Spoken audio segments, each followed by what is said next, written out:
day on Today95.1 FM, there's always an opportunity to comment and air your views on our various programs. It's not just about us. It's about you, your opinion, and your voice. Don't you think that it's time to step down, sir? Be part of the story, the gist, reactions, intrigues, and the news. President Neil Patrick Harris has called for greater regulation. Give us a feedback or join the conversation on Twitter at TodayFM951. Our Facebook address is Today95.1 FM, or join us on the number 0701 933 9962. That's our WhatsApp application. Be informed, be educated, and have fun. We are Today 95.1 FM, voice of the people. Red is passion. Pink is for unconditional love. Blue is for loyalty. While black is secretive and mysterious. Baby, tonight's the night. Let's talk about love. The passion, the bliss, the betrayal, and everything in between. On Lovey Dovey, Mondays to Thursdays from 11 p.m. beneath the night sky with D. Amaka Felix on Today 95.1 FM.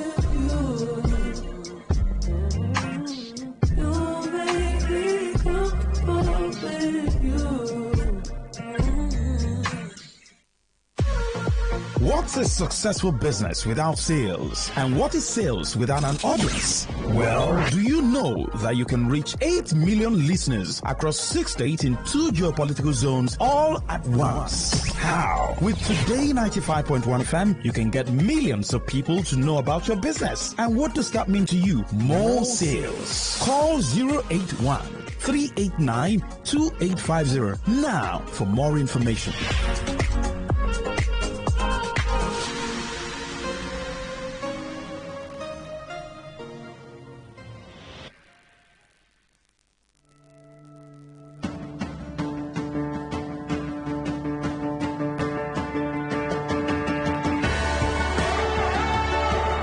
Education never ends, and we believe it starts even way earlier than most of us think. On Andre Gorgie, every Tuesday, 1 to 2 p.m., we unravel these various building blocks and its challenges that make you and I better versions of ourselves. Andre Gorgie on Today 95.1 FM.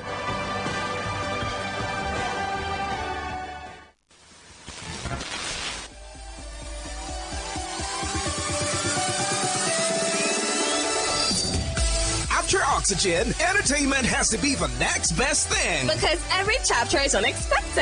At Today 95.1 FM, we know we entertain better, so we do it. Life is too short to overthink your overthinking, so join us at 11 a.m. every weekday. Let's give you a taste of sugar, spice, and everything nice. Entertainment Today. The ultimate entertainment extravaganza.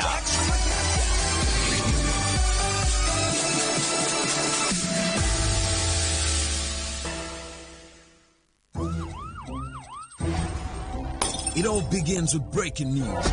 Now, make no mistake, this is a difficult mission, and it will remain difficult for some time. Then it keeps trending. Events, issues, personalities, all struggling to gain attention.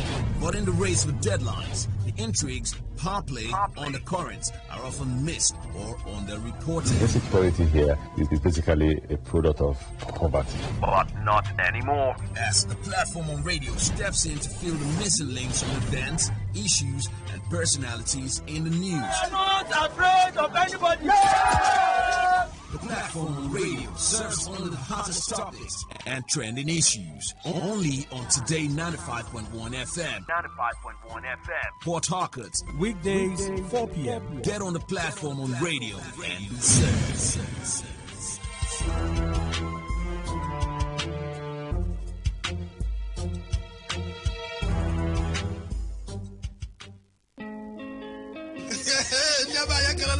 Wetin dey happen there? They say wahala really. Now this one wahala be like bicycle. They just dey Waiting the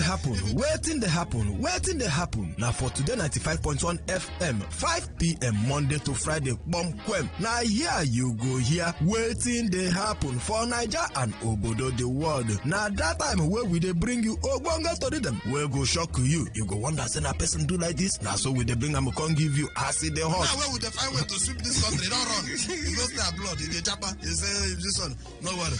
When time I reach, I'll say I want to take I see where they go. Homeland is homeland. Me, I go punket for them. I no go be get man at that time for airport. Waiting the happen. Make you know Miss Mazi Ike God Ike Machuku and MC Kuro for waiting the happen. You go enjoy yourself. No forget to say woman they chop our recharge card woto. I don't tell you say this place na education center. As you sit down here with us from Monday to Friday, you go enjoy waiting the happen. Waiting the happen. Make you know miss am at all.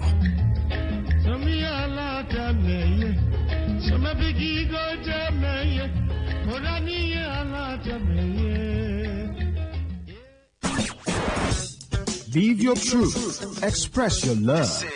Share your enthusiasm. Take actions towards your dreams. Talk your talk. And walk your walk. It was years ago. There's a statute of limitation on this stuff. Make today worth remembering as we discuss issues as it affects Nigeria moving forward. Talk that talk. Weekdays, 2 p.m. Exclusively on Today 95.1 FM Port Harcourt. Voice of the people.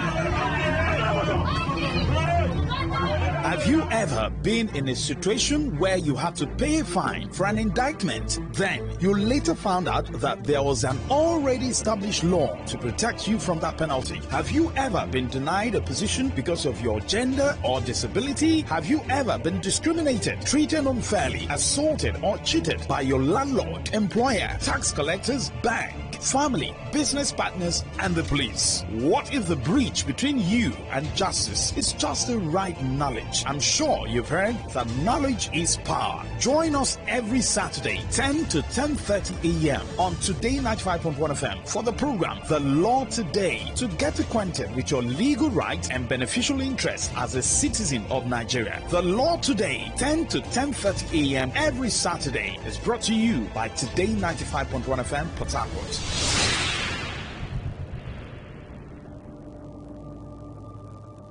Baby shark do baby shark do baby shark. Children are a beam of sunlight. On Kiddies Playground, smart is the new cool. We have interesting activities lined up for everyone, from storytelling to games to quizzes, where you get to win loads and loads of gifts. Do you have what it takes to compete and win exciting prizes? Then don't miss any episode of Kiddies Playground every Saturday at 7:30 a.m. only on Today 95.1 FM, where playtime comes to life.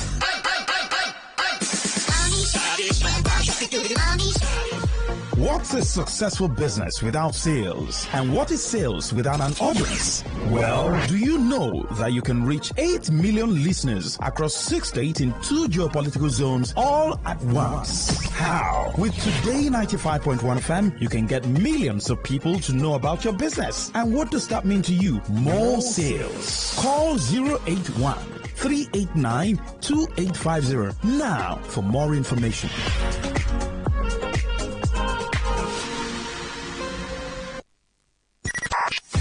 95.1 FM, Voice of the People. And we're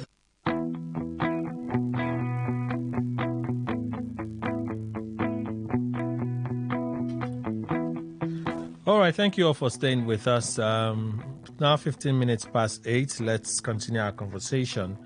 Let me introduce Mr. Emmanuel Indukwe. He's our in-house analyst. Good morning to you, sir. Welcome. Good morning, Kelly. Good morning, Nigeria.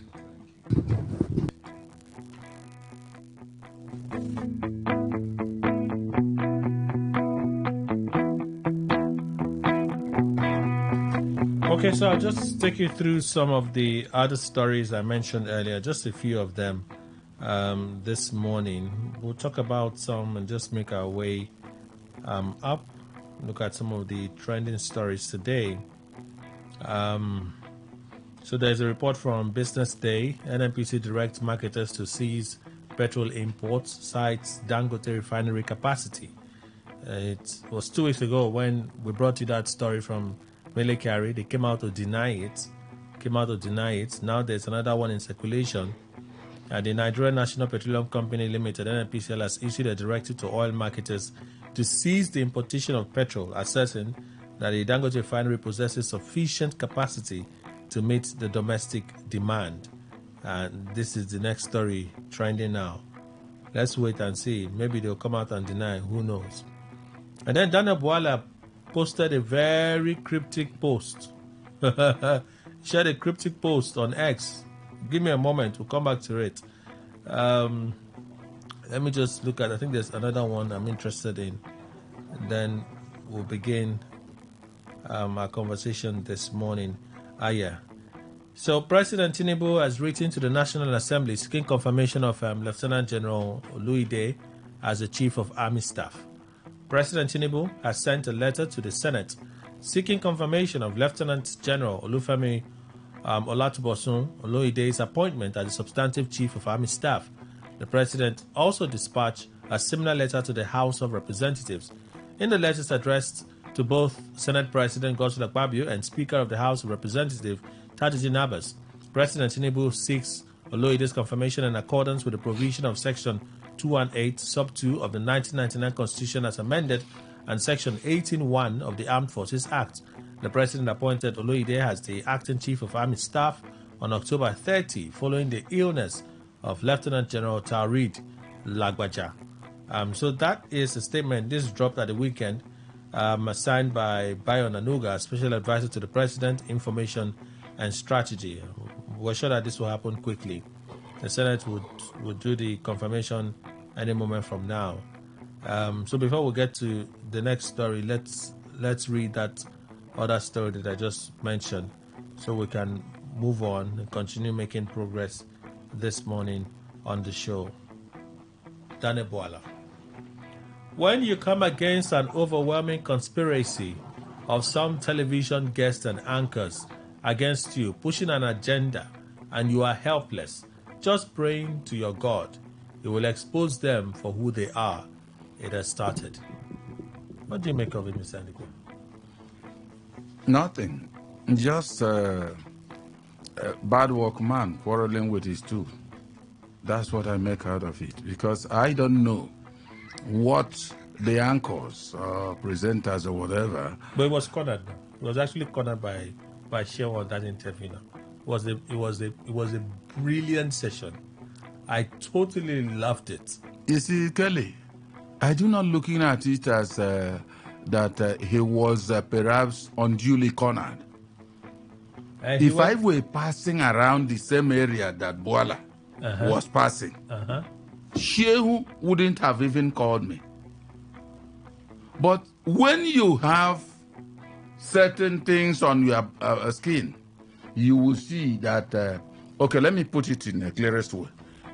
You see, as you are now, if you open this gate, carry palm tree, walking on the road on foot, goats will, from here and there, follow you. But if you are trekking, you might not, without a palm front, you won't be attacked by or invaded by goats. And that means that it is what you are worthy to receive by virtue of what you may have done that you see opposition or appreciation come to you. So Bwala was simply, he received what he wills. If you lick mango finish and then throw away, you see how flies will invade that one you've thrown away. But if you throw away some other thing, flies will go their way. So Bwala now looking for who to say is shifting the blame. What did he do that made him be deserving of interviews from those anchors? And then maybe writing of stories about him. So he's looking for those to blame. For me, it doesn't mean he has blamed, but the people have done what they did, maybe through pieces of information and all that they've shared with others. The issue is Daniel Bwala. What they said, are they false totally? I didn't know where you have a link with what they said. So he has a problem. That's what you're saying. Yes, because he a says, problem that deserved to be interviewed. That he be interviewed. He said, "Just pray to God. He will expose them for who they are." It has started. Yes. Let's wait for that. I wouldn't know the God he's talking about, whether it's the Almighty God or any other God. There are many gods, so I wouldn't know the one Bwala is talking about. The issue is, let us wait. Knowing the exact God he's talking about shouldn't be an issue here until the time he has mentioned that that particular God will expose them. It is then we'll know the type of God he's talking about. Okay. Well, maybe he's just expressing the pain of the events of last week. Haven't rushed to announce himself as the superstar. Rushed to announce himself as the superstar, and then was ridiculed as a baby and stripped. Whatever thing was the problem. You can see that. Anyway, so the federal government spoke at the weekend about the arrest of Simon Ekpa in Finland.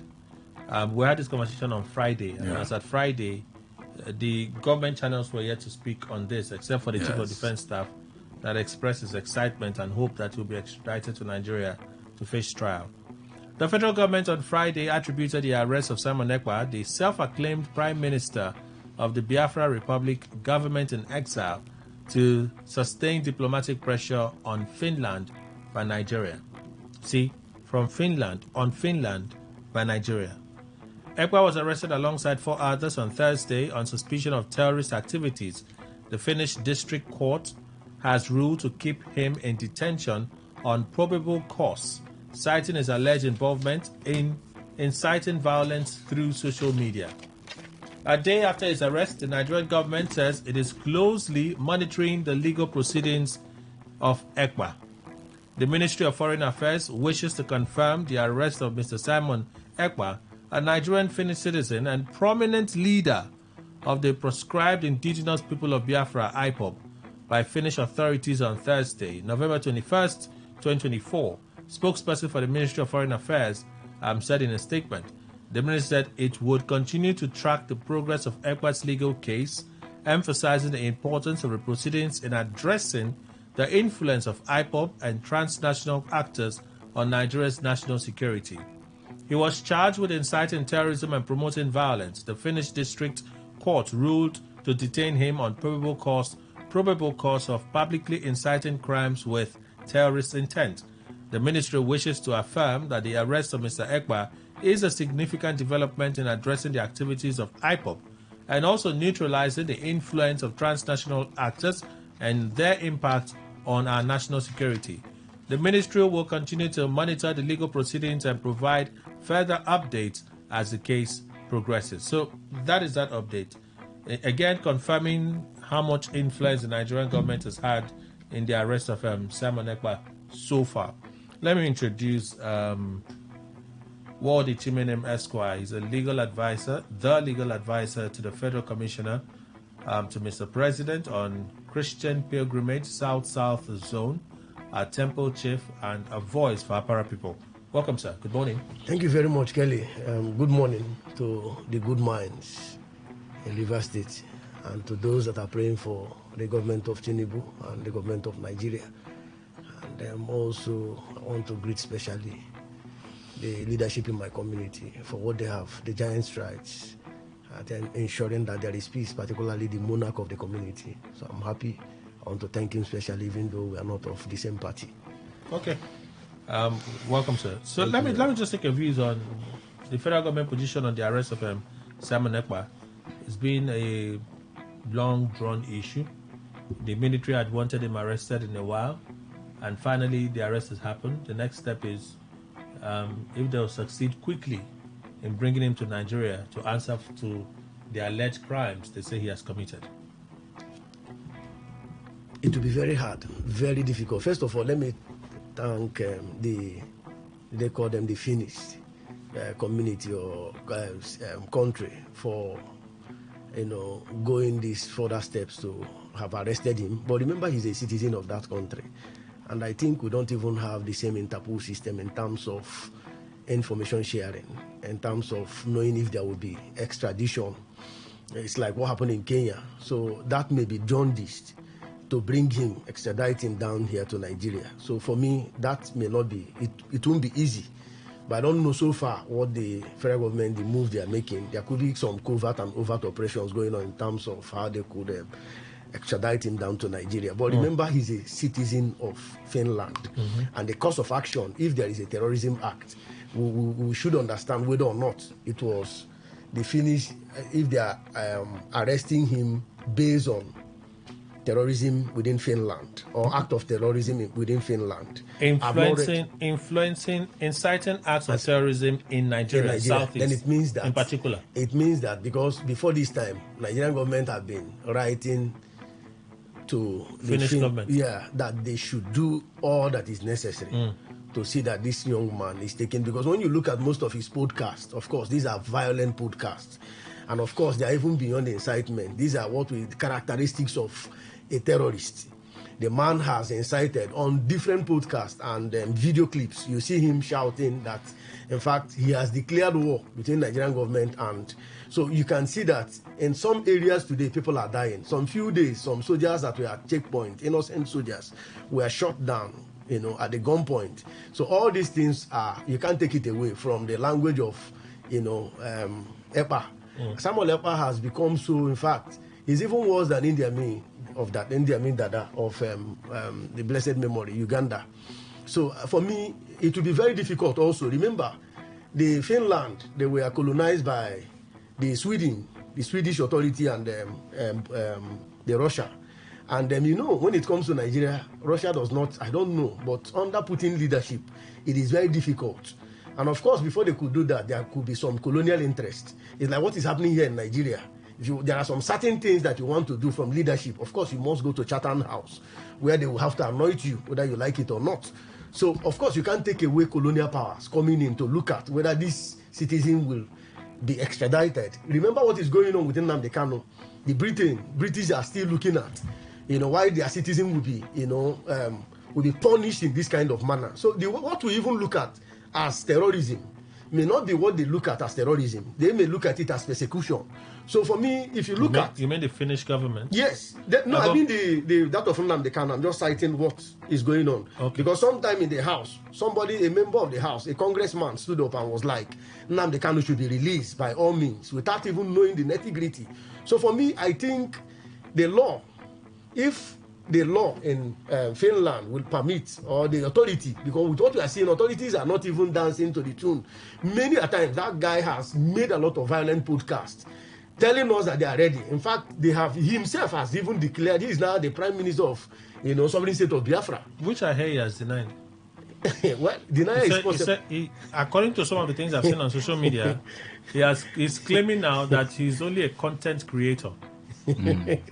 On social media. I've read that. Well, that he's a content creator. He's not any leader of Biafra Republic. When you're caught in the web, I'm so surprised. One thing that the prison mentality does is that once you are arrested, of course, and you are being investigated by such high and mighty authority, because right now people are sending, before this time Nigerians authorities have been sending letters pointing fingers at that young man, and a lot of evidences are showcasing the fact that this young man has been on different violent podcasts. You can't take away the features of Bin Laden to that of these are people of the same corridors, and in terms of character and attitude, these are people that are ready to do anything to destroy a nation. So for me, I think the Finnish government know what to do, and they should act fast. For me, if we have foreign minister who knows what it means, that of defense, they should swing into action to ensuring that Samuel EPA is arrested and investigated. Let it not be persecution, let it be prosecution, but there must be proper investigation, because we have seen situations like Nnamdi Kanu where he appeared under Nyako, and a lot of evidences were not showing that there is anything to go with. And as I can tell you, some of the evidences, that is why we are saying you don't just prosecute a man and make him look as if it's persecution. There must be an evidence. if you're extraditing him, you must show to the Finnish government that these are the grounds upon which this young man should be arrested. Okay. And that he's posing a menace, not only a menace, but he's a terrorist, not only to this country, to the citizens. All right. Mr. Ndukwe. Well, you see, Kelly, the Foreign Affairs Ministry talking, for me, I'm looking at that as formality. Because they have to talk. Nigeria has to say something, Nigerian government in particular. I have said, does Finland has a extradition treaty with Nigeria? That is it. I've not read where I see one or yes as the answer. And if they don't, no matter what, it will take strenuous effort to make them release ECPA. ECPA can be taken care of there. They have the judicial system and all that. They will take, whether he influences whatever is alleged to have committed as criminality or crime in Nigeria or not, will not be an issue. They will take care of him there. But to hand him over, remember, they are also there watching what is happening about Nnamdi Kanu. Nigeria is not alone on this eight. If you are treating people well, because a lot of people are feeling that Nnamdi Kanu was maybe kidnapped from Kenya. But even with such thoughts, nothing has happened to change it. And they are looking, especially countries that have this thing, human rights records, they will be looking at Nigeria double. So what they will do on this case of ECPA, they may say, all right, let them be doing what they are doing. We are going to take care of ECPA here. So, but let them try. A man must try to make sure that things go his way. So whether ECPA will be extradited, because that's where it will end in the end. The official thing is that ECPA is extradited so that they will come here and look at him, look at his face and say, all this noise you were making. Because as I read the issue of denial, I said, let Chief Stephen Osadebe, High Life Maestro, he said that all the people are nothing you can do, nothing you can do is just because that particular man or woman that is saying that has not used his eyes and see death. That he has not used his eyes and see death. When a man sees death while he's still alive, you see the man will calm down. So they have been saying that Ekpa said that he's the Prime Minister of Biafra. Now he's denying. Because the muscles he has in his body, the thing is looking like, I don't know whether you have seen where electric fish, electrocutes crab in the sea. You will see the crab will look like water, ordinary water. That is it. If that is true, that situation has happened to ECPA. That is denying. There are exemptions to this. Sorry, let me seek the leave off. I know there is no time. There are exemptions to situations where if countries are not running the same treaty, agreement, they can use convention. Remember the hush puppies case. The reason is that why they couldn't do that from, I think, US to UAE. They had to, because there was no the same. They don't have treaty in terms of Interpol system. But what happened was that they had to apply doctrine of necessity. But if yes, they have to. Then course of action matters. If what ECPA is doing affects the Finnish government, they can decide not to try. They will try him in their country because they have the law permits. He's also a citizen. I don't know if it is dual citizen. So by naturalization. The crime in question here, from even the Finnish investigating authority, yes, right? Yes. The crime in question here is inciting violence in the southeastern region of Nigeria. Remember, it has not been established by any court. No. Yeah, but just these are the things that. Yeah. This is what they've taken to court. Okay, for the Finnish. This is what the Finnish investigation authority they've taken to court. Okay, they right? can. That's what they've taken to court. Okay. They are the ones saying it. Okay. If it was the Nigerian government that announced, oh, this and this, it would be a different thing. But this is the Finnish investigation authority saying the reason that he's been arrested is inciting terrorist acts and violence in the southeastern region of Nigeria. Okay, he can be tried there. He can be tried there. But remember, they may Because remember, Nigerian government, the foreign minister, as at what I saw yesterday in one of the, I think it should be YouTube and Naira Land. It could be that what they will do is that Nigerian government will apply for his extradition. They will, and they will apply convention. It does not matter whether they run the same treaty this thing. They will apply conventions. Kelly, you see, until there is an invasion of the soldier ants, we wouldn't know the best dancer among the goats and sheep that are gathered. But once there's that invasion of the soldier ants, you see where they give you styles of dancing. You know the best. Now, Ekpa is inciting this in the southeast until he's brought down here and tried. Yes. We know the truth. He's innocent. We're not even talking about right now. Where we are is extradition. Yes. That's what the military wants, is extradition. From the position of, correct me if I'm wrong, Chimenem and yourself, Mr. Ndukwe, you're saying his extradition may be difficult. Yes. That's right? What I believe. Yeah. That it may be difficult. Yes. Okay. But the first time Nigerian government made this call for him to be arrested and contained by the Finnish government, some Nigerians said it was impossible. Because the Finnish government released a statement to say, I think they invited him for interrogation. He was invited for interrogation and they released him. And then they started mocking the Nigerian government. You think that this is a Nigeria where you can do this, where you can do that, this and that. Maybe they have now provided them with evidence. Let's also not forget that some European envoy, including some Finnish officials, were in Nigeria recently for a program. They were in Nigeria recently for a program. So through diplomatic channels, would have put pressure. These are the things happening. These are the evidences that we have about this person. Is your government going to keep silent and this person keeps wreaking alleged havoc in these parts of our country?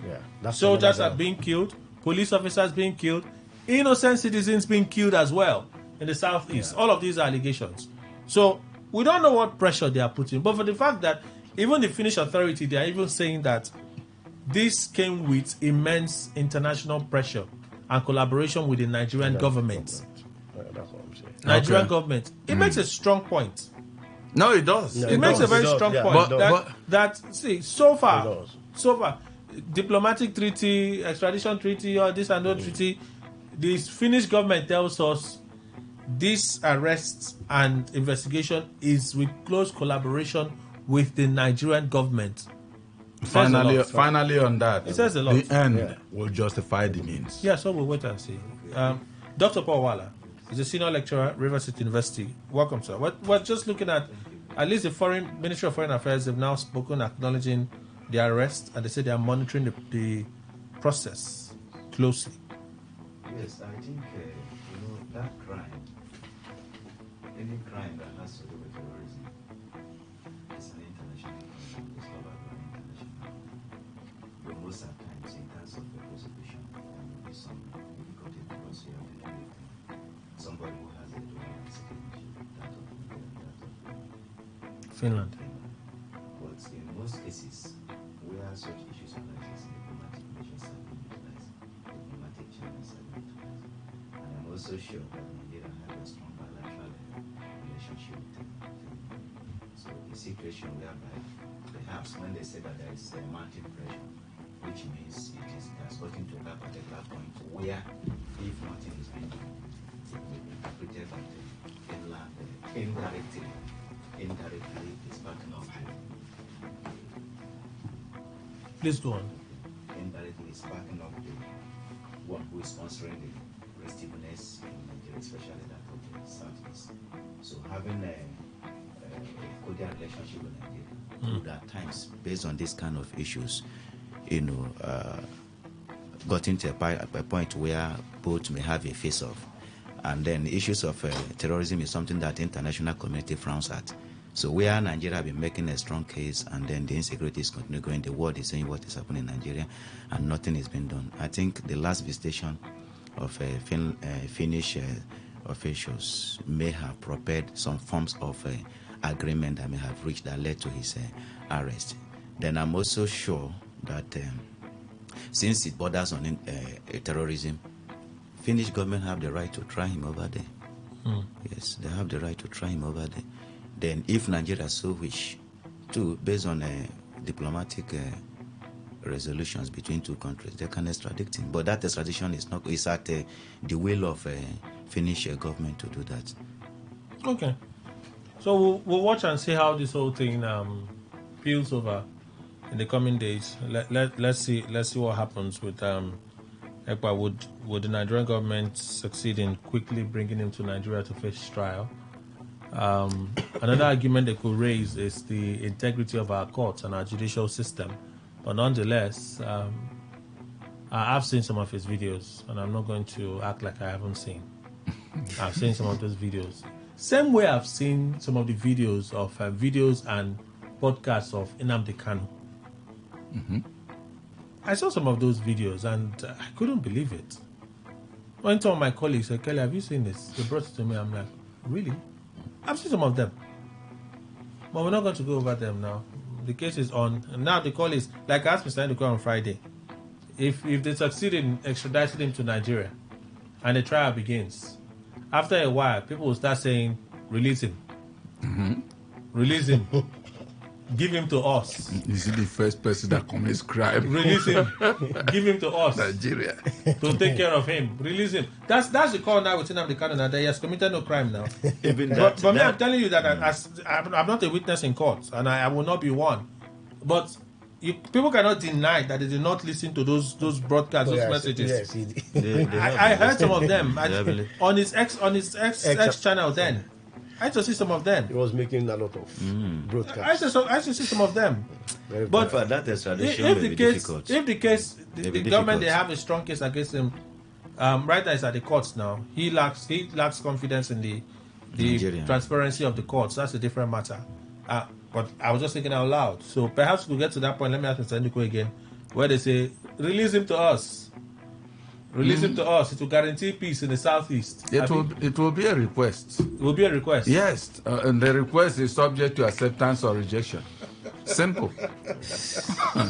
But whoever makes the request would have done his job very well and then respectfully. But the authorities will decide whether to do it or not. Chimane, want to ask something quickly? Yes, I think the campaign for the head of state that Obasanjo handed over in 1979, the man that Buhari declared... Ekong. No, not Ekong. Philip Ekong. Philip Ekong, that was supposed to be deported from, I think, through... I don't know where they... Rather Efiam. Philip Efiam. Yes. So you remember what happened? It wasn't easy. In fact, the authorities had to say, in fact, that this thing was foiled. One thing with diplomatic relations like this is that you look at the processes of extraditions, there are a lot of conditionalities that when you look at the facts, how long, what are the trade relations, there are a lot of embargoes that are still hoodwinking most of those international countries, even if they have their diplomats here, but they have their tears and cries because of our enigmatic nature of relationships.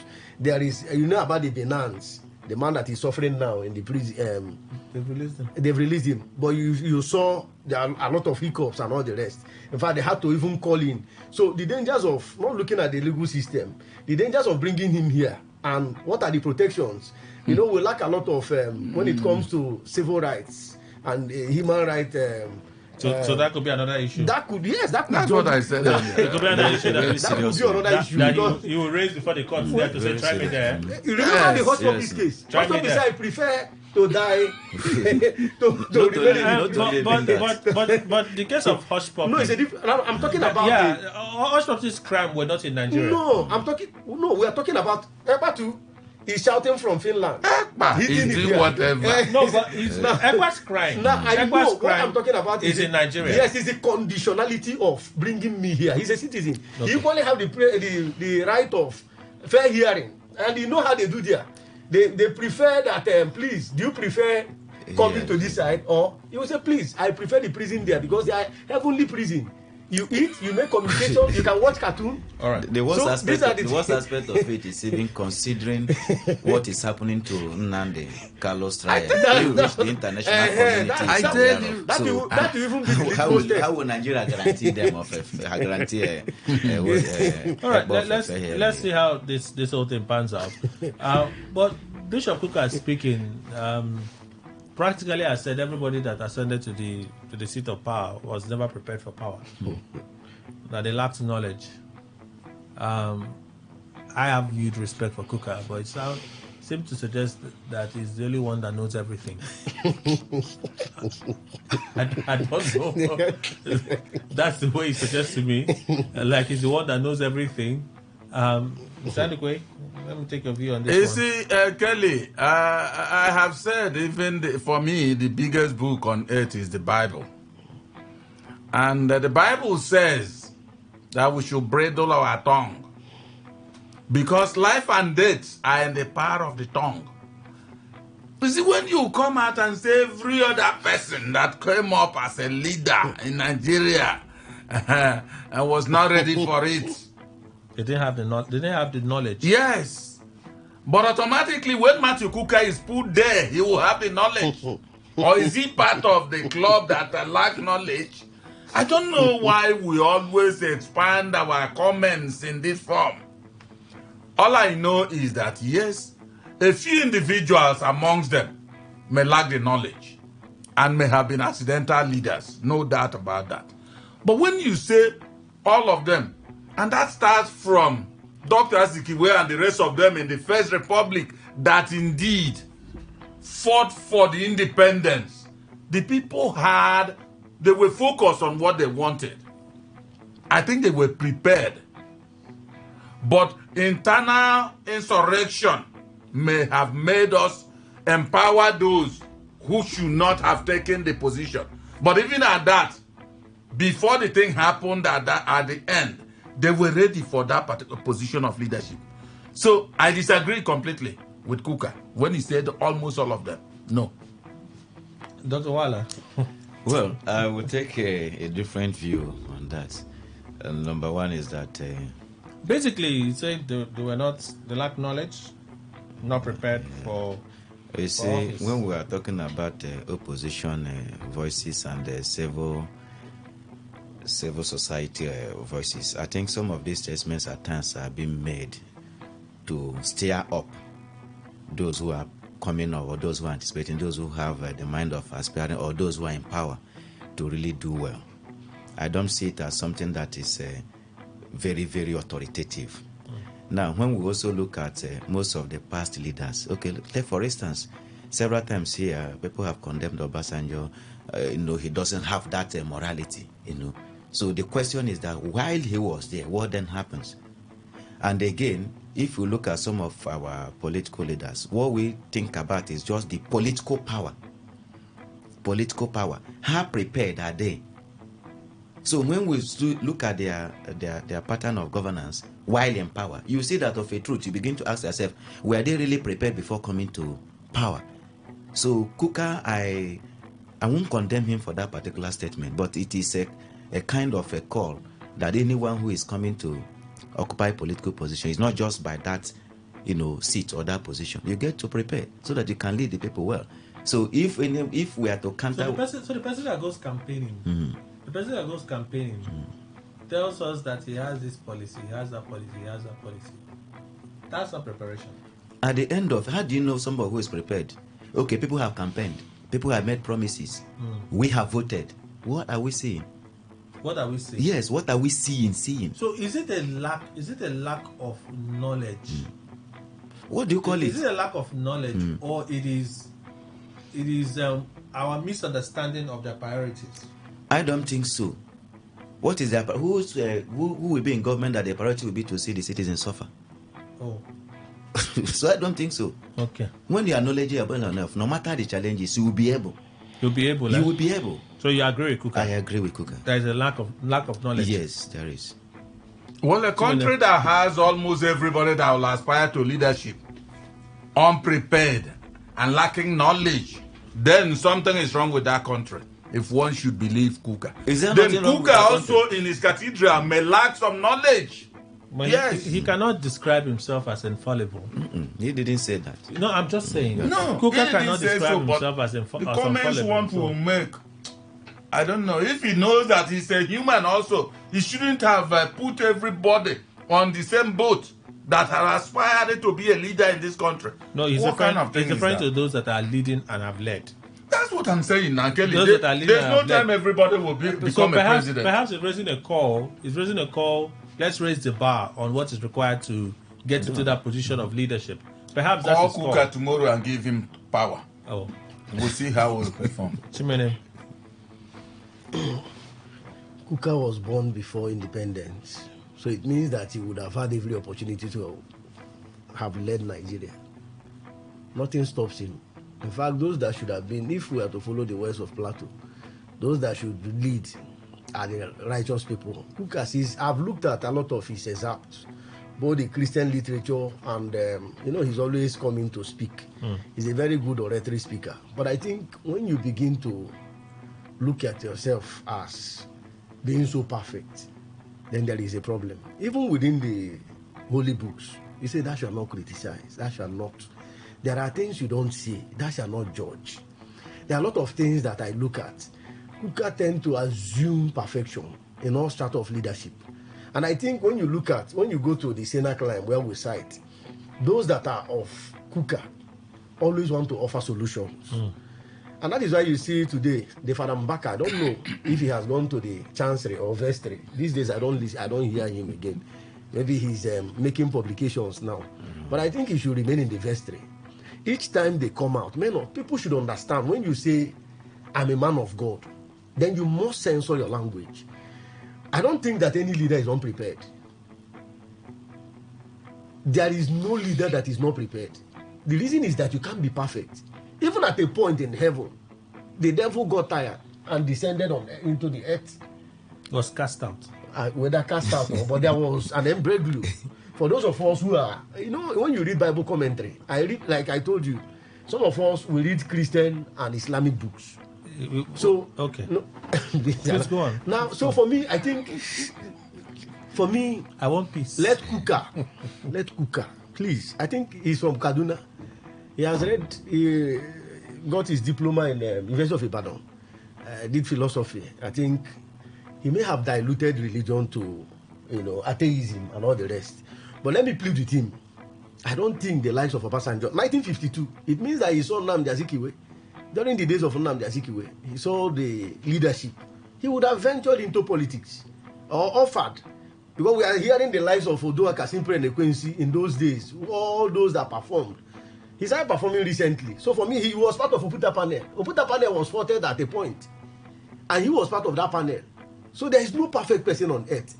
When you look at elections and all the rest, they are the people himself and Abu Salam are the people that are the protagonists of Peace Park. What comes out of the Peace Park? People are always dying. So it means that if it's that perfect, the moment that people sign that Peace Park, then there should be peace in the atmosphere. Okay. But out of Edo, people were shot. Ondo, the same thing. Kele, so I looked at you when you mentioned the Edo. Is it what? Kele looked at you when you mentioned. No, when I say Edo, the election was, but in terms of character in terms of character violence and all the rest, the circumstantial thing that went in terms of what behavior, if there is a peace park, then the candidate should behave, in a righteous way. Knowing that it's without penalties. The man talks as if it's only ceremonial. No, but what I'm saying is that looking at him, a man that is so godly, who talks saintly. No, but you can't so blame. Prepared for everything. You can't blame. No, with the anointing in him.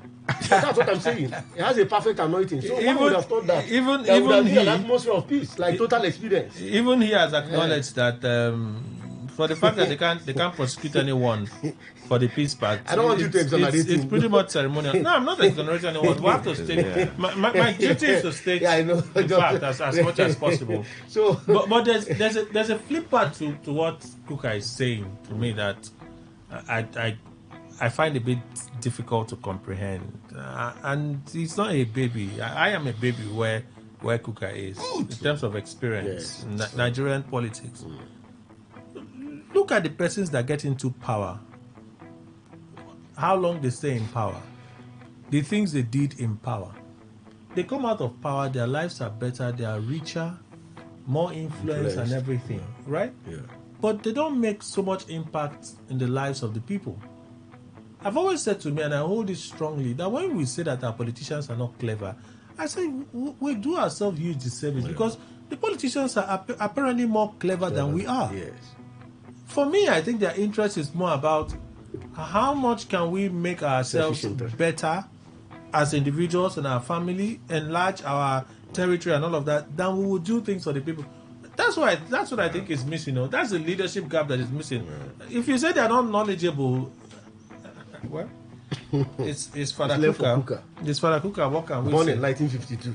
Well, so it's more than 60 years. I can't be contemplating debating with Bishop Kuka on Nigeria's leadership credentials. But I do know one thing for a fact. Buhari today, I'm not a fan of Buhari, and I make no apologies whatsoever. It wasn't that example that one would look at and say, wow, what a shining light. All of us to go and embrace. No, I'm not. But look at the politics of Buhari and some of the mess in his administration. Is it not richer today? Yeah. Is it not better off today? Yeah. Anyway, we have to go for the news. When we come back from the news, we'll continue our conversation. It's Today 95.1. Please stay with us.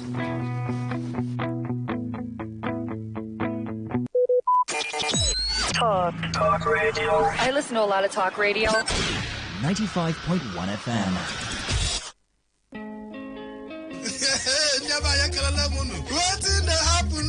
They say wahala be this one wahala be like bicycle. They just waiting the happen. Now for Today 95.1 FM, 5 p.m. Monday to Friday, bomb. Now here you go here, waiting the happen for Niger and Obodo the world. Now that time where we they bring you Ogbonga to them, we'll go shock you. You go wonder say na Talk radio. I listen to a lot of talk radio. 95.1 FM.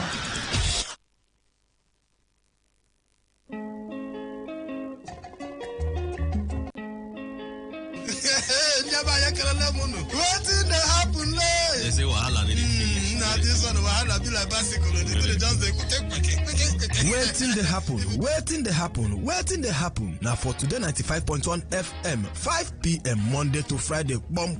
Now here you go here, waiting the happen for Niger and Obodo the world. Now that time where we they bring you Ogbonga to them, we'll go shock you. You go wonder say a person do like this. Now so we they bring them can give you acid the hot. Now where would they find way to sweep this country? Don't run. You go start blood in the chopper. You say this one, no worry. When time I reach, I'll say I want to make I see where they go. Homeland is homeland. Me, I go get for them. Now me go be get man at that time for airport. Waiting they happen. Make you know Miss Mazi Ike God Ike Machuku and MC Kuro for waiting they happen. You go enjoy yourself. No forget to say woman they chop our recharge card woto. I don't tell you now say this place na education center. As you sit down here with us from Monday to Friday, you go enjoy waiting they happen. Waiting they happen. Make you know miss them at all.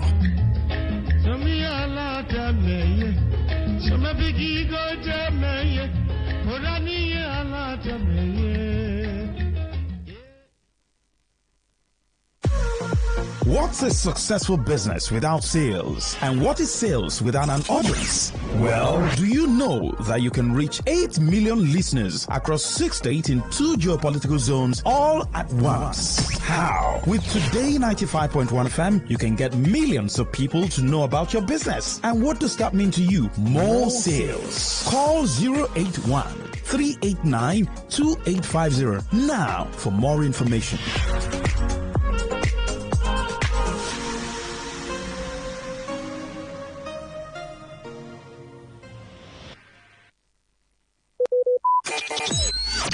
Talk radio. I listen to a lot of talk radio. 95.1 FM. Every day, every hour, when the big stories break, depend on our 24-hour news team to bring you the latest. Today, 95.1 FM. Today, 95.1 FM. Board Hardcore. News update.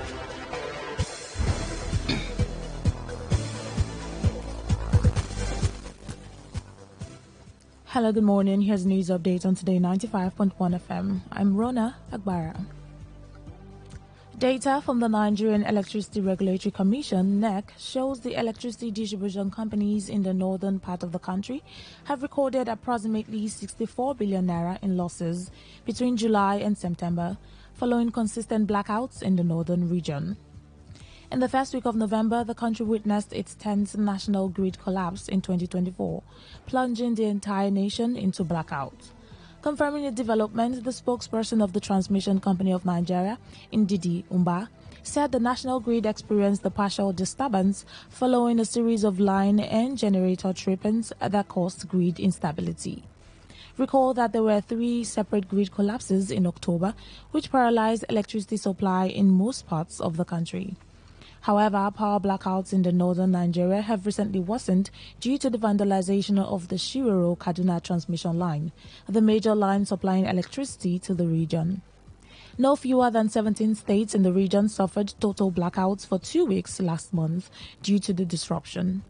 According to the Discourse commercial fact sheet made public by NEC, 5 electricity distribution companies supplying the north recorded losses amounting to 73.68 billion naira between July and September due to these significant power disruptions. The National Association of Nigeria Students (NANS) has urged President Bola Tinubu to review his economic policies to provide short-term, medium and long-term relief for citizens. NANS clerk of the Senate, Abdul Yekin Odunayo, who made the call in a statement, noted the economic hardship had made life difficult for many people in the country. He also lamented the current economic hardship forced Nigerians to endure needless poverty and hunger. The statement accused the President Tinubu-led government of worsening the suffering of citizens with the elimination of fuel subsidies and floating of the national currency. The Socio-Economic Rights and Accountability Project, SERAP, has asked President Bola Tinubu to order an investigation into alleged 57 billion naira of public funds missing, diverted or stolen in the Federal Ministry of Humanitarian Affairs and Poverty Alleviation in 2021. In a statement by its Deputy Director Kolawole Oluwadare, SERAP wants the President to direct the Attorney General of the Federation and Minister of Justice Lateef Fagbemi and appropriate anti-corruption agencies to probe the allegations. SERAP referenced the 2021 audit report released last week by the Office of the Auditor General of the Federation. According to the 2021 annual audit report by the Office of the Auditor General of the Federation, the Federal Ministry of Humanitarian Affairs and Poverty Alleviation failed to account for over 54 billion naira meant to pay monthly stipends to batch C1 Empower volunteers and non-graduate trainees between August and December 2021. The group expressed worry that poor citizens had continued to pay the price for the widespread and grand corruption in the Federal Ministry of Humanitarian Affairs and Poverty Alleviation and other ministries, departments and agencies. SERAP also demanded that anyone found guilty should be punished by the law and any missing public funds should be fully recovered and remitted to the Treasury. And on the foreign scene, the European Union Foreign Policy Chief, Joseph Borrell, says Israel and Hezbollah must be pressured to accept the U.S. truce proposal to end their raging war, warning that Lebanon was on the verge of collapse and pledged $208 million to the Lebanese army.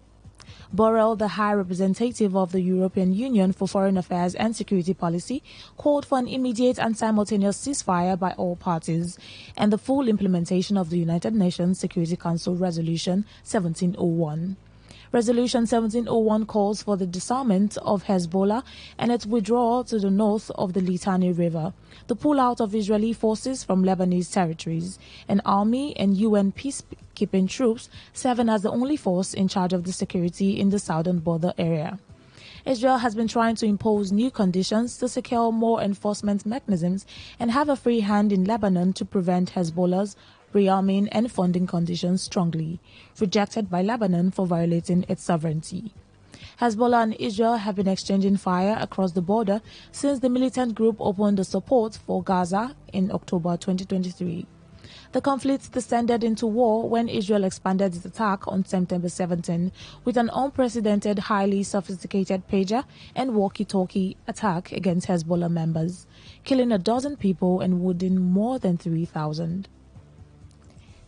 And that was the news update on Today 95.1 FM. I'm Rona Agbara. Many thanks for listening.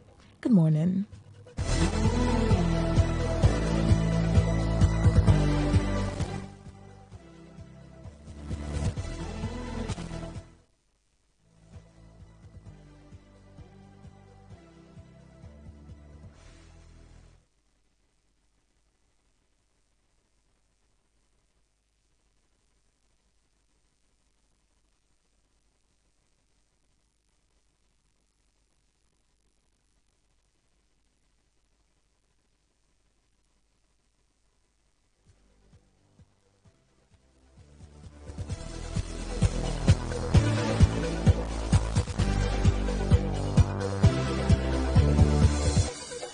This is Today 95.1 FM, Port Harcourt, voice of the people. This is Today 95.1 FM, Port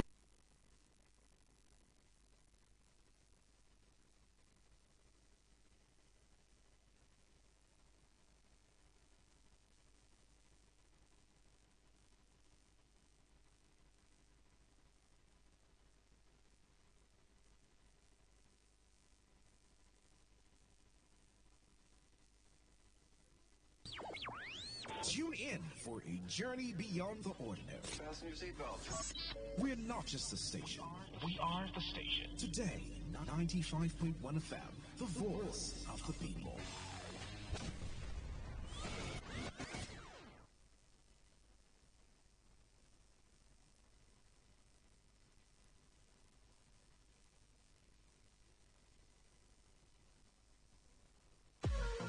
What's a successful business without sales? And what is sales without an audience? Well, do you know that you can reach 8 million listeners across 6 states in 2 geopolitical zones all at once? How? With Today 95.1 FM, you can get millions of people to know about your business. And what does that mean to you? More sales. Call 081 389 2850 now for more information.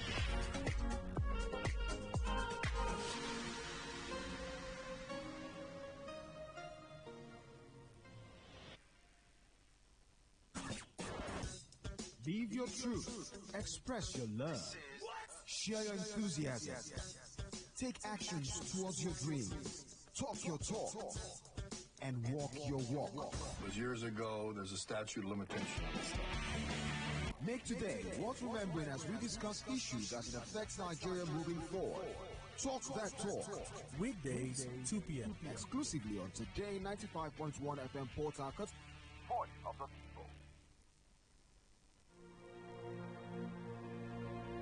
Today is business. Today is a new trend for your businesses. We give you all the information you need to grow your business, new ideas and innovations that keep you earning more and staying relevant. Every day we engage in business, buying and selling, trading and exchanging of services as individuals or as a country. Money goes round, it goes up and down. But have you ever wondered what business is all about? And have you ever wondered how you can stand out in your business? Today FM has got you covered every Wednesday between the hours of 1 p.m. to 2 p.m. Learn all you need from professionals on how the country runs its business affairs and how you can be an outstanding entrepreneur and grow your business. Business Today. It all begins with breaking news. Now, make no mistake, this is a difficult mission, and it will remain difficult for some time. Then it keeps trending. Events, issues, personalities, all struggling to gain attention. But in the race with deadlines, the intrigues, power play on the current are often missed or underreported. Insecurity here is basically a product of poverty. But not anymore. As the platform on radio steps in to fill the missing links on events, issues, and personalities in the news. I'm not afraid of anybody.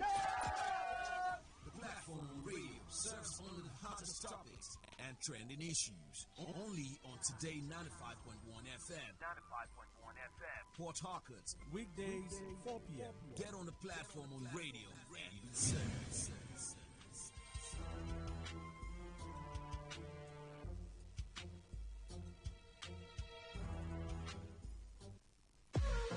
What's a successful business without sales? And what is sales without an audience? Well, do you know that you can reach 8 million listeners across 6 states in 2 geopolitical zones all at once? How? With Today 95.1 FM, you can get millions of people to know about your business. And what does that mean to you? More sales. Call 081 389 2850 now for more information.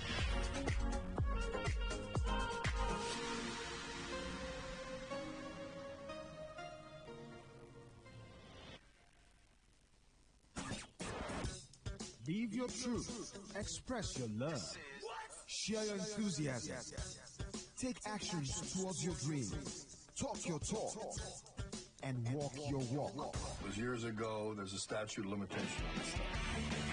Make today worth remembering as we discuss issues as it affects Nigeria moving forward. Talk that talk. Weekdays, 2 p.m. Exclusively on Today 95.1 FM Port Harcourt. Voice of the people. Today is business. Today is a new trend for your businesses. We give you all the information you need to grow your business, new ideas and innovations that keep you earning more and staying relevant. Every day, we engage in business, buying and selling, trading, and exchanging of services as individuals or as a country. Money goes round, it goes up and down. But have you ever wondered what business is all about? And have you ever wondered how you can stand out in your business? Today. Port Harcourt, are you ready? Today, 95.1 FM, the voice of the people.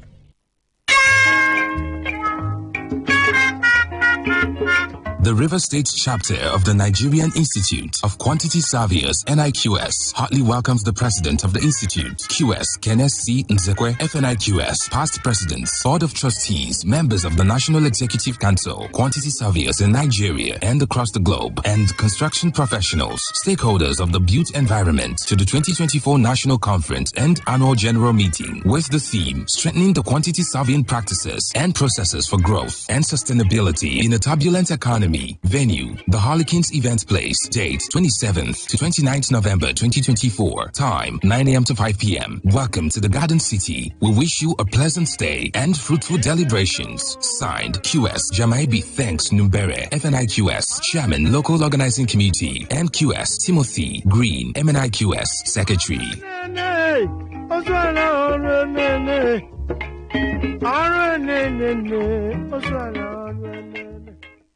Hi, this is Nene from the boat safety team. You can't see us, but we're right here with you on every boat ride. To your left is the ride insurance team. We insure your ride as soon as your trip starts. To your right is the record audio team. We keep a recording of your trip for 24 hours in case you need it later. And behind you is the customer support team, ready to chat 24/7. We're the boat safety team, by your side on every ride. Port Harcourt, are you ready? Today, 95.1 FM, the voice of the people. Port Harcourt, are you ready? Today, 95.1 FM, the voice of the people. Port Harcourt, are you ready? Today, 95.1 FM, the voice of the people. You may not realize it, but do you know you can always show your love for others with simple gestures? Here are some of them. Always look for the good in people. There are two sides to every story. We have our good and bad sides. So, look for the good in people. Focus on people's potential. Everyone has potential. So, rather than put them down, help them realize it. Choose to love. If you're given an option between giving love and receiving love, choose giving because that is a more practical choice. Treat everyone as equals. This means letting go of all the prejudice and partiality. See people for who they really are, not their jobs, not their apparels or bank accounts. If everyone does this, then the world will be a better place. Love yourself. You cannot give what you don't have.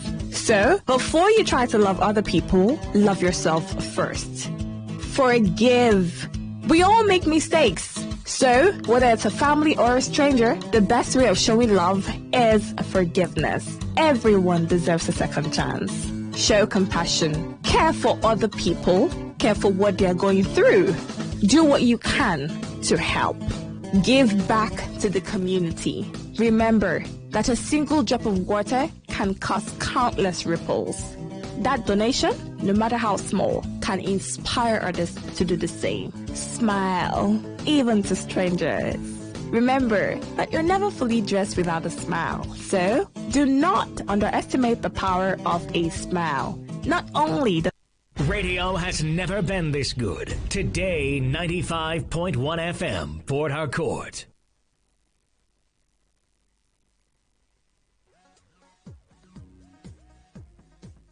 right, guys, it's another super special time on radio where we'll be discussing our finances and wealth generation, especially in these critical times where our country is going through a hard economic transition. Today, we'll be discussing the Raleigh Academy Digital Money Fest with the theme, Winning the Money Game.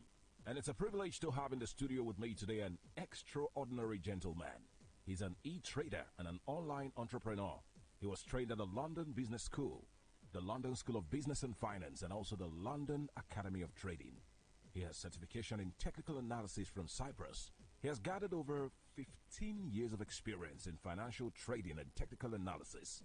This man has consistently organized several hours of webinars, seminars, workshops, and coachings on trading and financial market analysis than a lot of people in the business today. I'm talking about no other than the phenomenal Mr. Michael Akinwale. Mr. Michael, thanks for joining us today. Thank you so much. Beautiful time to be here, I can tell you that. All right, so today's a very big day. We're looking at the Digital Money Fest. You used to call it the end of the year event, the Megaton Conference. Why did you name this year's event the Digital Money Fest? What inspired you? Okay, let me first start by saying we all know that the Raleigh Academy Megaton Conference is our end of the year signature event. It's an event we organize to actually educate and prepare ourselves for the new year. All right? And also, it's an event we're doing for over 5 years now, and it keeps getting bigger and bigger every year. Like this year, we're going to be doing this event in Lagos, Abuja, Port Harcourt, Ibadan, Benin, Warri, Osogbo, and several other parts of the country. Now, this year, we are calling it the Digital Money Fest because more than ever before, every Nigerian now needs to think more about their money. And I think if you understand what I'm saying, everybody now needs to pay more attention to their money. For instance, about 10 years ago, I used to tell myself that if I can make 150 million naira, I'll be a millionaire, because a millionaire is somebody that has at least $1 million. So 10 years ago, I used to tell myself, if I can make 150 million naira, I'm a millionaire. But the story has changed today. If I want to be a millionaire now, I need to make close to 1.8 billion naira to be a millionaire. So you can see how the money dimensions have changed, and that's the reason why I think everybody needs to think about their money, and that's why this year we are calling the Digital Money Fest. Okay, so now that we understand what the Money Fest is about, let's go to the theme of the event, winning the money game. What is the money game, and how do we win at this game? Please share with us. Okay, let me start with making us understanding what the money game is about. All right? The first question I normally ask people is this: how do people actually become rich? How do people begin to have excess money in their bank account? Is it that they printed or manufactured the money? Or for instance, how does somebody like Dangote become a billionaire? All right? And it's very simple. We all know how this happens. All right? Let's assume, for instance, a company like Dangote sells a product to 1 million Nigerians in which they make a profit of 100 naira. Okay. That's about 100 million naira that a lot of us moved from our bank account to Dangote's bank account. And that's simply how people become rich. So, for instance, also, let's assume instead of selling this product to Nigerians and making 100 naira profit per person, what if they sell this product to Americans, where they're making $10 profit per product, and they sold to 1 million Americans? That's a profit of $10 million. And you know that $10 million and the 100 million naira, they are not mates. That's actually how people actually play the money game to become rich, by collecting money positively, not negatively now. Collecting money from other people and moving it to yourself by adding value to those people. Now, let's make this more practical. Let's take China as a case study. We all know China. China used to be a poor country. The question is this: how did China become rich? Very simple. All China simply did was to actually move money from all over the world to China, simply by giving services and products where they are making profit from all over the world, not just within the China. Because if you were selling only within China, there's a limit to how rich they can become. If you really want to become rich, you have to be able to make money or attract money in the foreign currency, in dollars. That's basically how China became rich. That's actually how you play the money game. Instead of just making money in your local currency, actually make money in the foreign currency. In that way, you are actually playing the money game. That's simply how people become rich in this day and age. Great thoughts, Michael. Now, I think everybody needs to join and win the money game. Can you tell us some of the businesses that Nigerians can do to get into this money game and win? Absolutely. There are a lot of businesses we can do now to actually attract funds in the foreign currency. Remember, even the federal government of Nigeria will tell you they are looking for foreign exchange, they are looking for foreign investors, because that's the way the country becomes rich. So while they are waiting for Nigeria to attract foreign investors, you as an individual, there are several things you can do to begin to attract that foreign. You know, when you hear that word foreign, because that's where the real value is. All right? And the beauty of it is that now if you want to go earn in foreign, the easiest way and the fastest way is to go digital, which is why we are calling it the Digital Money Festival. The Digital Money Fest. We are looking at digital money. It's the fastest way, and there are several digital businesses you can do now to begin to play the money game. First, for instance, where we have a lot of people making some good value now is in investing and trading in the foreign exchange market and playing in global stocks. You can actually be buying and selling currencies, commodities, indices. You know, when I say currencies, we're looking at the currencies of the world. When I talk about indices, we're looking at shares of companies like Apple, Amazon, Facebook. Imagine if you bought Amazon shares 10 years ago. Look at what's going to be looking at now in foreign exchange. I get what I'm saying now. And then we're looking at trading things like commodities, things like gold, cocoa, aluminium. All these instruments, they are available for you to actually earn in foreign exchange now. Playing the money game in your pocket and also helping Nigeria in the long term, because as you know, Nigeria is looking for foreign exchange also. The second area where I know you can actually earn digitally now is to go into what they call social media business. What is social media? We already have social media platforms like Instagram, we have YouTube, we have Facebook. All these platforms, they allow you to be able to create what they call theme pages. And with these theme pages, you can actually automate videos where you are generating traffic, and with those traffic, they are paying you money monthly. All right? That's another way where you can generate some good digital income right now.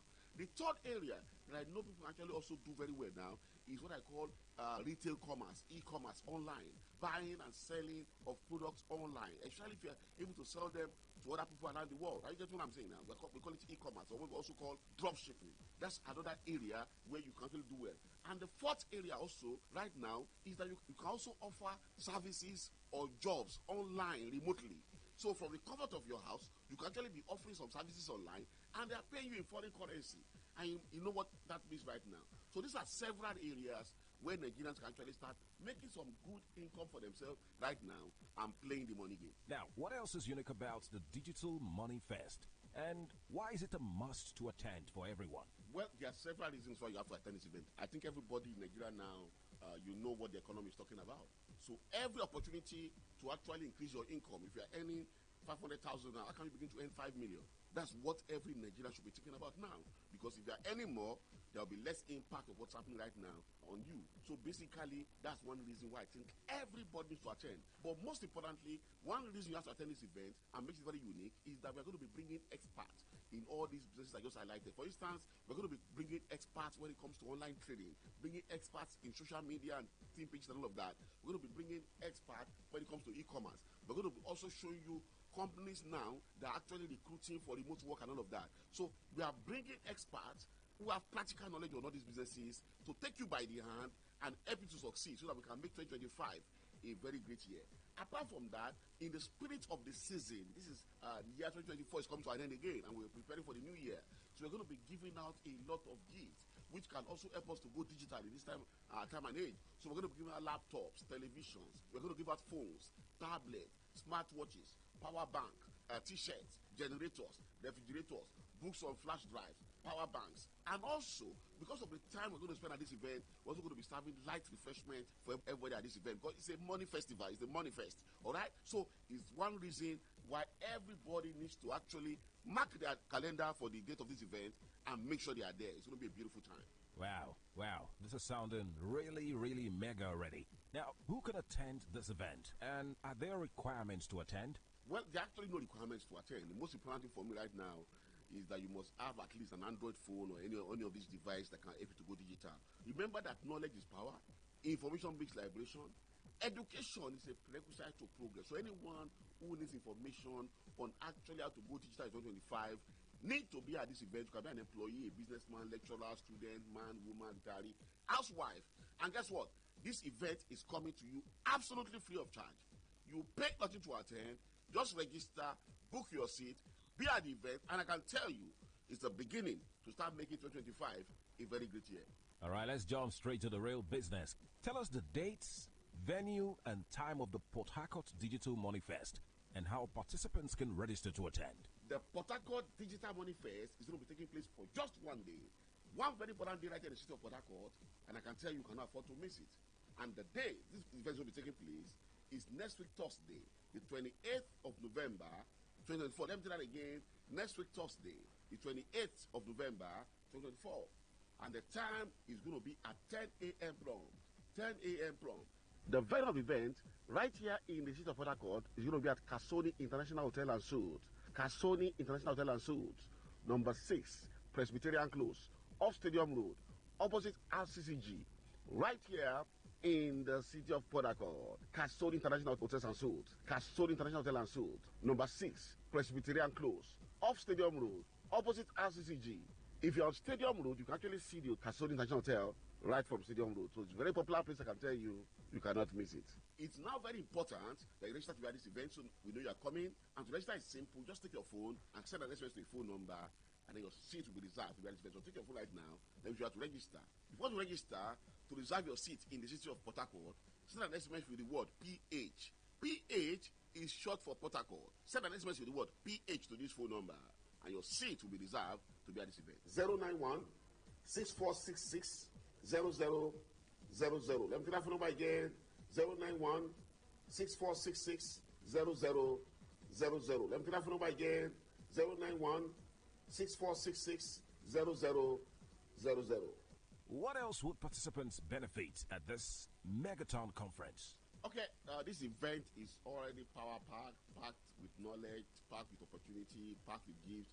But we still have several other things we're going to be giving. And number one is that we have actually packaged a DVD that contains business opportunities in all these fields that I've mentioned, in online trading, in e-commerce, in social media businesses, in getting retail jobs online.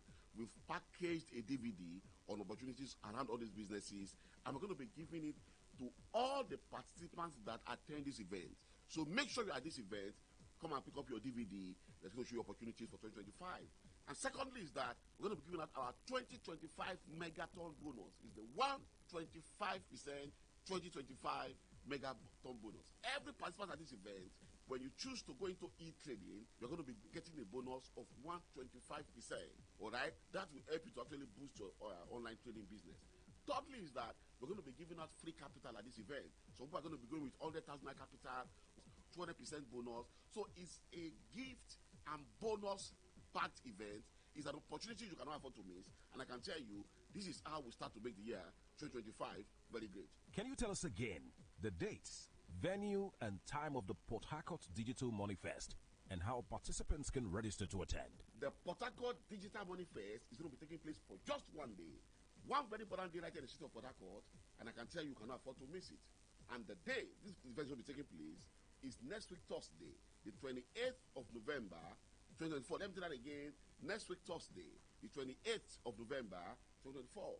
And the time is going to be at 10 a.m. prompt. 10 a.m. prompt. The venue of the event right here in the city of Port Harcourt is going to be at Casoni International Hotel and Suites. Casoni International Hotel and Suites, number 6, Presbyterian Close, off Stadium Road, opposite RCCG, right here in the city of Port Harcourt. Casoni International Hotels and Suites. Casoni International Hotel and Suites, number 6, Presbyterian Close, off Stadium Road, opposite RCCG. If you're on Stadium Road, you can actually see the Casoni International Hotel right from Stadium Road. So it's a very popular place, I can tell you. You cannot miss it. It's now very important that you register to be at this event so we know you are coming. And to register is simple. Just take your phone and send an SMS to your phone number, and then your seat will be reserved to be at this event. So take your phone right now. Then you have to register. If you want to register to reserve your seat in the city of Port Harcourt, send an SMS with the word PH. PH is short for Port Harcourt. Send an SMS with the word PH to this phone number, and your seat will be reserved to be at this event. 091 6466 0000. Let me take that phone number again. 091 6466 0000. Let me take that phone number again. 091 6466 0000. All right, 2025 is going to start with a bang. Of course, if you take advantage of opportunities like this, win in the money game. Not just winning, win big in the money game. Michael has told us everything we need to do. All you need to do is just be a part of this event. and seize the opportunity. Thank you very much, Michael, for coming on the show today. Thank you very much. It was a beautiful time.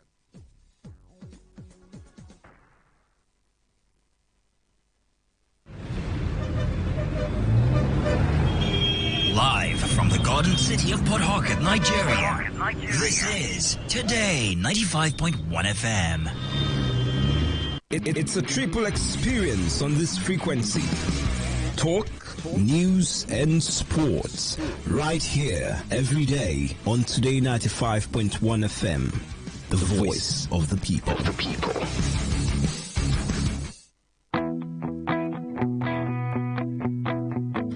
All right, thank you for staying with us. We're back. Let's continue our conversation. The newspaper review segment today squares Today 95.1 FM. So at the weekend, I think last week, came the Court of Appeal ruling, setting aside the lower court order on the local government election. That's not what I'm bringing forward for conversation, but at least in the quarters where they used to echo and scream and chorus, oh, the local government election was a sham, the governor did not obey court order and so on and so forth. At least with the ruling of the Court of Appeal, we can rest now until we hear that they take an appeal to the Supreme Court. Okay, but for now, the local government election, in fact, let me just take some reactions on that one. Since it dropped on, it was late on Thursday into Friday. We talked about it on Friday morning, but quickly. But does it settle substantially all of the issues? In fact, the basic thing the court established, the Court of Appeal, was you had no business making those pronouncements on a local government election. You had no business. That's the Federal High Court had no business making that pronouncement. Chimenem, let me take your reaction to this, then I'll take Dr. Wala. Well, I think the matter is the matter has been given a ruling. Well, so far, I've not been able to look at the subject of that matter. But I think it was given by, I think, the first one was given by Otise. Yes. That's the special panel. Yes. And that panel, I don't know if they've dissolved it now. That panel has been... That is the rumors I'm hearing. Yes, we're seeing rumors. Yes. I haven't confirmed those rumors. Okay. You've not confirmed it. I haven't confirmed those rumors. Well... Because judgment has been reserved by the same panel on other cases. Yes, in other cases. Mm-hmm. Yeah, and you can see what is going on again, what I'm saying there. Well, I think the matter has been given, judgment will have to be, the ruling will have to be obeyed. Okay. And I think in furtherance to that, the Supreme Court, they will have to file a motion for interpretation, whether or not Federal High Court has the power to. That's if the losing party decide to appeal. That's what I'm saying, decide to appeal. Because at this point, that's the only option. Okay. And I think at this point we have to obey. Okay. They have to obey the court order, and I think it's a ruling. It's a ruling. Yeah. So it's not final. The judgment of the Court of Appeal. Interlocutory. So they will have to go to the Supreme Court to file a motion. That's certain. That one is certain. So you're certain they will appeal it. They will. The APC would appeal it. They will. Okay. They will, because with what is going on, they will. And you see what is going on now with the erosion of cases in courts. People are trying to use it to buy time and to use it to get to. Recently, we had a counter judgment and judgment. So for me, I think the only option is to file a motion for interpretation, and then whether the court will decide, whether the Federal High Court has that power. But there are a lot of loopholes to it. All right, Dr. Wala. Yes, I think the judgment for now have settled whatever arguments, tensions, fears, in the public domain. The Appeal Court have ruled. So what I don't really know, perhaps maybe I will try to find out is if the issue of election, local government election matter. Okay. That's about well, I think it's not election. They didn't go into election. No. Okay. It's whether the Federal High Court have the the Federal High Court made sweeping judgment. Barring the police, barring INEC, and voter register, and all of those things. And even said that RISEC scolded RISEC for not announcing that mandatory 90 days notice before the election. Right? Even when I counted that one, it was 90 days. Even when I counted was 90 days. Nonetheless, the Court of Appeal has said, for all of those decisions that you made, you have no jurisdiction over it. Where you have jurisdiction is a national election, national and state election, but not local government election. So if that's the case, I don't think the ruling was out of perhaps the consideration, the legal backings to that were not derived from the Constitution. But be it as it may, Appeal Court have ruled.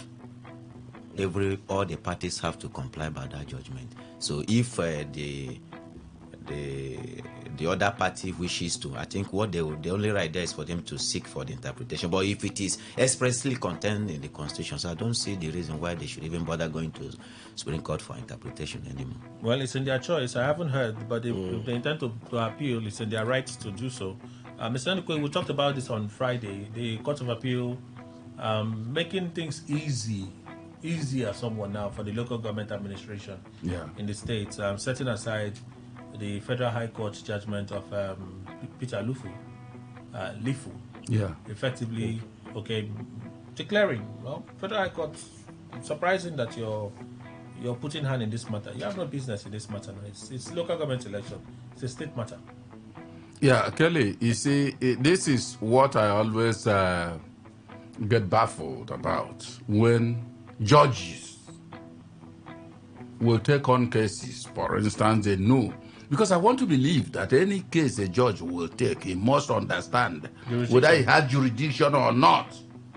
So what is always pushing them to take on the one they know does not fall within their jurisdiction?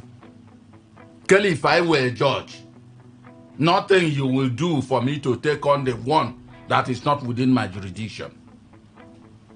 Then, are we going to say that Justice Lifu, for all the years he has been in the bench, that he does not understand how to ascertain or measure and know whether he's within or outside the jurisdiction of a case that comes to him?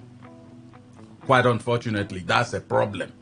Because now, I think what we should only do finally, the way I understand, which their politicians don't even understand, they are supposed to be in the vanguard of maintenance of law and order, but they are not. Now, if the appeal court has made a pronouncement removing or vacating that particular, I don't know, that judgment was it was omnibus, more or less. But it's been vacated by a higher court. I think we should obey. And so those elected... When you say you think...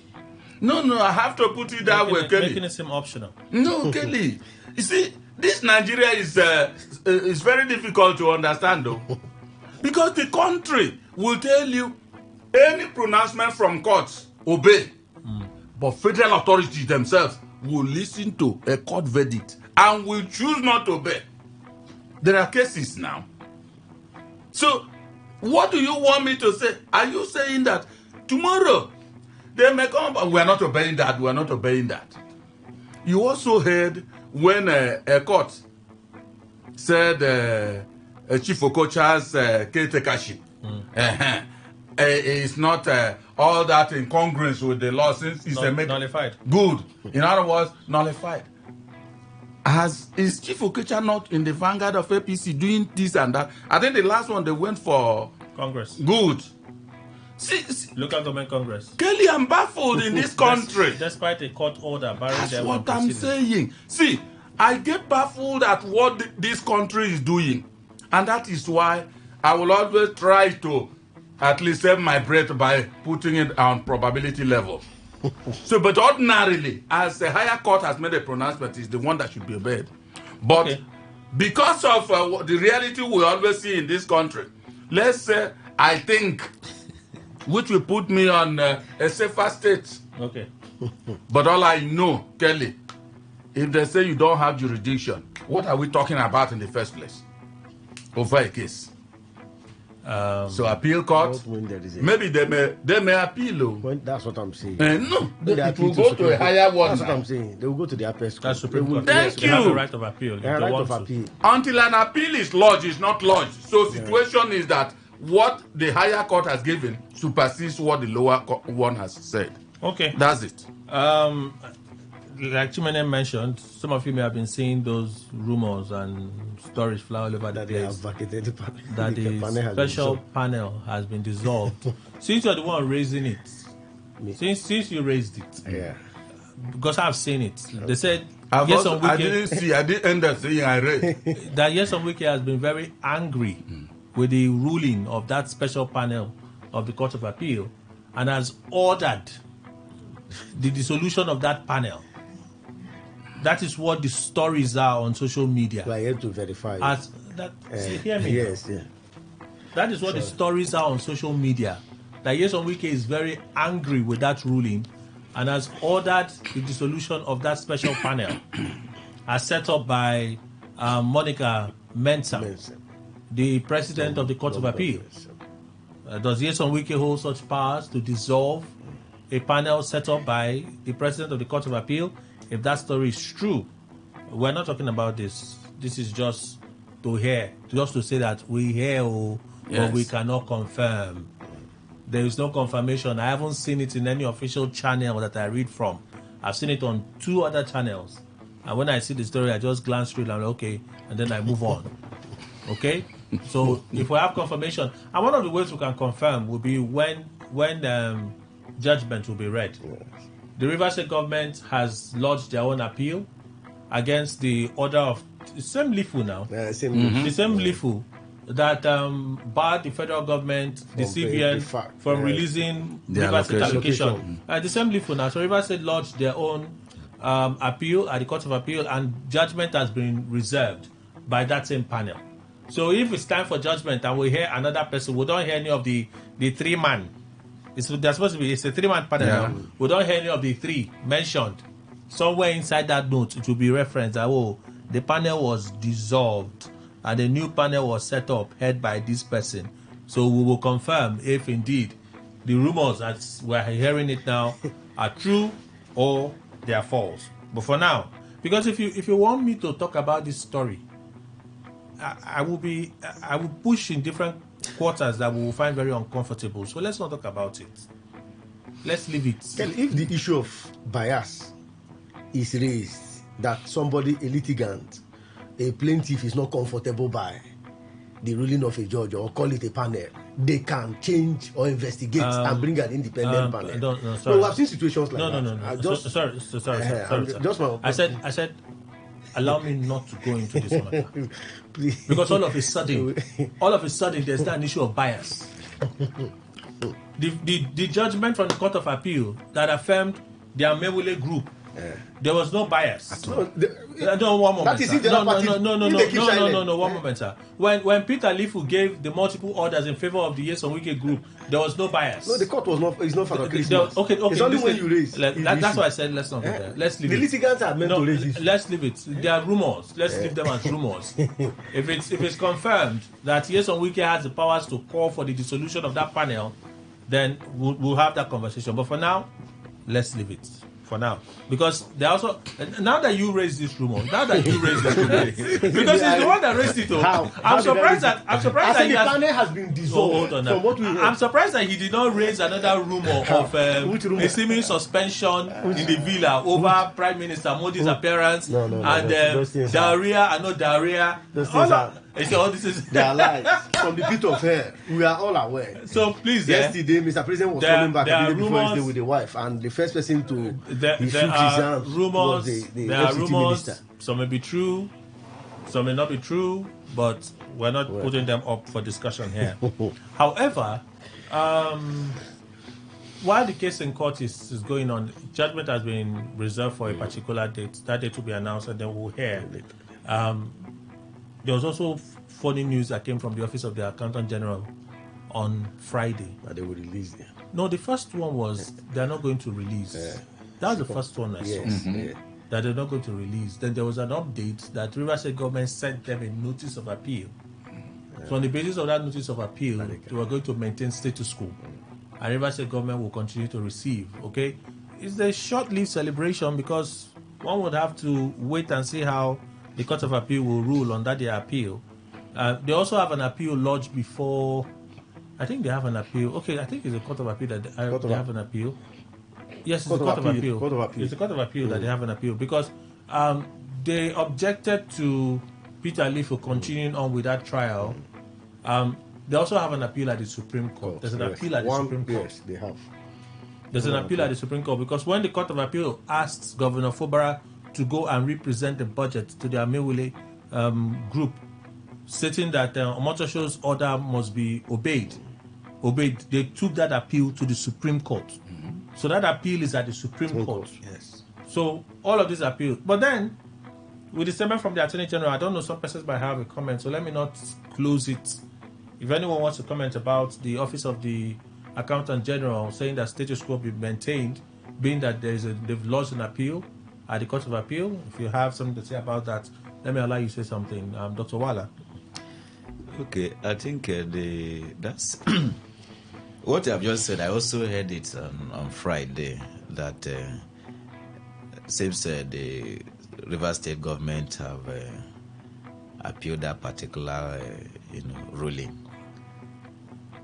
That it has to be, there should be a stay of execution, and if that be, then we'll have to continue receiving our allocation pending the determination of the case. And in fact, Rivers State, these issues are getting compounded because even the appeal court now looking at the release of the allocation or the seizure of it, because they have to also be very careful. If the governor have appealed that of Omotosho in Supreme Court, which has to do with representation of the budget, it's also connected to the reason why LIFO ruled that FAC should, I think it was the one that ruled it, shouldn't be releasing that particular allocation. So no. Yeah, it's connected. It's LIFO now. There's another. Is it not a woman that ruled Abdul that? Malik. Okay, Yes, Abdul Malik. Joyce Abdul Malik. Yes. So with that now, I think they may not be so quick at appeal on this particular matter because of the appeal in the Supreme Court. So, but I heard they presented a case that the matter should be dismissed. I think Rivers State government was asking the Court of Appeal to dismiss that particular ruling from Joyce Abdul Malik of the Federal High Court. Because of the appeal now that is already before the Supreme Court. So to me, we are going to see a little bit delay. I don't foresee appeal court sustaining the ruling of the Federal High Court. I don't foresee it. Because of the appeal that's at the Supreme Court? Yes, at the Supreme Court. I don't foresee that. So you're saying that there may be some technicalities that they will bring, and then perhaps that matter. It's a possibility. Even the argument brought by the Rivers State government is that we already have an appeal on this matter before the Supreme Court. So we notified the judge of this appeal for the Supreme Court, and then she went ahead. So perhaps even the Court of Appeal might say, let's wait for the Supreme Court to hear this matter. That is it. So, that's my own thinking about that. Status quo be maintained. Mr. Ndukwe. Well, Kelly, on Saturday, that was the topic we dealt with on Insight. Me, I don't have legal knowledge, but I always say I use practical wisdom, whether on legal issues, and Anna has been helping me. Yes. You see, once an appeal is lodged against any verdict, I think ordinarily there should be a stay of execution. Once, a verdict has come out in favor of me or against me, let's say against me now, and now I rise up, file an appeal. Does it not? Will they continue implementing while I have said, no, this thing is not in good faith, and that's why I'm appealing? This higher court, look into this. That's the way I look at it. So for me, I think that what will happen is, this angle, because, no human knows it all. This angle Dr. Wala brought in is now a new angle to me, and I agree with that. Because if an appeal is at the Supreme Court, and then you are talking about something at appeal court, there's no way now. You have to wait for that because already the appeal is there. Because if you rush and deliver your own, is contrary to the word of the Supreme Court. It's still a waste of time. Whether they call it academic exercise or whatever they call it in legal parlance, I don't know. So I think we should wait for the Supreme Court to come up with its own verdict on that particular appeal. But it might not also be favorable in time it will take. But it will be favorable in terms of those that are receiving something from the allocation. Yes. Salary, not like me. Yes, it will stay and then make them happy. But the governor has assured that your salaries will not be delayed. Keep on coming. We have to sympathize also with him because if he has assured us, don't also forget that minimum wage is there. He has said your salary. He knows that the minimum wage is also embedded in the salary. The governor knows the implications. Yes. Let the wage bill, he knows. Let this one still be settled. Okay. I will sympathize. No, it's good though, but as for that sympathy, there's no sympathy. He knows what because he's he said wearing. it now. Of course, now. Although sometimes this is can be am I the one competing on the spur of the moment? You know, he was at that Thanksgiving and he needed to make a statement to encourage the people, and he said it. But the governor should know. I know. I think on the aspect of the Supreme Court, this matter is clearly in the hands of Supreme Court, and of course it's the apex court. Whatever judgment that comes from there rests, we give a drowsing blow to every other thing on appeal. Though the appeal is a delay system, that's a delay tactics there from what I see, and that is what Rivers State government is buying. For me, let us look at the appeal on Supreme Court. I think most of those matters were consolidated. That's at the Court of Appeal? Yes, at the Court of Appeal. They were all consolidated. And of course, if there is a pending appeal in the Supreme Court, it means that any moment, because from what we are seeing, judgment has been reserved. Any moment from now, a date will be communicated to the parties. Once there is a judgment in Supreme Court, that gives a rest, and that becomes... No, there's no reserved date for Supreme Court. They've not reserved. No. Appeal. We've not even had the hearing as started. Okay, it means that hearing will continue soon. So maybe they'll announce soon, hearing, but we've not had that but that of appeal, I'm aware that they've reserved judgment. Yes. Yeah. So for me, I think it's just you can see that. I think these people too, the Labour Party, led by Hilda Dokubo and all the rest, equally went to State High Court. That's for the assembly matter. That's what I'm saying. In all of these things, we all know that it is a delay tactics, and then with the erosion of these court processes, sometimes the court is even overwhelmed, and that is why we are saying that some of us are saying that look, we should have a clear jacket court system wherein these matters will be heard with accelerated, give us accelerated hearing. Because what we are seeing is that you see judgment upon judgment. And of course, this will even, span to, if you don't take time, till next year, from what I'm seeing. And of course, we don't know. Because once there is a judgment, the judgment still, like you said, if an appeal is not enough to go enter an appeal number, suit number, sometimes you go on appeal, the number, with the processes we are seeing now, some of those things are e-filing. So sometimes you won't even have an appeal number. You say you have appealed. There is a land dispute recently where the litigant, the plaintiff was, the defendant was like, I have entered an appeal. But it was upon investigation. What they did was that they started the process. The appeal number is not even out. So in practice, those things must be entered. You must enter the appeal, and a date must be given. Then the appeal number is what you will now use. Because we have seen processes that, for the simple fact that a lawyer has appeared, they will say, we've gone on appeal. Look at what we have written. No, it must be entered, registered. And the number of this appeal, this thing must be given to the defendant or plaintiff. We have seen situations where those things are not entered. What you will hear, we've gone on appeal. That voyage, of course, will be eclipsed. And that is why you see most of these processes are pondered. You see people, chief is saying that they don't obey court. When you look at the court processes, and most times the interpretation, you see a lot of interpretations. like the one who go normally do. He's a judge. In fact, in one of the courts now, if not virtually from High Court to Appeal Court, the young man is all over. But once there's a judgment, he interprets and tell you that we still have more life. So I think we'll all see the head and face of this matter when Supreme Court gives its judgment. With effect from today, November 25, 2024, I am proceeding on my annual leave. It has been a very busy year for me since our inauguration for the second term in February this year.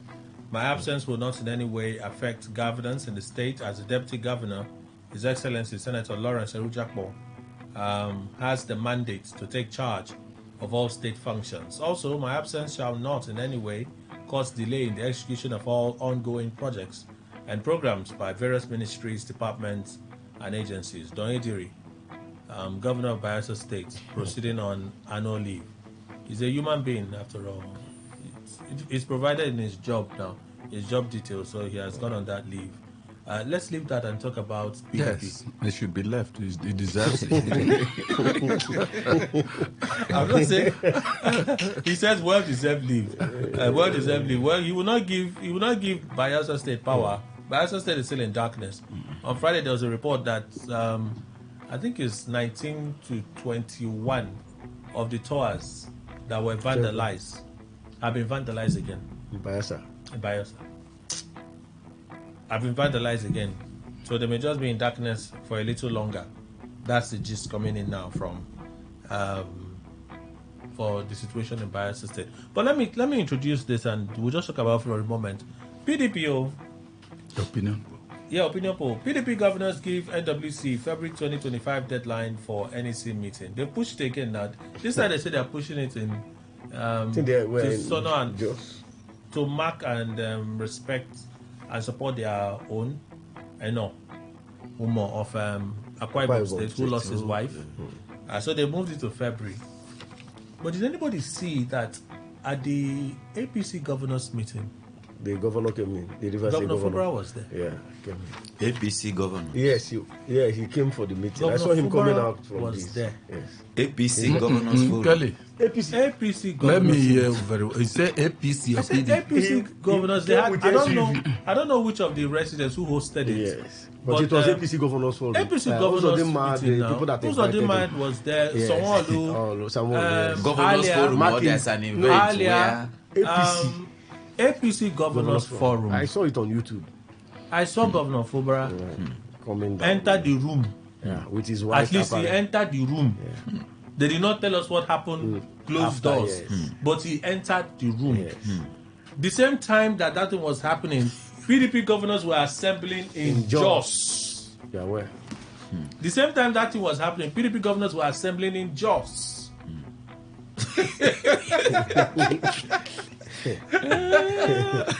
We've not heard any statement. I haven't even pro for any statement because this was nobody who even agreed to talk. What was he doing there?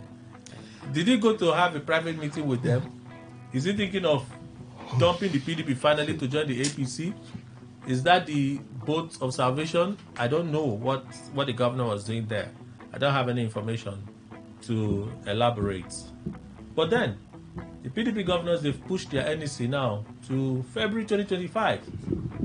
I asked the question, what's your rating of the PDP governors at this point? Well, we have to do this after this, the news. When we come back from the news, we'll continue. Please, stay with us.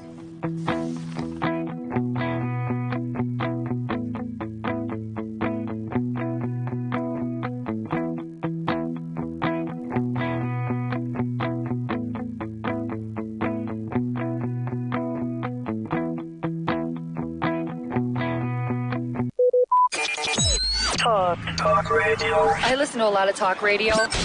95.1 FM. Every day, every hour, when the big stories break, depend on our 24-hour news team to bring you the latest. Today, 95.1 FM.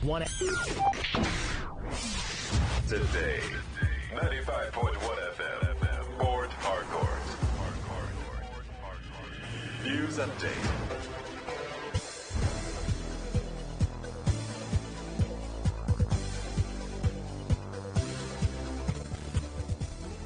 Hello, good morning. Here's news update on Today 95.1 FM. I'm Rona Agbara. Former Chief of Staff to ex-President Muhammadu Buhari, Professor Ibrahim Ambari, has advised the Bola Tinubu-led government to tweak some of its policies adopted from the World Bank and the International Monetary Fund, IMF. The IMF and World Bank have consistently advocated the removal of energy subsidies and the floating of the naira, saying failure to effect the two economic policies would plunge Nigeria into severe inflationary pressures. After his inauguration in May 2023, the president announced removal of petrol subsidy and floated the naira. Petrol prices soared to over 1,000 per litre in some parts of the country, while food and commodity inflation also skyrocketed. Professor Gambari, who said Nigeria has been lucky because in other parts of Africa, the cost of living crisis would have triggered riots, asked the current administration to quickly domesticate and revise some of the policies of the IMF and World Bank it adopted for the benefit of Nigerians. Meanwhile, former spokesperson for the People's Democratic Party, PDP, Kola Olugbundia, has criticized the Bola-led Tinubu government for removing the fuel subsidy and floating the naira, saying both decisions have brought the country to its knees. Ologbondia, who said this during a television program, insisted that President Tinubu would have embarked on phased removal of petrol subsidy and then provide palliatives such as reducing fare on public transportation rather than subsidize rice for the masses. His stance followed the meeting of the PDP governors over the weekend, where they called on the president to reform the economy. On reforms called for by the PDP governors during their meeting, Ologbondia cited the issue of tax reforms, which has been championed by the party. Chairman of the Forum and Governor of Bauchi State, Bala Mohammed, had during his remarks at the meeting restated the party's commitment to providing good governance to the people through elected governors under the party. The Minister of Aviation and Aerospace Development, Festus Keyamo, says his ministry has complained to the National Security Advisor, Nuhu Ribadu, over the harassment some Nigerians face at the hands of some security agents stationed at various airports in Nigeria. Keyamo, who said this during the television program, disclosed how he gets loads of reports about the misbehaviors of some security operatives at the airports. The minister disclosed that the NSA had acquired about 1,000 body cameras for security agencies for both monitoring of activities at the airports. Keyamo, however, disagreed with calls for most of the security agencies to be pulled out of the airports, saying their operations must be monitored to ensure that it meets the standard required. He made reference of arrest of drug traffickers at the airports by the National Drug Law Enforcement Agency, NDLEA, as one of the reasons why these agencies should be at the airport. And on the foreign scene, the United Nations Children Fund, UNICEF, has warned that the number of children recruited by armed groups in Haiti has jumped by 70% in the past year, with children making up almost half of gang membership. Haiti has been suffered from decades of political instability. Both in recent months, the Caribbean country has seen a surge in violence, with gangs now controlling 80% of the capital, Port-au-Prince. UNICEF in a statement said the spike in recruitment of children had been fueled by escalating violence, widespread poverty, lack of education, and a near collapse of critical infrastructure. And that was the news update on Today 95.1 FM. I'm Rona Agbara. Many thanks for listening. Good morning.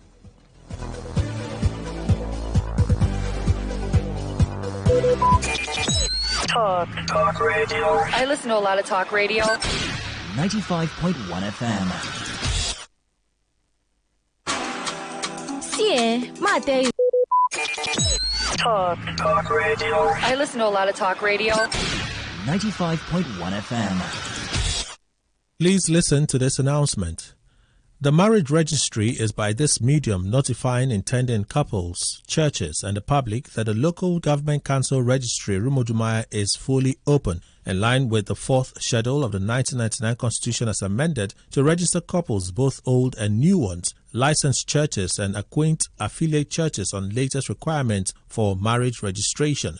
For inquiries, please call the marriage registrar, Franca Cholu, on 0803 336 1881. Again, 0803 336 1881.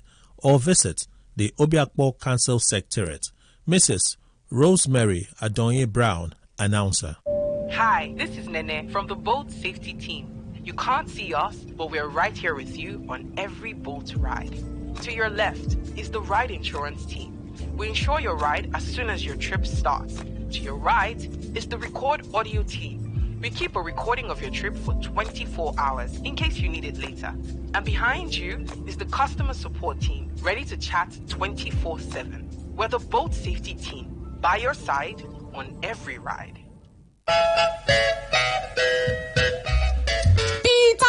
You don't bust. Oh, Shekure or Woko. You see this November, every don't set for DSTV and GoTV customers. See, if you dey inside Pitakwa and you get old decoder when you never recharge, I mean you just keep your decoder for one side based on 1 or 2. Even you wey your own expire yesterday, now you get this message. Alele, waka enter any multi-choice office or block any of our agents for area, make you recharge your DSTV or GoTV decoder from the 16th to 30th of November. And now you feel they push that big trolley for inside supermarket with plenty food inside. I go lie for UK. I say food shopping wey fit reach 100 to 300,000 naira. And you see this shopping so, now as you take recharge if your package big, I be say what you go win too, it go big. We go dey announce the winners every week, even call you for phone to tell you. So sharply recharge your DSTV or GoTV decoder before 30th of November. People wey arrange this message now Migrant Resources Limited, authorized multi-choice dealers. Remember, terms and conditions they shall.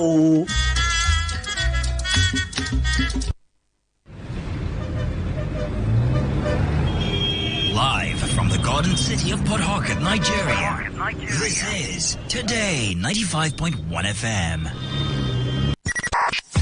95.1 FM, voice of the people. And we're back.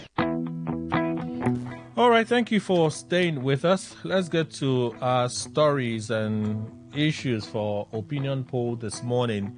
First, the PDP governors giving the NWC February 2025 deadline for the National Executive Council meeting. This meeting, they've been talking about it for a long time. Keeps getting postponed. The last one set for November has been postponed again to February 2025. Would they postpone it any further? I don't know. Perhaps only time will tell. Let me take the views of Dr. Wala on this. If you rate the PDP high, we're not talking about Governor Fubara's appearance at the APC governors, progressive governors meeting, because we don't have information. I saw him, got out of the vehicle and head straight into the room where the meeting was holding. I saw him, okay? But then, the PDP. Yes, I think, I don't really know whether PDP, why it's taking them time, the kind of internal, perhaps, crisis that they are, into, that could warrant all this delay of having their neck meeting and shifting as though they are buying time. And I also think that this year there was a kind of a disciplinary committee that was formed, and we are looking up to seeing some, Okay, you are looking? Yes, I was looking up to seeing some necessary steps to be taken. Yeah. But unfortunately, in fact, that committee, I don't know whether it's alive or dead now. It's alive. It's still alive. Okay. So nothing has, no fruitful results yet. Nobody have heard. I have not heard. Not seen nobody. I haven't heard anything about that committee since then. Then regarding the issue of the NEC, that I think they were supposed to have that meeting. I think in November. This November. Yeah. You understand? They have been shifting it till that of. So I don't know the kind of whether there is something that is beyond them, in which they are either afraid of, in the name of we are trying to reconcile. I don't see any reconciliation. I don't see any reason that should have warranted that kind of shift, except I don't know that there must be a bigger problem that is confronting PDP as an opposition party. That house is not in order. It's not in order. Do you rate them high? Rate them high. In what perspective will I rate them high? At least they continue to meet now. Meeting what? What is the outcome of the meeting? They continue to gather. What are they gathering? They will share pleasantries. They will eat. They So will laugh. is that what is the problem they are having? Both government will come out and release a statement, tell Buhari, and tell Tinubu, stop this thing you are doing. The truth of the matter is that PDP, I think they are still in shambles. Yeah, they are in shambles. Shambles. Are you still in the PDP or you reform PDP? Depending on the PDP, not the one led by Bala. That's a committee of friends. Yes, that's committee. So I think that's the one that I've asked the NWC. But the NWC is your company. It doesn't matter. There are people. Look, it's like when you talk Christianity, there are Christians and there are failed Christians. So we are still in multitude. But of course, when God comes, He will take those that are ready. So the question you should ask, are those people ready? We've left them long ago. Which people are ready? The ones you're seeing, the ones you're pointing NWC. at. That's what I'm saying. Some of them, not all of them. I'm not accusing all of them. But the NWC, National Working. there was a statement released, signed by Samuel Ayawu, that they have moved the NEC meeting. They moved the NEC meeting to February. And there you have the governors aligning with them. So the NWC is your company now. Isn't that correct? My brother, Samuel Ayawu is your company. Let me respond. You see, in politics, it's not everything you hear. In politics. That's why, Chief, there's not everything you hear in politics that is obtainable or that is you see, in politics, like I said, there is no much righteousness. Okay. Statement can be made to alter a situation for that moment. And when you go to caucus, that same statement, what you hear in public may not be what you practically see. Ayahu may have said something, but there are people that are behind Ayahu that will still call him and tell him that what you have said, of course, they may have told him to say it just to salvage a moment. I want to tell you that, yes, we may have, if we say February, but we are still, it's a work in progress. What is a work in progress? In politics, there are practitioners, there are non-practitioners. Okay. Politics, the question you should be asking, the Governors Forum, these are not practical politicians. What you're seeing there is a group of friends who on the day of election, it's like what you saw what happened in Ondo recently. When we said, look, that they are not serious, that the present Governors Forum that we have now cannot even win election, cannot even influence election, even in their state, various states. So you can see APC is taking over. And if you look at the days of the FCT minister, of course you can see that there is a moving and shaking movement. The movement was so strong that, of course, these are immovable people. They can mutate and tell you this is what will happen. And of course, it was a formidable opposition. So how come he couldn't make himself become presidential candidate of the PDP? There was a manifest manipulation. It was a widespread manipulation, and the man that even orchestrated it. The man that knows everything in the PDP, that controls the PDP, the man who is a moving arm in the PDP, right? Could not get himself to. Can I respond? He was manipulated out of a position that he was so interested in. Can I respond? He was not defeated. He got what he was looking for. What was he looking for? He wasn't taken away. He said, I will not support injustice. Okay, I will not support. Did support. It does not matter where he's coming from. He did not fail. They were the people that failed. If Atiku had ceded that vice presidential position to him, all the noise, we would have heard any. My brother, politics is interest. It's interest. Okay. Yes. Good. It's good. Politics is either you compromise or. Okay, so you compromise. Yes, what Wike did was, look, I have given the party options. Okay. That I'm going to support a South ticket. Let me. And haven't sold yourself out. I will support the man. And remember, he has the right, the suffrage, to support whoever he chooses to support. My question is this. So yes, clearly, it's either Wike or no PDP. Not either Wike or no PDP. He's just one person. So it is with rights, just as I am. It is Wike or PDP. He has his followers. Remember, he has his followers. I think you're asking me a third question, but I will give you a descriptive answer. Wike has his followers, not just Wike. Wike has entourage. Some of us are his foot soldiers. Okay. Now, I haven't built the party. I told you this party was under life support. There was no oxygen. Wike came. We were losing out. At what point? I said we were losing out here in Nigeria. We were losing states. At a point, we were not making anything. The center was not falling. We saw how under which is Secondus. You want me to be telling you about the red sheep? How many states did Wike win for PDP at the time? We're not talking about winning. Wike won his own state. We're talking about showing capacity.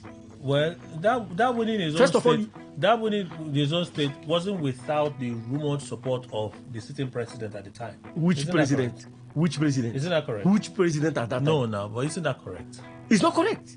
Okay, which president?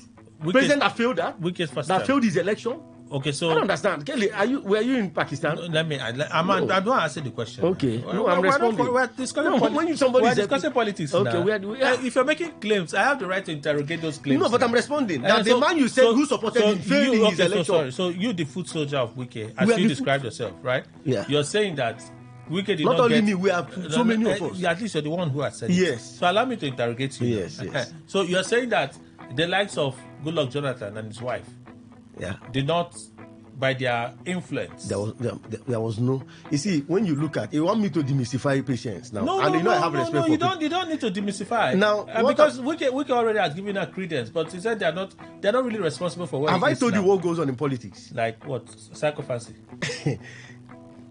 Patience didn't add anything. She didn't do anything. Nothing. I can tell you. I will give you proofs. Okay, so Jonathan. We're talking about capacity. The man, Wike capacity. So he was on his. He was ready. He was on his capacity that he emerged the and governor God first time. God first. And volunteering himself. Okay, so my question again is this: you said Wike was leading the party well, and I'm wondering how many states did Wike win? When you talk about states, you talk about those of. Remember, you are just a journalist. We are foot soldiers. We know the wilderness that we are all on, and today we are all passing through that. You know, we are not seeing road. It was all dead under which is Secondus. We are losing places, and we can say, look, please. There was no fund. You are looking for how to do what? To skin a man. Yeah, skin a man. Yeah. That's what you are looking for. You're looking for how to put Uche Secondus into the center of this conversation. The party was not. There was no success at all. But yes, on Wike. Wike, the person you described as your master, right? By you saying that you are he's my leader. He's my leader. You're a foot soldier, your master. He's whichever way you want to put it. Okay, but yes, Wike told us that one of the reasons he wanted Secondus gone, he spoke to the media. So the media. Now, one of the reasons he wanted Secondus gone was so that it would clear the way for him to emerge. Yeah, him to emerge as a presidential candidate for the PDP. When the governors had their so-called Asaba power was come to the south. Yes, come to the south. So, can I respond? On that basis, he had to sacrifice Secondus. Let me respond. Isn't that correct? It's not correct. Let me respond. So I told you, each time you ask me a tag question, I will give you a descriptive answer. Are you saying that Jeso Wike lied? Because Jeso Wike says so it's on record. No, what you have, the information is not verified. That's it. I said I am quoting Jeso Wike to have said you can bring the clip. You see, what you hear you see, when you're not in that industry, the problem is that there is a mischief interpretation by those that are not practitioners within the political industry. So Jeso Wike lied? No, you are the one. This is not what Wike said. We've seen media practitioners. Was it you awarded the first place? No, we have seen people. Or do you lie? It's like what is going on? You know, I don't want to call the media station, but we are looking at it now. The television station. We know what is being couched there. So this is what goes on. I'm a journalist. Okay. There are sometimes we want to embellish. There are statements that will be made by a politician. I want to hype it in order to sell some, make news and all the rest. But at arriving at the capital T is a problem. Wike did not say it. Okay. What Wike was doing is that the party was wrecked. There was no fund. So you don't move a party without fund. At what point was things the PDP, were not falling? At what point was the PDP wrecked? At what point was the PDP wrecked? It started. In fact, it became more manifest under which is Secondus. things are not falling on pleasant places. Sorry, I'm confused. And now. with No, one moment. Let me call the national chairman. No. Please hold on. 1 moment. It seems I was brought here today to be spotlighted. No, this is what I like. Because you're taking me to I've been praying to have credit like this. I'll take the views of the point. No, let him just say he has not been there. After due credit should be given to Nyesom Wike because after Jonathan lost that election, someone needed to step up. Who supported one moment. Okay.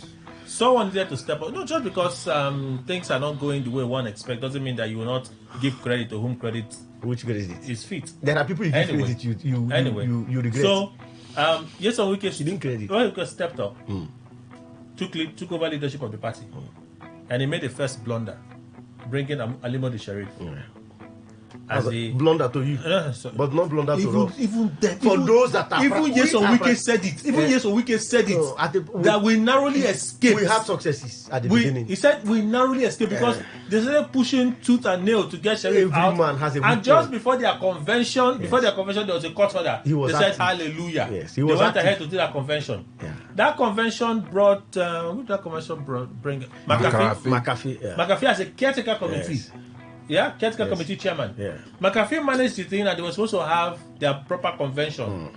That convention was when the likes of Bode George, the late Okwesi wanted to become national chairman. All of them got ready, got to the stadium. I think that was in Lagos or Abuja. And they did them marathon and brought in that is politics. Uche Secondus, right? That was years. At least 3 years had gone before Secondus became national chairman of the PDP. How did they become so financially abandoned? If Nyesom Wike has been championing as leader of the PDP from when Goodluck Jonathan lost that election and took a backseat from politics and events in the PDP. That is why you're not a politician. You're a media practitioner. Okay. You see, the more you look, the less. We are there insiders. The party, you see, we were suffering and smiling. See, that time you were in APC. It's me. I was in sabbatical. I've never been able. God forbid. Don't call to. Look, there are things in politics you try. You said, let me just. Wait. No, check my record. You said that you're not in APC. I said, check my record. No, you said you're not in APC. They were not doing well. I remain neutral. That's a difference. But right now, he's also in APC. I'm supporting the same person that tells me. No, this is the funny thing about. This is the time of governance. So you were on sabbatical then. You were on sabbatical then. I left because we were. So at that point, you're not a foot soldier. You couldn't have been an insider. Just allow me. You couldn't have been an insider. I said I have been part of PDP, and God forbid, as at when you're coaching, I was still a member of PDP till today. What happened was so you are playing anti-party. You are playing anti-party. What is anti-party? When you support when the country, this is the time for governance. No, but you were in the APC. They said what? You were in the APC. Registered. I wasn't in the APC. Were you not in the APC? There were policies that were proper. Well, you were never. That I had to support. You were never in the APC. Me, I wasn't. Go and get the register. Okay. Thank you. So please, don't go and register me in a church where I don't attend. Because these days you just call roster and you put my name in. Okay. There. Go on, please. So yes. I'm asking the question. How exactly when did PDP become so financially abandoned? Thank you very much. If Nyesom Wike was the one spearheading in terms of leadership of the party after Jonathan lost the election. Thank you very much. You see, fun when it comes to sponsoring political parties. Right. Of course, you can't take away funds. You can't take away funds. So many things were abnormal. But we were, that's what I'm saying. Now, part of it was fun. Part of it too was the effort of the chairman, the national chairman. Things were not moving. But we were making it look as if we managed the man called which is Secondus. See, let's come back to our topic. Not coming to our topic. You seem to be interested. You're jeopardizing the topic of today. I agree. You're so interested. As an interested party, I want to make you understand that there was no good effort. We were losing. I take full responsibility. So the only option was to remove him. Okay, I take full responsibility. You remember what happened to Jonah? Sorry. I want to leave you. So you said Secondus was the problem. Secondus was the problem. We have to lift him up. Okay, so you remove Secondus. You say that the statement by Nyesom Wike that I just cited is a lie. Okay, not a lie. No. Nyesom Wike said he had to remove Secondus. He had to remove Secondus because of his presidential ambition. It's a lie. You concocted it. You said it's a lie. You concocted it. Okay. You're not the member of our party. So you removed Secondus. Nyesom Wike spearheaded Ayu to become the national chairman of the party. Then, as I then, Ayu was fit and proper. Somebody can be fit. We have seen those that are health-wise. And as time goes on, they deteriorated. How do you rate the party? The way you people have done, the way you have done this party, you've done it like diapers. Don't point at me as if I'm the one. You use it. You abandon it. That's like people have treated the PDP as diapers. Can I respond? Don't be doing as if you're allow the belief to cry. You're not a member of PDP. Allow me to cry. If anybody dies in my family, God forbid. I don't think you're a member of the PDP because you've given me a lot of conflicting accounts this morning. What we have now. And I can't help but pay attention to those conflicting details you've given me. I'm not effusive about the caliber of people that are there. Where? The people you're seeing now under Bala, God forbid. Look, we all have options as Christians to choose a path. I said we have reformed PDP. Where we now communicate, you can see the level of efficiency. Are you the reformed PDP? I said we are reformed. That's reformed PDP. Yes. Those that are ready to win election. So you're not a member of the PDP now? The potency here, that's what I'm saying. Under Bala, try to understand me. We are not effusive under Bala. Okay, so now we have our reformed, we have, right now, we don't see. So the reformed PDP is the PDP that Yes Wike is controlling? That's because he's the one controlling it. I said, Yes Wike is just one person. Under our own, this is a man that we are subservient. For those of us who are his foot soldiers, this is a man that we can count on. If we want to win an election, this is a man that we can rely on. Why is it because he has shown capacity in all facets. So, but I'm asking a simple question. Yes. Right? Yeah. The reformed PDP is the PDP that Yes Wike is head. Right? Not only him. I said he is the leader, the protagonist, but there are other people. We're saying the same thing. In all factions, I said here in River State, he's a leader. At the national level, he's also, now. But I said it's a leadership thing. It's a leadership thing, yes. But one person sits as the head now. Yeah, that's what I'm saying. Yeah. Right? Yeah. So you're part of that faction, yes? Thank you, that's what I'm saying. We are this is a reform, because you're trying to tie me to... I'm not tying you to anything. You're the one thinking I'm not to tie you to anything. So this group by Bala Mohammed, they are nothing. It's a forbidden. You see one thing that I have always prayed for. I have been in opposition for quite some years, and I don't want to be part of weak opposition. You've been in opposition for quite some years. Yes, when I say opposition, I have been a member of AMPP. I have been a member of You don't just. That's why I said in grooming process. No, please go on. Yes, I have been a member of AMPP. I have been part of ABGA. Yes, you don't just come out and join a party. You must be groomed. I know what we suffered. When you lose an election, police will come after you. So many things will come after you. Right now, we are leading. So how do you rate this PDP? The one that you're not part of? By percentage? The non-reformed PDP. That's what by Bala. Yes, how do you rate them? It's a failed project. Failed project. That's what it's a failed one. Thank you, sir. I enjoyed myself. Mr. Ndukwe. Yeah. They are not serious. PDP governors give NWC February 2025 deadline for NEC meeting. Well, Kelly, you see, I think I'm getting tired of the PDP issues. Please don't bother about us. Certainly tired, Kelly. You remember the last time we had a discussion on PDP? They promised us where they either push it to November or so. That's what we are now. Yes, I said that they will push again further when that time comes. And that's it now. I'm not a member of them, but that's exactly what I have said. I said it then. And I think even this one, they may push further. Because are you telling me, just as on the sideline, Wise Barrier came up, they suddenly, one day, there are events, and events come out daily. There could be another event that will be of importance, and they will push further. See, Kelly, you are asking how anybody is rating them. In the first place, I have not rated them anyway, but I just look at them as not being serious. Thank you very to much. say the least.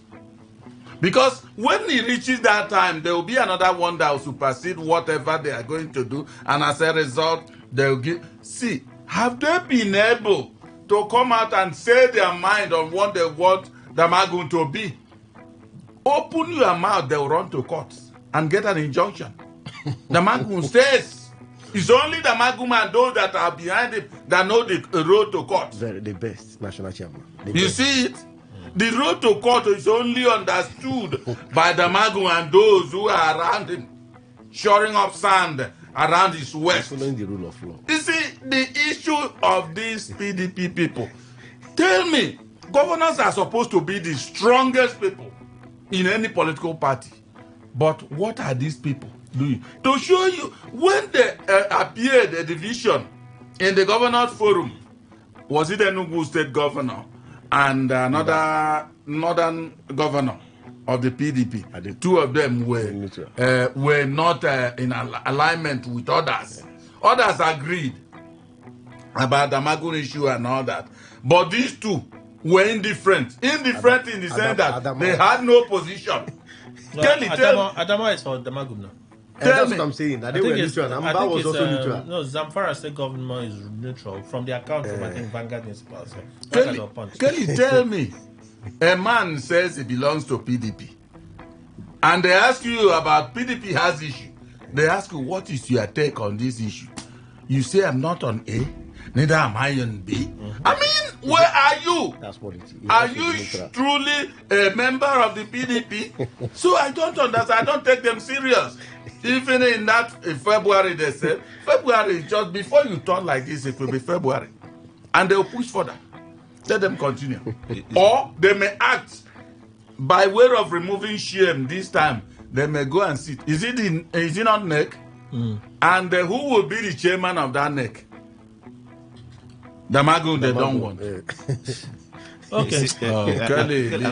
Another thing again. I have been wondering regarding this whole scenario.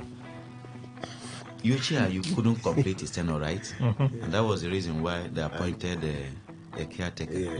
And this caretaker, the tenure is lingering. Before you know it, will he not have completed the tenure of your You don't have the latest gist. You don't have the latest gist. Yes, on Wiki said they agreed that the Magum should complete the tenure of Ayu. So that's what is going on. That's what yes, on Wiki said. That they agreed. So who is the governors fooling about? So that's what is going on. Anyway, let me ask an hypothetical question. If what I saw is anything to go by, if Governor Fubara defects to the APC, is there hope for him there? Mr. Ndiko, see, I'm whispering. My voice is not loud. Kelly, I don't know what you are. This is microphone. Even if you like, actually whisper. I'm actually whispering. Before I went to APC governors, people they are meeting. See, thinking of defecting. Maybe they can use their weight and protect him. I don't know. I'm whispering on. Kelly, it's a very dicey situation. Yes. Because if he goes to APC now, they can only protect him minimally. He might not have the full support of Asorok. You know, because the occupant of Asorok is the greatest of the supporters. And if he's behind you, because you know the reason, he will say, and at that time he has to give 100% loyalty. He say, you came here, you people, look at where I am in Asorok. You people brought your problem to me and I said, go and represent the budget. You didn't do that one. You chose the ones you complied with. There was another Tony one again. He mentioned that Fubara did not comply with. So, when he counts those two, if he joins APC now, he will say, are you in agreement that you made mistakes, serious mistakes? When you came here, I told you all those things and you didn't listen. At that time, remember that Fubara is a boy to him. He'll say, yes, sir, I made mistake. Then his Oga, I'm talking about the direct Oga to Fubara, who is the FCT minister. Not now.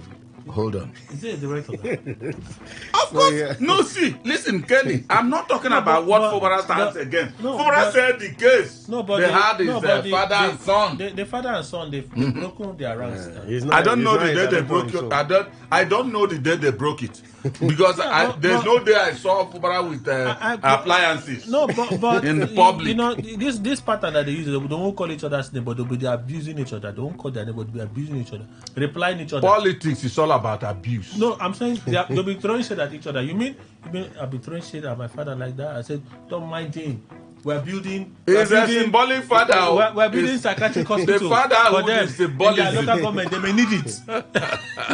Kelly, that fatherhood is symbolic of the real father. So it's not the real one. Of course, that's why he's a Seminalaye Joseph Fubara. And this one is Nyesom Wike. So his surname is not Wike. But because of truly, Rivers people would not have looked for Fubara to vote for him. That's the clear truth. Now, Wike brought him, but I stand against the fact that because you brought somebody, you now want that particular person to be subservient all through. It doesn't happen.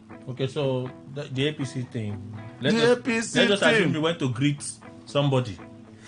You see, Kelly, you remember there was a time either the governor of Kogi State or whoever went to I can't remember whether it was PDP Governors Forum. It was a celebration, not a meeting. That's celebration Ododo. Or no celebration? That's Ododo. I am Ododo now, good, of Kogi State. Mm-hmm. I am seeing things in change now in Nigerian politics. There is no time you tell me that APC or PDP will be having separate meetings. You see a notable member of the PDP attend APC zone and vice versa. So for Fubara to go there, whether it's a meeting or celebration, the issue is that there must be a purpose for him to be there. I'm thinking one of the governors was doing their birthday, so they invited him to. Whatever. I'm thinking. Whatever, but I am saying that he attended that celebration, important celebration in quotes. Well, it's somebody's birthday. Well, one of the governors. Kelly, let's say it's not birthday, or death day, or whatever it might be. His birthday. The truth now is that if he makes the mistake of jumping to APC, he will not be well received there. Okay. That's my view.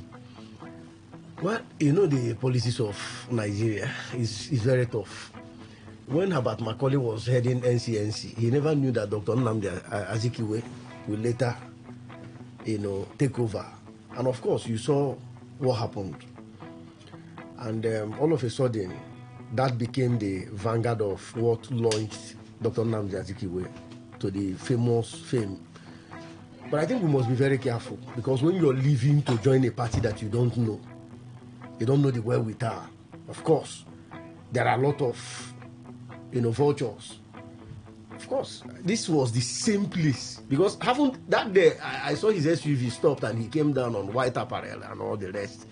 And I was looking at the YouTube. I went to Naira Land. They said it was PDP APC meeting. Now, of course, you know that there are informants even within that APC meeting. And of course, what will be the legacy? Where will you start? You may be denied of ticket. There are a lot of consequences upon joining. The same president that called you and said, look, these are the 9-point resolution. Go home.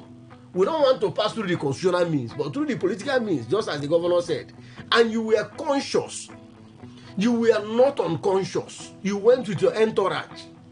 And upon which you signed and said, look, I will adhere to this 9-point resolution. Remember what happened to Ambode? Ambode was about to go back to second tenure. There were a lot of vices, political vices committed by Ambode. And of course, once there is a dereliction of duty in politics, we are not talking about constitutional dereliction. We are talking about political dereliction. You won't be forgiven. Okay. It's like when you give a man a cocaine and say deliver. He said, they collected it on the way. What comes next is death. No, you can't escape. No, that is, what did he say? You can escape. You escape. now, you see, the governor is truncating the success of, because 2027 is clear. Okay, so remember, we don't know why he was there. No. There are a lot of we are permutative. So for you politicians. now, right? They may have called him. He's very close. He's a very close ally to Hope Uzodinma because of the oil well. Yes, that was seeded recently. I want to take your view on this one. The oil well recently was that Nyesom Wike won, the former governor was recently given back again from the information we got to Imo State. So these are the compromise that the governor has. Okay, I'm just taking. So it could be that under the auspices of Uzodinma, he may have come to that place to, tell them, and he's looking for solidarity. So for me, it will be very tempting. He may be eclipsed. Okay. Come 2027, and the consequences of joining it, he may be denied ticket. Remember that Ganduje is not even his fan. I don't know. A lot of things are going on. That's why I'm in the enterprise. So you're in the APC too. I said I'm in the enterprise of politics. Please don't predicate it. How do you know things happen in the PDP and you know things happen in the APC? That is why I'm a politician. It's my market. Okay, there's nothing I do. Okay. As a lawyer, what we do is that we pontificate through the waters of politics. Okay, I forgot you're a lawyer. Yes. So, but you're more of a politician than a lawyer. That is where everything comes. That's where the money comes from. Yes, everything. I don't hide it. Dr. Wala. It is my market. Okay, Dr. Wala. This is also your market, journalism. Leave my market for me. No, I won't leave it. You just asked me of my own. Dr. Wala, we are whispering. We are whispering. Chief. Should he, if that's the reason he went there, or not, APC, they've gone against court order and they've done local government congress.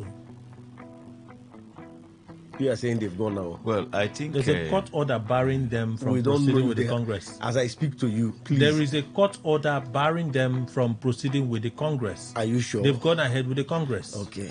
Thank you. There is a court order barring them from going ahead with the Congress. They've gone ahead with the Congress. Thank you, sir.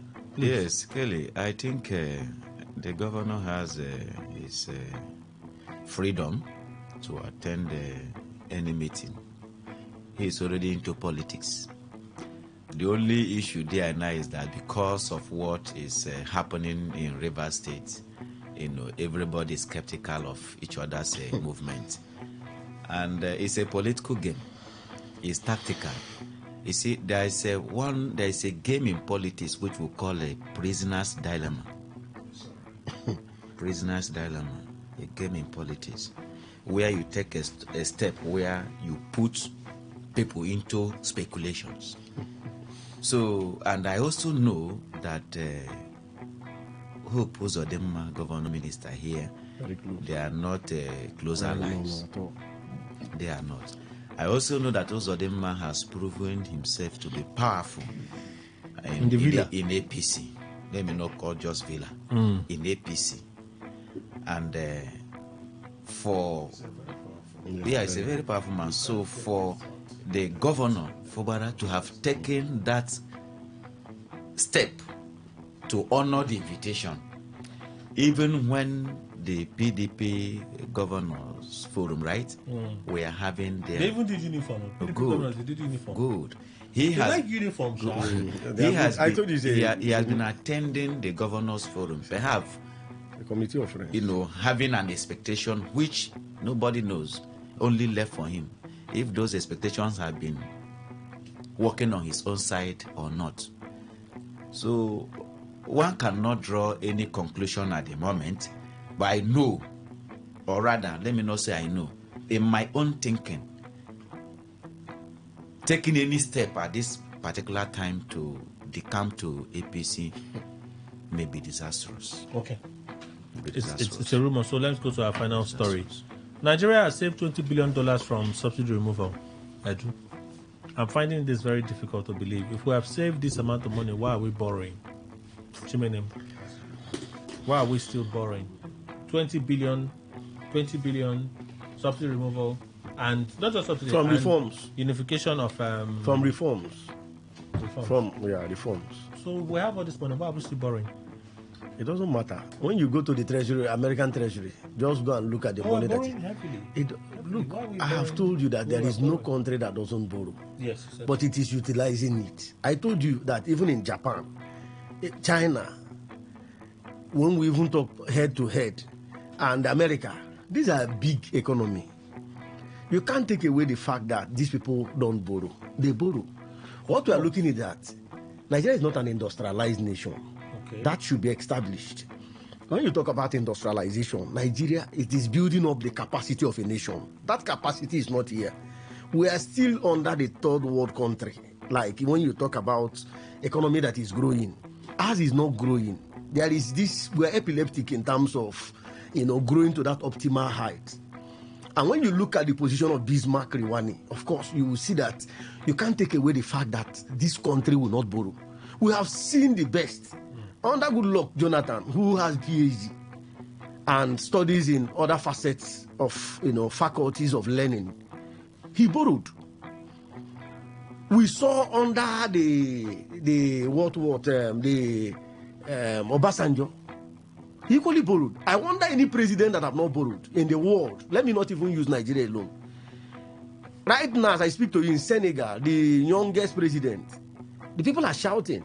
Where you have William Ruto, a man who doesn't use paper to, make his part of his airport, he equally borrows. So I don't see any. The only consequences, the only thing I look at that is the jaundice that tend to make people raise eyebrows is, what do we use this money for? Okay. Do we utilize it? So you have concern there too? Yeah, that is where the concern, of course. And where are this money? Does it even go to where does this money go to? To the private pocket or what? But when you look at the index of development, of course, when you look at the road infrastructure, you can't take away the fact that some Nigerians are in rapture to some extent, that our roads are being built on daily basis. Some are still on course. And part of this borrowing, of course, these monies are going there. We are too hasty, very, very hasty to give judgment. And most of these judgments are blind. For me, we are for those of us that are within the corridors of governance, we are very effusive. The government is trying. And of course, you know that this is a country that runs a bicameral legislature where you have to pay and fund and pad, do some of those things that, of course, ministries will have to be paid. This is the only country that, of course, you have to pay your ministers, you have to pay, ensure that you pay most of the things that ordinarily you ought not to. And that is why we are suggesting that if our lawmakers will be on contract. Sorry, are you saying that our needs are so much? So even the revenue we're making, the more money we're making, is not enough to service our needs? Hence the need to borrow. Now, remember, we are growing in terms of population and in terms of governance. Appointments are going on. There are ministries. Of course, people are employed on daily basis. Okay. And when you look at the index of development and the world economy at large, of course, there's nobody you pay 50,000 naira that want to appraise you. In other words, our needs are much more needs than our revenues can meet. That is it. So they need to borrow. There is no. Let it be established. There is no country in the world. I cited Sri Lanka. I cited Pakistan. Mm-hmm. These are countries that are still owing. Americans. Mm-hmm. Ours is not even worse. Burundi. I'm citing Africa. These are countries that, of course, on daily basis, if they are almost bankrupt. In Zimbabwe, the same thing. But what we are saying is that if we can use this money, utilize it properly, if our political interests will not overtake these monies, we have areas of interest. Like I cited road infrastructure. Okay. The economy too. Okay. So when you look at the international index of development, of course, things have skyrocketed. And we have to marry it with the terms of the things that are going on presently. And when you look at what is going on presently, things have skyrocketed. Salaries have gone up. Today we are paying 70,000. You expect Nigeria to, what are the internal revenues? What are we even getting? The Ajukuta still is not working. If we can go into industrialization, it will help to your point is made. Let's open the phone lines, take some reactions. 6 seconds, that's what each caller has, so make it count. 0817 0000951 or 0810951091. So the phone lines are open. We'll turn the conversation over to you. Today 95.1, good morning. Good morning, Kelly. Welcome, Frank. Please go on. I greet everybody. Good morning. Good morning, brother. Yeah, let me react on the finance minister while it is saying that they have saved $20 billion. $20 billion. $20 billion. I I want to tell him this morning that if what he said is true, why are these people in now? That is to tell you that they are not true to Nigeria who they are really. They have not sent such amount of money. They are just deceiving Nigerians. How can you send such amount of money at the same time you are borrowing money? Are we fools? I'm not happy the way they are handling the affairs of Nigeria. Thank you and God bless you. Frank, thank you so much for contributing. Today 95.1, good morning. Good morning, Kelly, my man. Welcome. Is this George? Yeah, it's George. Please organize for me. Good morning, my brother. Good morning. Yeah, morning.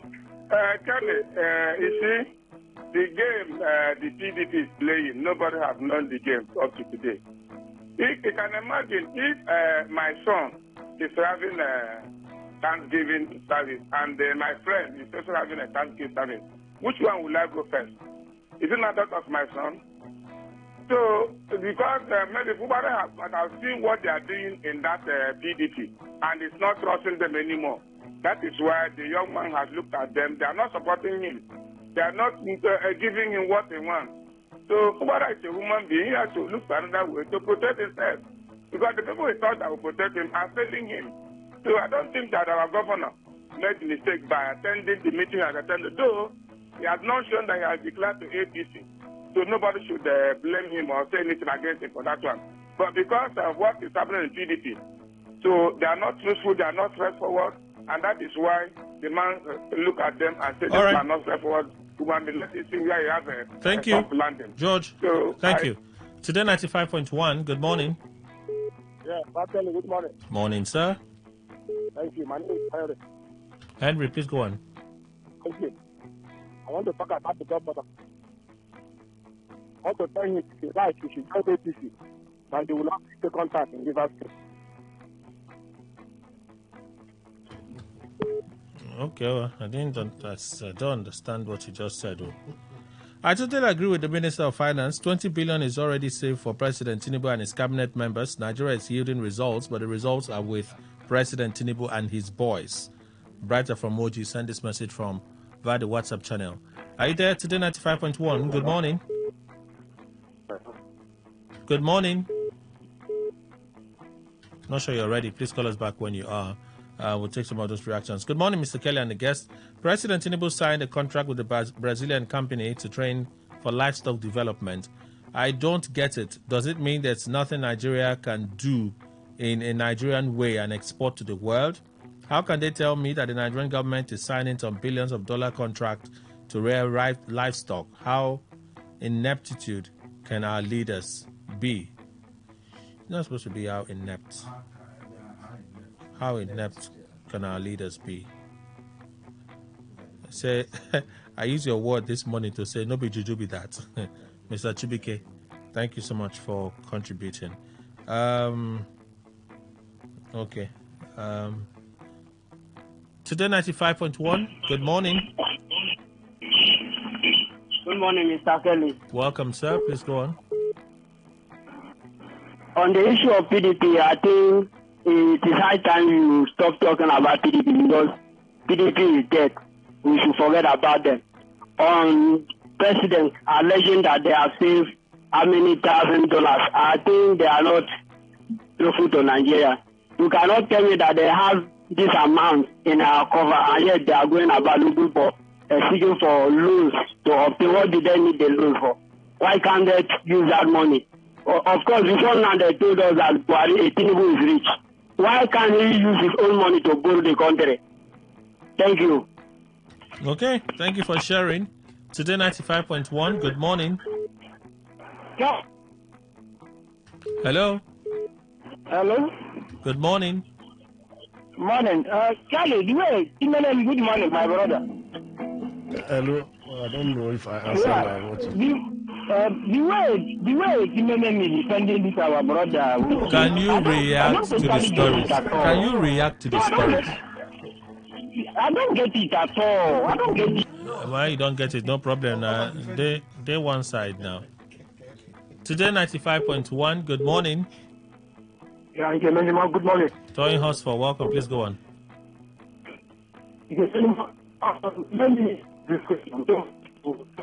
Hi, Toyin. The signal is not clear. Hello, can you hear me? Better. Yeah. I can only ask this question. Even though it sounds like a rhetorical one. If a candidate moves to an examination hall and score below average in his course, could that person be said to have, prepared to for the exam? That is exactly what people are saying. This man is a giant of an intellectual. He knows what he's saying. He is not saying that. I'm sorry, Tony. The signal is not clear. Just tried. We lost the call. Good morning, Kelly, and all the guests. Gift Joseph. Sorry for the. Okay. Every recovered $20 billion from subsidy. So, what are they investing it into to benefit Nigerians, and why still borrow? Tinubu came into power unprepared, says Bishop Kuka. It's nothing but the truth. Okay, so I agree with Kuka. 0817-00951, 0810951091. Good morning, Today 95.1. Good morning, Kelly. Welcome, and sir. This is okay, man, from our order. Please go on, sir.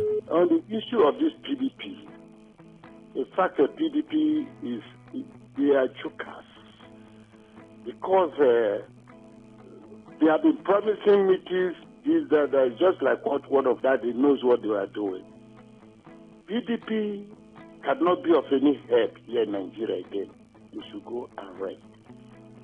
Then on the issue of our governor going for might be a birthday party or a wedding, or because it's like one of your news, in-house news this morning, they were talking about how he and Giri went for maybe the marriage ceremony of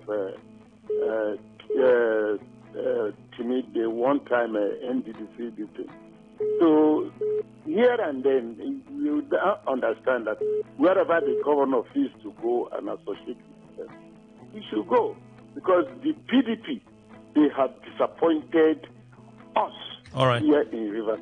All right, thank you. So we believe that he will do something by 2027. Thank you. Wherever he asks us to go, will be there. All right. Thank you. I think we lost the call. Yeah, there we lost it.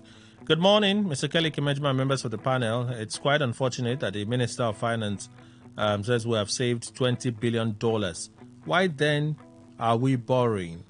President Tinubu's administration chose unnecessary external loans as one of their bad policies.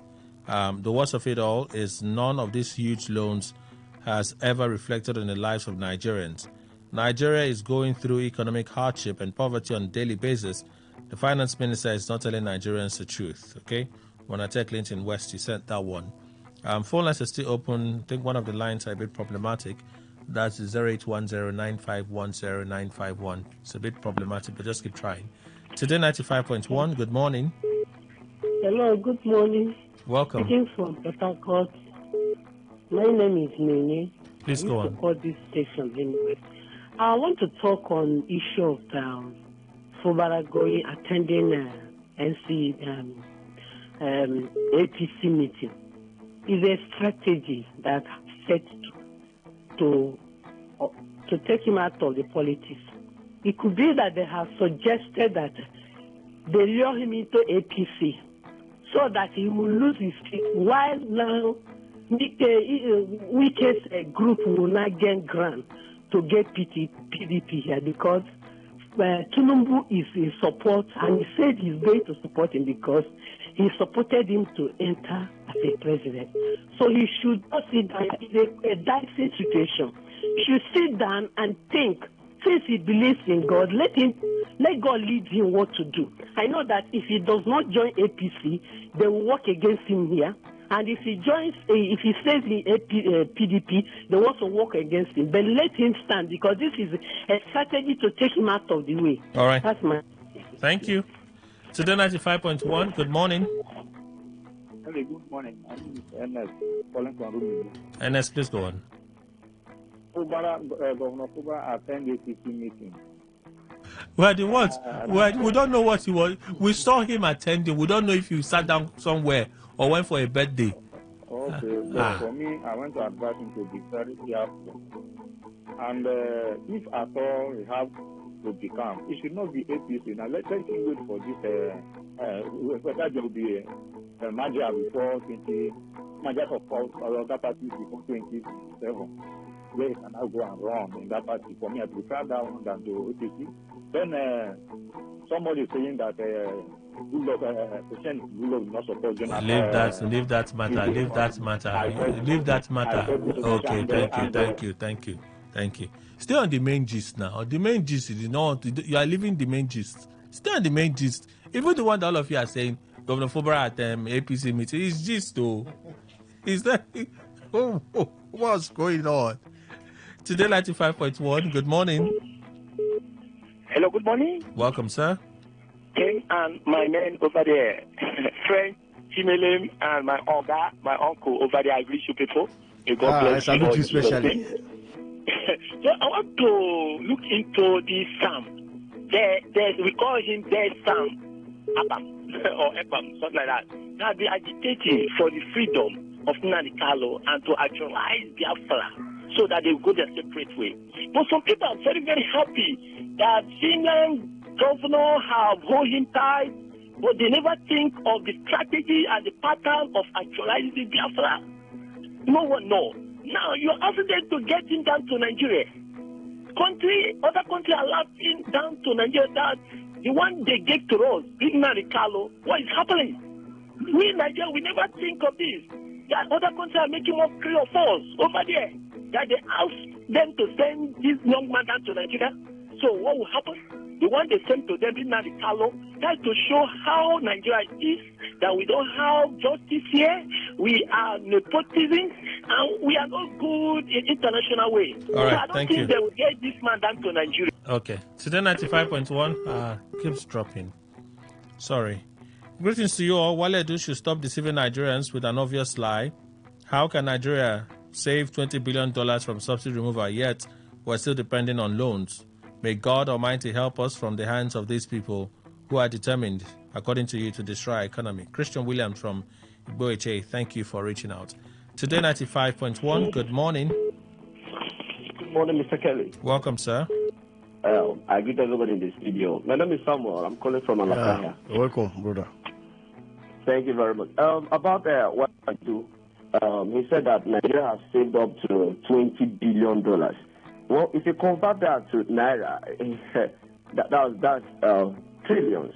It's more than Nigerian budget and the rest. And recently, Senate President just approved a loan of $2.2 billion. And if Nigeria have $20 billion, if you minus $2.2 billion from there, Nigeria have enough money. There is no need of borrowing. All the money I've been borrowing, they said they want to use it for infrastructure and the rest. Where is the infrastructure? Which road now? Is it this Port Harcourt, Lagos Abuja Expressway? Is it Abia to Owerri or Enugu Expressway? Which one are they doing? See, what they do should just calm down because we Nigerians, we are wiser. All right. We're waiting for the 2027. 2027, we will know. Thank you. Let me see if this goes through. Drop again. Good morning, Kelly and everyone in the studio. Bishop Kuka is correct. How do you explain a man is prepared when they keep failing in their assignments? Give me out now. Chinedu promise. That's the point you want to make. Thank you. On Samuel Lekwa's arrest in Finland, I wish to submit that the citizenship of that country is secondary to as a black man. I say this because when Nnamdi Kanu was arrested there was so much noise about his British citizenship, but he's still being held in detention in Nigeria. Where is the power of his British citizenship? When the binary executive, an American citizen, was arrested, it took just a phone call from Biden and was released like a hero. On Bishop Kuka's comments on leaders of Nigeria, I agree with him, but would like to put it different. The Nigerian leaders may have the knowledge but lack integrity. John Wagugu sent that message. Let me just read some more messages. Phone lines appear to be, especially 0810-951-0951. It's been problematic today. Good morning. Hello, good morning, Mr. Kelly, Chief in the Quay and the guests in the studio. Bless you with you and a bad one to the bad politician. 419 government. Hey, the temple chief, one of Okalala, Chimenewa, greetings. I salute you. I don't know if it's coming from your heart. Hey, politicians, you will always have something to say. No problem. It's coming from my heart because you make us laugh anyway. Mr. Kelly, you see, looking at this Wale Dun and this Jagaban government, the truth is that their lie is too much from day one. It has been one lie or the other, or I don't want to say 419 is involved, but Mr. Kelly, they are saving such amount of money, but yet they cannot pay minimum wage. Of since how many months ago they have been dragging legs. They say they will start October. October they were not able to pay. The 33,000 naira that coppers were collecting during the time of the General Muhammad Buhari that they are still paying. Is that not a shameful thing to even come out to speak? And looking at Wike, how they have said so much about him that is so powerful, he cannot be moved. That our dynamic and authentic, gallant, unique governor, in Fubara, who they say is not a politician, was able to bulldoze him and his 27 lawmakers and his... Thank you. It's always more than 1 minute. By the time you do all your healing, today you did extra healing. I added it for you. It's always more than 1 minute. Good morning, Kelly and the guests. Now you all want the appeal court judgment to be obeyed, but remember, there's a judgment before this one, and I heard all your analysis about it. What judgment? For the governor, no doubt, he's having his preparations in respect of what will emanate from the Supreme Court. We politicians know the permutations. Harcourt, Davis, and Tombia Kingdom. If you're looking for somebody to accuse, not be me, not the work. Bring the thing that we argue. God bless you. PDP governors aren't just serious as a group. They are more of elements of mediocrity. They are afraid of taking critical decisions. Stand your ground and salvage the party from monsters and tyrants. Michael Sunday from Ozuaba sent that one. I've been reading from the... who is this? What's her name? Sapi from Port Harcourt. And drink water. Drink water is healthy. You can't have excess. Ask your guests. Okay, Sapi, I mentioned your name now. So let me just go back and mention your name again.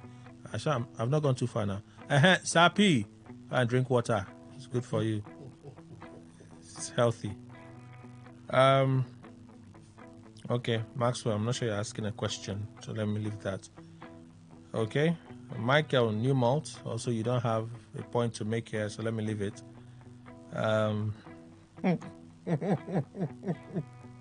Let me leave it as well. Aboyo Kesley from Rumokuta. Let me leave it. I like peace, but this one I'll read. So he said, yes, Wike did not say that he moved because of his presidential ambition.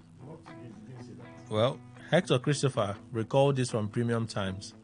Mr. Wike said during a media chat in Port Harcourt on Friday that Mr. Secondus was asked to leave office in order to pave way for the South to produce a PDP presidential candidate. In the final meeting in Enugu, quote, we now say, Secondus, as the chairman of the party, you are already running out your tenure, and therefore you can't go back as the PDP chairman because it is the position of the South that the president have to come from the South. Hector Christopher. I don't know where it's coming from. I even know where you are coming from. I even know where you are coming from.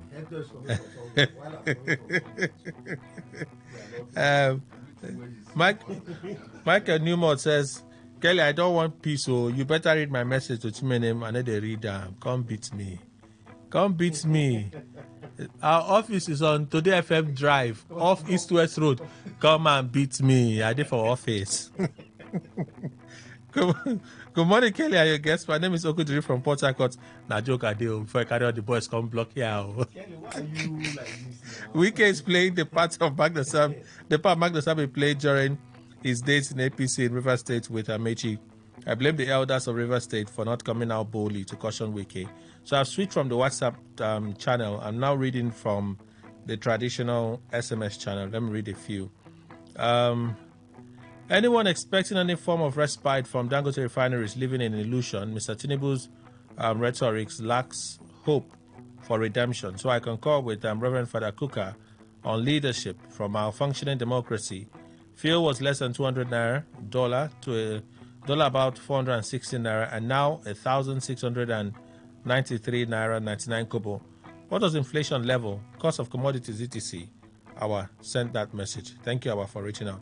Yeah, thank God, Ability Atobu, you informed that President Tinubu returned on Saturday from Brazil. I'm helping President Tinubu to be ashamed. Gift from Obiakpo. How will he be telling people to come and invest in Nigeria because of population economy? I just see a leadership that is aimless. Secondly, I am lying down and rolling on the floor to thank Dangote for removing 20 naira from fuel price. Wow, that means he has done so much for us. Okay? Considering he doesn't import the fuel and there is no landing cost. We're joking. All right, Gift? Thank you. What is Wale Edu telling us about savings? If they have saved that much, why the extensive borrowing from external sources? They should try and rebuild another storyline for us because we're in tune with this as a people. As for Rivers allocation, new trend to release the funds, okay? It's a good one. Authority supervise authority. Honorable Malon sent that one. Good morning, Mr. Kelly. Akpan Port Harcourt. I don't know. Simon Nekpa killed people. I'm not well. If you want to insult me, put your name now. I'll call your name. I'll read the message and call your name. Thank you. Everybody is happy to bring Simon Ekpa to Nigeria because he's from eastern Nigeria. His boys are securing the Igbo land against the invasion of cattle herdsmen. Who are the Amama soldiers? Who are the Amama soldiers? Where are they? Nigeria government, check yourself. And I was having a private conversation, and the guy kept telling me, as the killing in the north ended, I said, okay, so if they're unable to contain the killing in the north, that should be an excuse now for people in the southeast to keep dying. I'm sure you're fine with that. And then he just politely said thank you and left. All the leaders were prepared to take over power but lacked the required leadership skill and management needed to sail through. Manager Sir Festus Tigbani sent this one. Traditional SMS channel. Let me read this one quickly. Greetings to your wonderful guests. Father Kuka was right. Adequate preparation would always bring favorable results. Good education prepares one to face his or her challenges with the exactitude and fortitude of a Jewish prophet. Or how else can anyone explain that from 1960 to date we're still a country with great potentials? Dr. Oparaka Orende from Abo Ojo local government area. Thank you for reaching out. I'll do a few more, so we'll go to Facebook. Buhari printed more Naira notes than was not backed up by production, and Tinubu is floating a Naira without effective production. Of course, that tells you that Nigerian leaders indeed lack knowledge. Boku Darlington said that one. All men of God should speak up against bad government in Nigeria. If there is a war in Nigeria, all churches will be closing down. ABC government. Okay, Emmanuel Lepo, thank you. Good morning, presenters. Why should appeal court delay the cancellation of allocation judgment? If governor makes any move in his favor, it's not bad because PDP permits one man to destroy their own party at the same time introduce policies that will suffer Rivers State indigents during Amichi's administration. And now for brass time, love to stop allocation of Rivers State. Okay. Dixon from Abakri, I've tried. I've really tried. Truly speaking, when they say politics in Nigeria is for the devils, permit me to say, I don't permit you. I don't permit you. Say it where you want to say it. I will not read it. Thank you. Facebook, let me read a few. And X, so let's begin X. It's already 15 minutes past the hour of 11. Let's squeeze in some reactions from X channel. I think this should be the channel.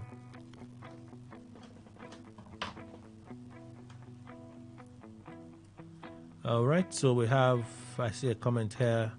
Osborne Essian, hi Kelly, PDP governors are toothless bulldogs. As long as they still have PDAPC members among them, the party will remain spiritually and fiscally dead. For the subsidy and borrowing nightmare, the scenario is like the more you look, the less you see. All right, Facebook, let's do a few from there. I see those messages, so let me just quickly race through them. On Facebook, just a few. I see we're live as well. DJ Dede Eugene says PDP obviously is a Finnish party because of the greed and interest of one man. Jude Chidi. It's so funny that when Ejo and his cohorts keep claiming of the gains of the various subsidy removal while the government keeps borrowing every day to fund its activities, the truth is that you can only tell a blind man that there is no oil in the soup, but when it comes to salt, his tongue would be the judgment. Hector Christopher, I'll read this message. PDP governors are joking. They should continue to give the Magum the grace by extending his destructive activities. Kevin Njoku, those PDP governors are confused. The federal government cannot change. They will continue to lie till the end of their term. Interesting. Prince OCJ, good morning, Kelly and the House. Nigeria saved 20 billion from subsidy removal. According to Edu, they should stop provoking Nigerians. If they have such money and they are borrowing money from China, see audio money. Thomas Orupabo, PDP governors are suffering from timidity. Wow, interesting. Harry Opara, so where is the saved money? They said they're using it to build road. At least Chimenem told us that they're using it to build road. Simply goodness. This revelation by Mr. Edu is a funny one indeed. This is what I call audio money. The Paradise King, PDP Governors Forum delaying taking action against the NWC and NEC because the more they are waiting, the more enemies are planning and perfecting for evil. As for Edu, he will deceive and deceive. Okay, thank you. Godwin Agwanwa says, good morning, Kelly and the wonderful panelists in the studio. Again, concerning this matter, I don't rate the PDP Governors Forum and the party very high because they are not very proactive. Why have they not set a date for their meeting from November 28th? It has been shifted to February 2025. These people are very funny. This is my own ordeal for the PDP Governors Forum and the party. Okay, you say your ordeal. All right. General posts, a few. Okay, this is... Thank God ability at Twibo. Let me read a message from you now. Dangote Refinery reduces petrol from 990 to 970. We should start jubilating because of 20 naira difference. I blame the federal government for the sufferings we're passing through to buy petrol. Tinubu Buhari became Nigerian president by accident. Kuka, you don't need mirror to look at what Bishop Kuka has said. What we keep on seeing is recycling past leaders still at the corridors of power. Amity Prince, Serap to Tinubu on the probe, 57 billion. Even if he probes it, nothing will come out. School feeding program and sharing money to poor Nigerians are all scam. Does not exist, according to you. Chess the core. Have I not been saying that the solution to fuel smuggling to other countries, Nigeria should officially export petroleum products to the African market for forex? Would this not favor value for the Naira and make our refineries productive? Why this rigmarole? Are there no economists to tell Nigerian government these facts? Okay. Chukudi Igbanugo says, good morning. Tinubu and Buhari became Nigeria's president. Kuka's statement, I totally agree with Kuka. There was no preparation, no agenda, just to be flying from one country to another. Dr. Mrs. Inma Olebara from Owerri, Bishop Kuka can say that again. Where has Tinubu's struggles led us to? Nigeria has been turned upside down and become motion without movement. Who led us here? And for how long will this agony last? And then lastly, Chile Edwin, Hassan Kuka should be ignored because he's seeking cheap attention. The former president, Muhammadu Buhari, fought hard to lead the country and later succeeded. But unfortunately, Hassan Kuka is embittered because his own dreams cannot come through, and Falana should save his breath because nobody resigns in Nigeria. Those are the reactions we can take. It's time for us to close the show. Dr. Paul Wala, a lecturer with the River State University, a senior lecturer with the River State University, left already. You have our deepest thanks and appreciation. And then to Ward Ichimenem Esquire, who is the legal advisor to the Federal Commissioner to Mr. President on Christian Pilgrimage, South Zone, our Temple Chief, and the voice for Apara people. Thank you, sir. Thank you very much. Let me say for the opt-in time, I think, like I said, there is no country that doesn't borrow. And what we are saying is that you are seeing the infrastructural things on ground, the road infrastructure. I travel, somebody called in and was saying, is it Enugu? From Enugu, Abia State, Enugu, down to, from Abia to Ebonyi State, the roads are perfect. When I say perfect, I went to Izango the other day, from Izango to Izulo. All those areas they used to be death trap. All right. So for me, if you don't like a government, simply because you don't like a government, you critique constructively. For me, let us pray for this nation. Thank you, sir. Mr. Emmanuel Ndukwe, thank you for your contributions and your time. Thank you very much, Kelly. Thank you, Nigerians.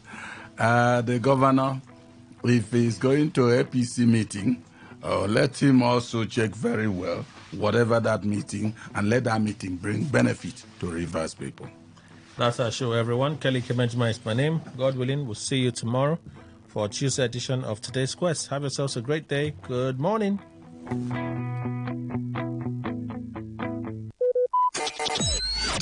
Talk radio. I listen to a lot of talk radio. 95.1 FM.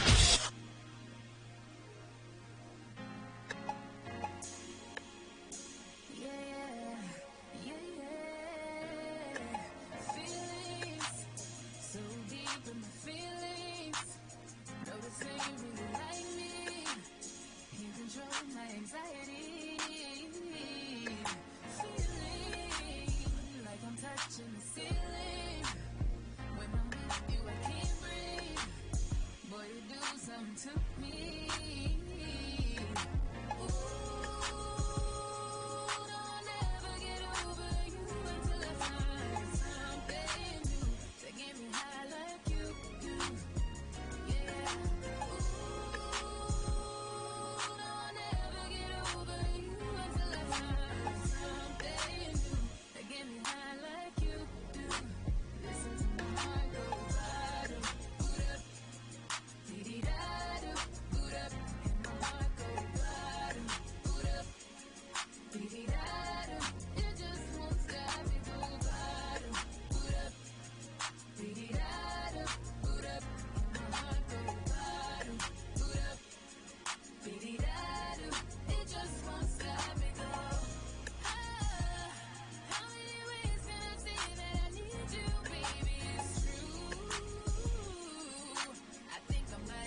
Forgive me for making you wait up for me.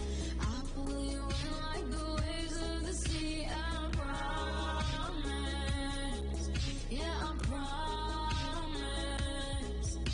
It's hard to forgive me, just wait and you'll see.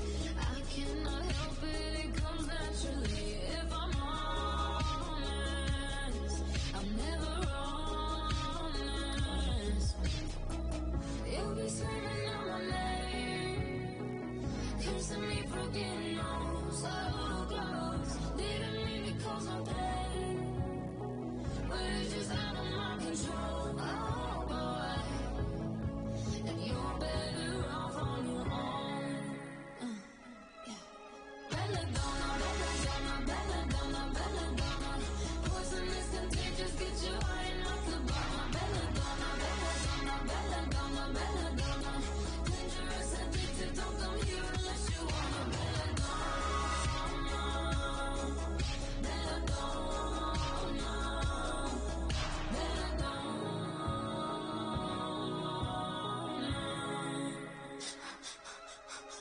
Sweet like a flower at the beginning, but nothing is ever the way that it seems. But I like it, I can't deny it. Soon as I'm done, I just get up and leave. I swear I don't do it intentionally. I can't help it, a little selfish. Oh, you'll be screaming out my name, kissing me for getting on so close. Didn't mean to cause no pain, but it's just out of my control. Oh boy, and you're better off on your own. Belladonna, belladonna, belladonna. Using is contagious, get you high enough to bomb. Belladonna, belladonna, belladonna, belladonna. Dangerous, addicted, don't come here unless you wanna.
It's lonely at the top. Lonely, lonely, lonely.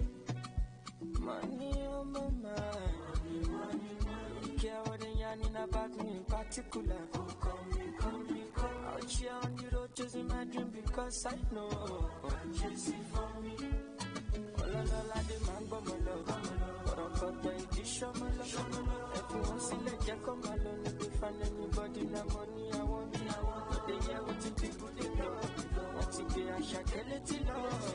It's a love and I wanna get another one. I go take and do waiting I love. Waiting you love, oh. You'll be waiting I love, oh. Waiting I love, I will do what we done my heart, oh.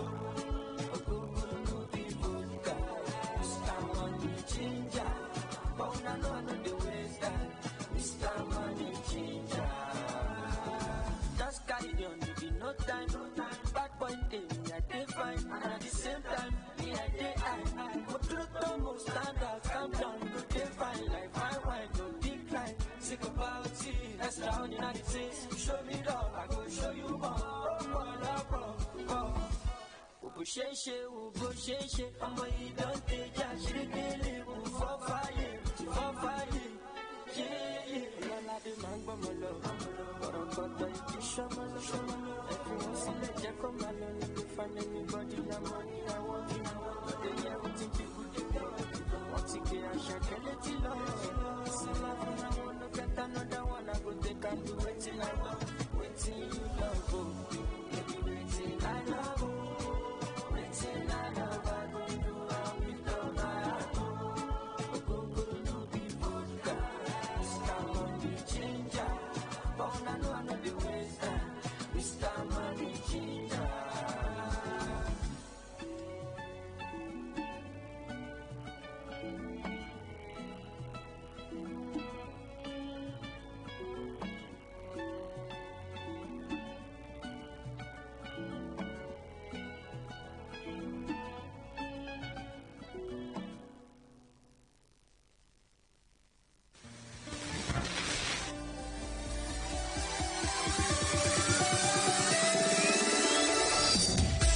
Capture Oxygen, entertainment has to be the next best thing. Because every chapter is unexpected. At Today 95.1 FM, we know we entertain better, so we do it. Life is too short to overthink your overthinking. So join us at 11:30 a.m. every weekday. Let's give you a taste of sugar, spice, and everything nice. Entertainment Today. The ultimate entertainment extravaganza.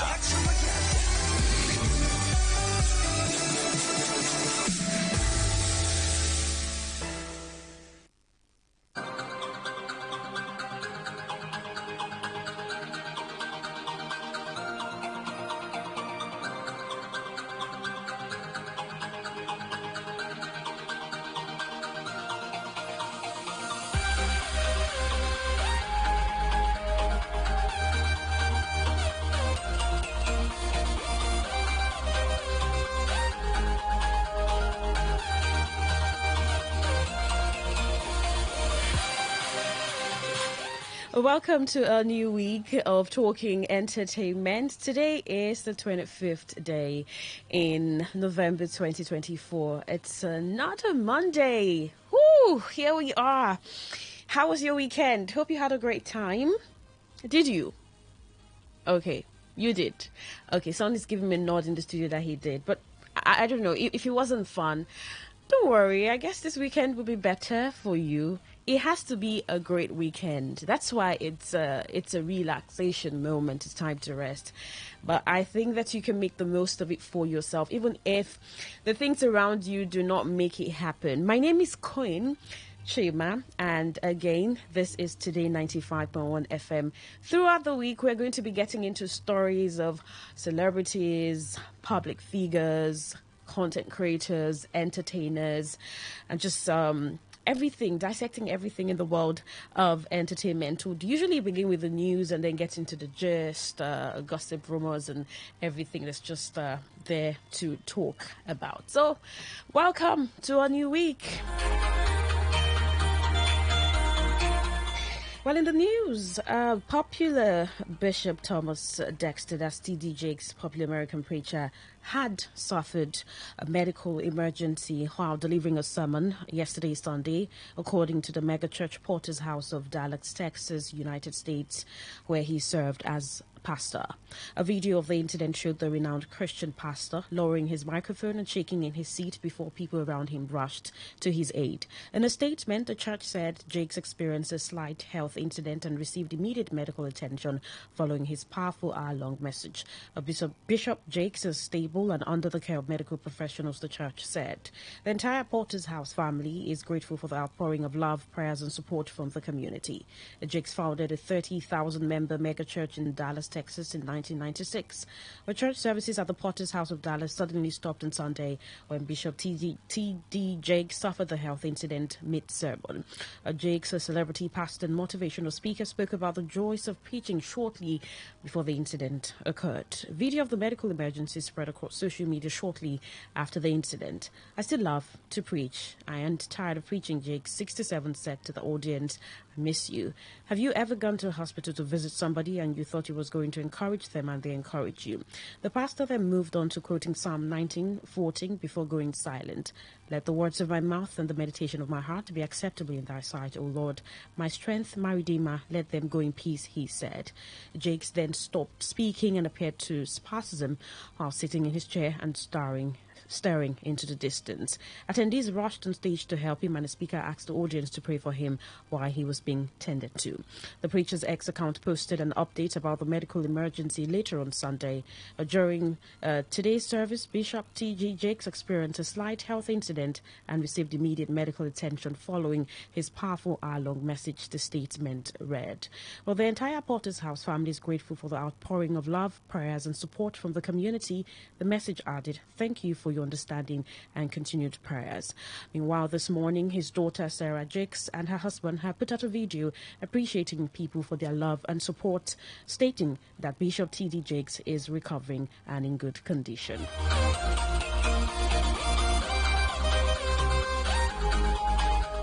Well, Angelina Jolie recently made a solo appearance at the Torino Film Festival after being accused of keeping kids away from her ex-husband, Brad Pitt's parents. On November 23, the mother of 6 attended the star-studded event while promoting her directional movie, Without Blood. Notably, Jolie donned a black sweater, which she paired with a coordinated black midi skirt. She elevated her look by flaunting her long blonde hair over one shoulder. Interestingly, the Maria actress appeared unbothered by the recent accusations, seemingly expressing calmness through her body language.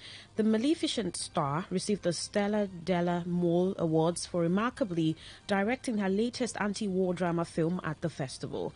Jolie's new sighting came after a report claimed that she is not allowing her children to meet their grandparents after filing for divorce from the Fight Club star.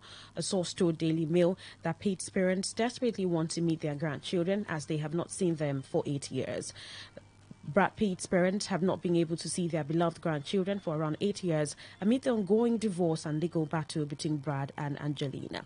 However, neither Jolie nor Pitt have commented on the accusations yet.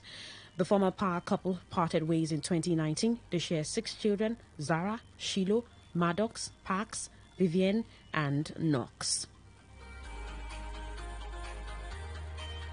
Well, still on the news, where Zayn Malik wrapped up the opening night of his Star Way to the Sky tour with gratitude. Reflecting on his experience at the Leeds show, which kicked off on tour on Saturday, November 23rd, the Dusk Till Dawn hitmaker shared his appreciation with fans on Instagram the following day.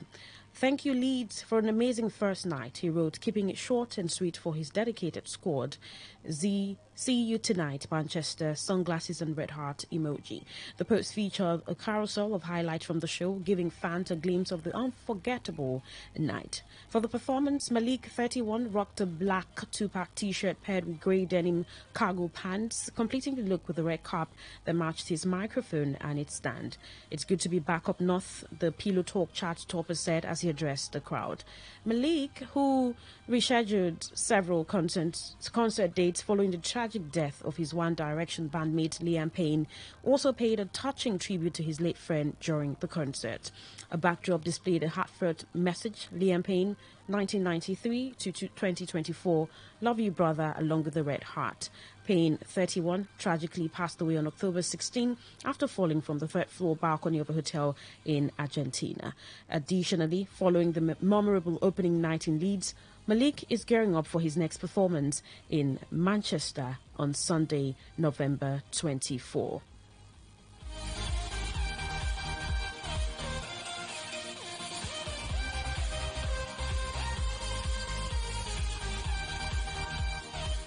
Russell Crowe had some creative plans for Gladiator 2, Ridley Scott shared. But although the Oscar-winning lead of 2000's Gladiator does not appear in the film's follow-up, he did make his maximum effort to get into the project. According to the director of Gladiator 2, Ridley Scott, Crowe had plans to bring his character of Maximus, the bold Colosseum fighter who dies at the end of the original hit, back from the dead. "Russell and I had a go at it around 18 years ago," Scott shared with People in a recent interview. In 2018, a BBC article revealed that musician Nick Cave was commissioned by Russell Crowe to write a sequel to Gladiator, despite Maximus' death at the end of the original film. Cave's unused script imagined Maximus in a purgatory-like realm inhabited by Roman gods. The gods enlisted Maximus for a revenge mission against another deity, offering him a chance to reunite with his family. The storyline spiraled across time and dimensions, showing Maximus battling in crusades, world wars, and even Vietnam after being brought back to life. Director Ridley Scott also entertained ideas for Maximus' return, describing a concept involving a portal that would bring Maximus back to life through the spirit of a dying warrior. But the sequel itself never came to life.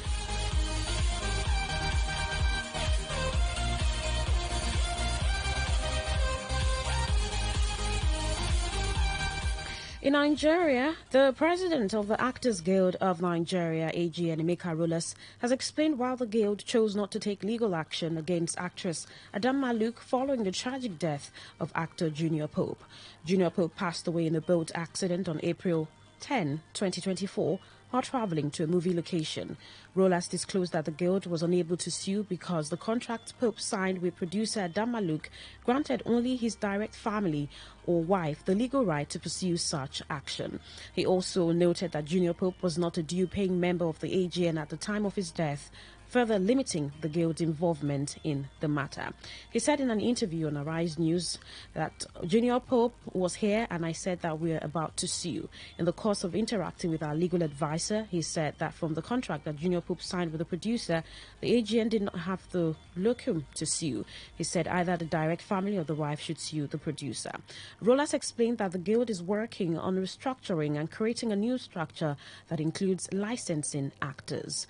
This move aims to ensure that actors are protected and have a stronger support system in place.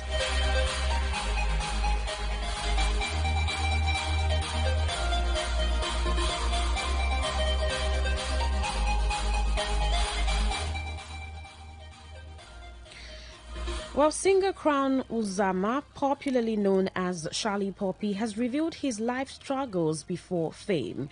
The Oscar crooner revealed that he faced significant financial struggles, forcing him to take on odd jobs to support himself and his family. Charlie Poppy recorded performing at clubs in Benin for as little as 5,000 naira to help his mother pay bills. He also shared that he worked as a bricklayer, painter, and even did plastering work to make ends meet. He wrote on his X account, "I have been to the 36 states of Nigeria, touring towns to eat. I know which part of Nigeria you come from, but suppose they talk to me about shame." The singer opened up about his past struggles after being criticized for stating that money is essential for manhood.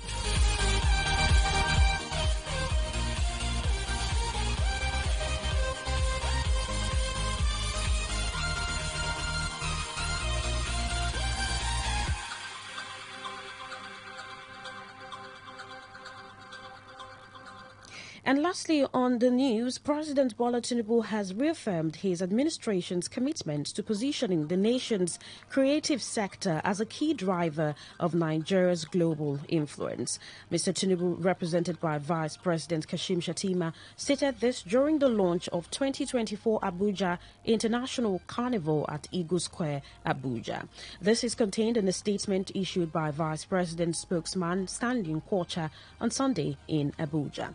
The President identified the creative economy as a cornerstone of his administration's economic diversification agenda. He reaffirmed the Carnival's role in strengthening Nigeria's position in the global creative economy. We're not just here to celebrate a carnival, but to reaffirm the essence of who we are as Nigerians, a people of culture, a people of art, a people of color, and a people of shared values. Our creativity continues to shine on the global stage, drawing admiration and respect. This heritage is the truest measure of what it means to be Nigerian, proud, resourceful, and innovative. The unifying power of art and culture on display here is a reflection of what we can achieve when we work together, Mr. Tinubu said. The president emphasized the carnival's economic impact, noting that Nigeria's creative industries are already contributing significantly to the nation's GDP. It has revitalized local industries, fostered cultural diplomacy, and contributed immensely to Nigeria's position as a cultural powerhouse on the global stage. The president reinforced Nigeria's commitment to cultural exchange, saying the presence of international participants at the event affirms that culture transcends boundaries. He called for deeper reflection on the event's significance, noting that it is more than mere celebration. The Federal Ministry of Art and Culture and the Creative Economy, the Federal Capital Territory Administration, and the Abuja International Carnival Secretariat was commended for their role in organizing the event. The president also praised their dedication and vision in making the carnival a source of pride for the nation.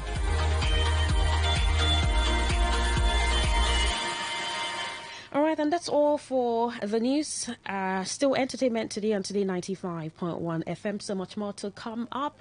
Stay right here as I bring you all of those details.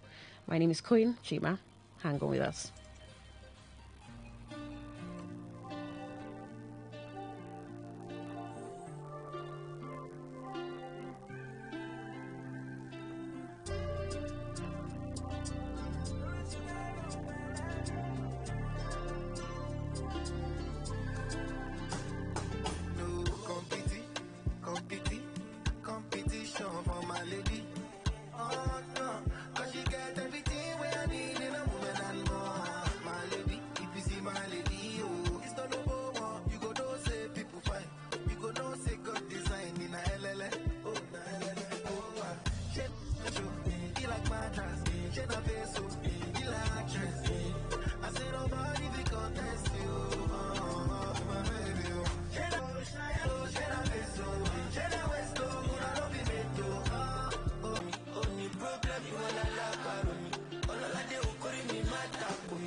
Entertainment today on Today 95.1 FM, Voice of the People. My name is Queen Chima. Earlier, I read on the news about the health emergency that TD Jakes had yesterday while preaching at the Potter's house. I also told you that his daughter Sarah Jakes and husband had put out a video this morning. Here's what they had to say. Family, hey, I know that today's been an interesting day for us, tough day. but we didn't want to lay down without giving you all an update about how everything is going with Bishop. We want to thank you, first of all, for your prayers, your support, your concern. It's truly been a blessing. Yeah, we felt those prayers. Obviously, today could have been a tragic day, but it wasn't. By the mercy of God, by the grace of God, Bishop is doing well. He's recovering well. He's under medical care.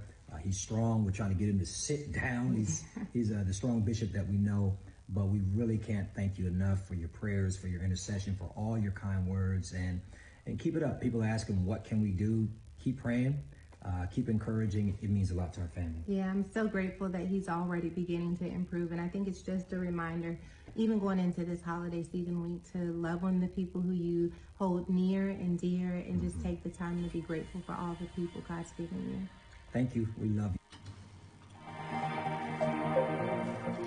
Well, that's Sarah Jakes Roberts talking about her father's health and recovery with her husband. Well, what's interesting about this video, some people have said, is how sincere and truthful they have come out with his health condition. Well, you know how you want to cite this or just to pause this with sometimes here in the country where some people are not feeling too good, and then it's just being covered, and it was an obvious video of a health emergency. And hey, who's above health emergencies? But they have said that TD Jakes is recovering and prayers are being sent, and hopefully looking forward to the bishop back on his feet and teaching. Away from that, this morning, former Vice President Professor Yemi Osinbajo did put out a message celebrating 35 years of being with his wife and his wife Dolapo. He is very popular with putting out interesting messages, especially love messages to his wife, one that people are very endeared to and always talk about. He wrote, "My darling, every year of these 35 years, you've proved that true love is not a myth or fanciful phrase. Through your willingness to give up everything for me and our children, through your generosity, with your time, skills, and great faith by which you have helped us all navigate our sometimes bewildering journeys. In all of this, you've written several books, run several national prayer meetings, run shelters for vulnerable women, trained thousands of young people in different skills, crocheted a storm, and developed numerous gardens. I thank God daily for the gift of you to me. I love you always. Happy 35th anniversary, Yemi." There's a picture of the former vice president with his wife, and then the picture of their 4 children, and the former vice president and his wife looks really beautiful. Happy 35 years anniversary celebration to them. Many more years, would say. All right, former BB Niger star Fina put out a picture where she said that she was asked not to get into a restaurant in Lagos because of the way that she was dressed. Well, she was looking way open, cleavages and everything. And then there was another picture of a not so popular person who complained of that restaurant not letting her get into their space because of how she was dressed.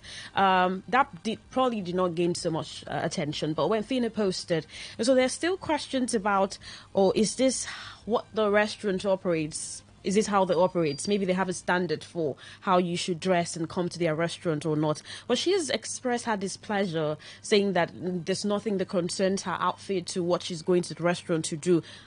Probably just relax. But a lot of people have also come out to talk about how a lot of celebrities dress, finding it not funny or not interesting, as exposing very important part of their body. Meanwhile, some people feel, well, it's their life and they should be allowed to do whatever that they want to do. Away from that, popular actress Bimbo Ademoye just in an interview stated how bittersweet fame is. Right. She said that it's a very challenging phase sometimes because of the complexities of being a popular person. Although she said fame has blessed her, to be honest, I've been able to receive favors from people, yet I have managed to stay grounded and not let the fame get into my head. I don't see myself as a famous person. I don't even like the word celebrity, she said. I prefer being referred to as a public figure. While she reflected on the evolution of Nollywood, and the award-winning actress expressed her excitement over the industry's progress, saying that she's very happy with the changes that she's seeing in Nollywood, that people are now taking their time to shoot better quality content. I'm really impressed with the improvement in Nollywood. I would love to see more. I pray we can have a Tyler Perry studio where we can walk in and shoot different projects. We're talking about a studio. Bolanle Austin Peters did give details of her studio in Ogun State. I think bordered between Ogun and Lagos State, that she is preparing, that is already over 70% done, right? And would be a place where directors can use to shoot films. But I'm sure it's not as big as what Perry Tyler has in Los Angeles. But then this is remarkable, as Bimbo Ademoye think that Nollywood is making a lot of progress. But something she did say is that there's a lot for her to do that she hasn't done, that she's not rushing, but she hasn't even directed her own film yet, and she hasn't made her cinema debut. And I thought about that for a second. That's true. Bimbo, such a talented actress. Why? What's the challenge exactly?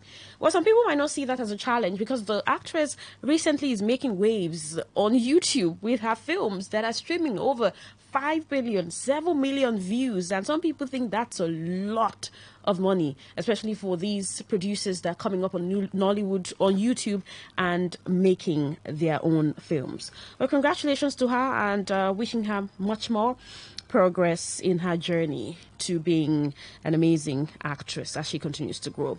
Now, Oke Bakassi, popular comedian, actor, content creator, entrepreneur, did appear on the Honest Bunch podcast, and here's what he has to say, which has generated quite a number of people talking about it. Look at all the lip service that we pay to polygamy here. I still think that polygamy is the best form of marriage for Africa. Why? Yes. Monogamy is not working. We are pretending. Why do you think monogamy is not working? It's not working. Now, what is the difference between polygamy and monogamy? Polygamy says you can marry two people at the same time. Yes. Monogamy says you cannot marry them at the same time. You have to let one go. Mm-hmm. What if you don't want to let that one go? That's all the lip service that we pay to polygamy here. Look at all the lip service that we pay to polygamy here. I still think that polygamy is the best form of marriage for Africa. Why? Yes. Monogamy is not working. We are pretending. Why do you think monogamy is not working? It's not working. Now, what is the difference between polygamy and monogamy? Polygamy says you can marry two people at the same time. Yes. Monogamy says you cannot marry them at the same time. You have to let one go. Mm-hmm. What if you don't want to let that one go? All right, that's Oke Bakassi talking about his opinion on monogamy and polygamy. Although some people have been asking him, do you have plans of adding another woman to your wife? Do you? Well, we're looking forward to you doing that because you're clearly saying it's not working. But the fact that someone has an opinion of something doesn't mean that that's what they want to do. He just thinks that it's not working. And there are a lot of people who have talked about this, polygamy and monogamy in Nigeria, asking men to get married to more than a wife just to have sanity, and that's what will reduce the number of women that we have in Nigeria. And so people think that we have a lot of women who are single, and then for them to get hooked up with a man, you just have to accept to being second, third, fourth, or even fifth wife, or just being married to the man who has more than a wife. Now, this is Oke Bakassi giving his thoughts.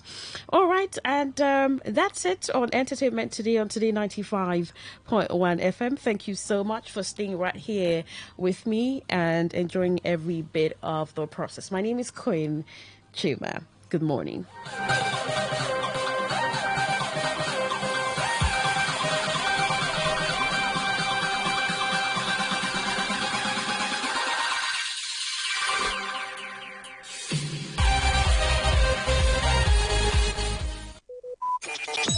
Talk radio. I listen to a lot of talk radio.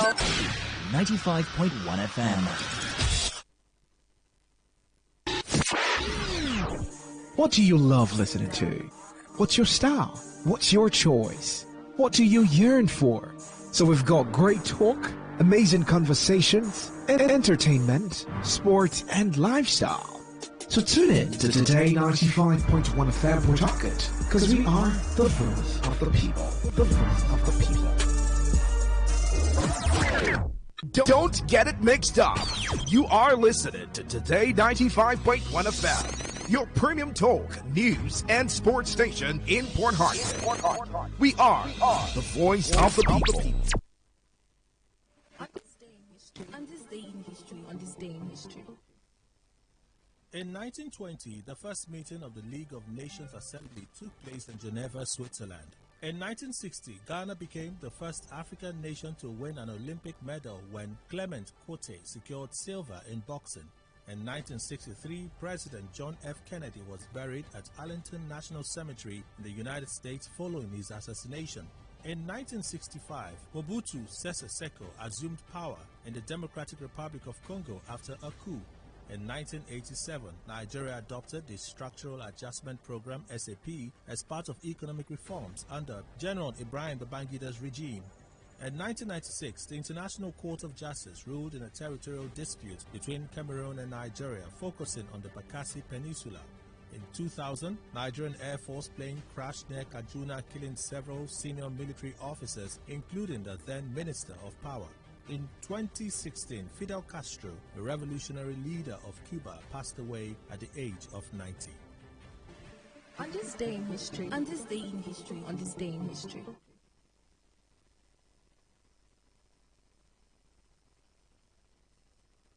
Today, 95.1 FM, the voice of the people. Whether it's happening in Port Harcourt, South, Nigeria, or around the world, we've got you covered. On air, online, delivering balanced news and unbiased analysis. Today, 95.1 FM.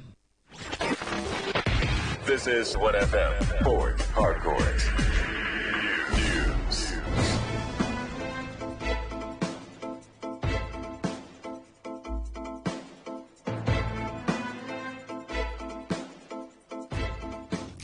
Hello and good afternoon. Here's the world news on your premium talk radio, Today 95.1 FM Port Harcourt. I am Faustina Oputu. In the headlines,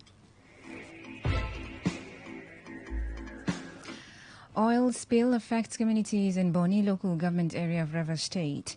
Former Chief of Staff to ex-President Muhammadu Buhari, Ibrahim Ambari, advises Bola Tinubu-led government to tweak policies adopted from World Bank and IMF. On the foreign scene, UNICEF expresses worry over increase in number of children recruited by armed groups in Haiti. Details in a moment.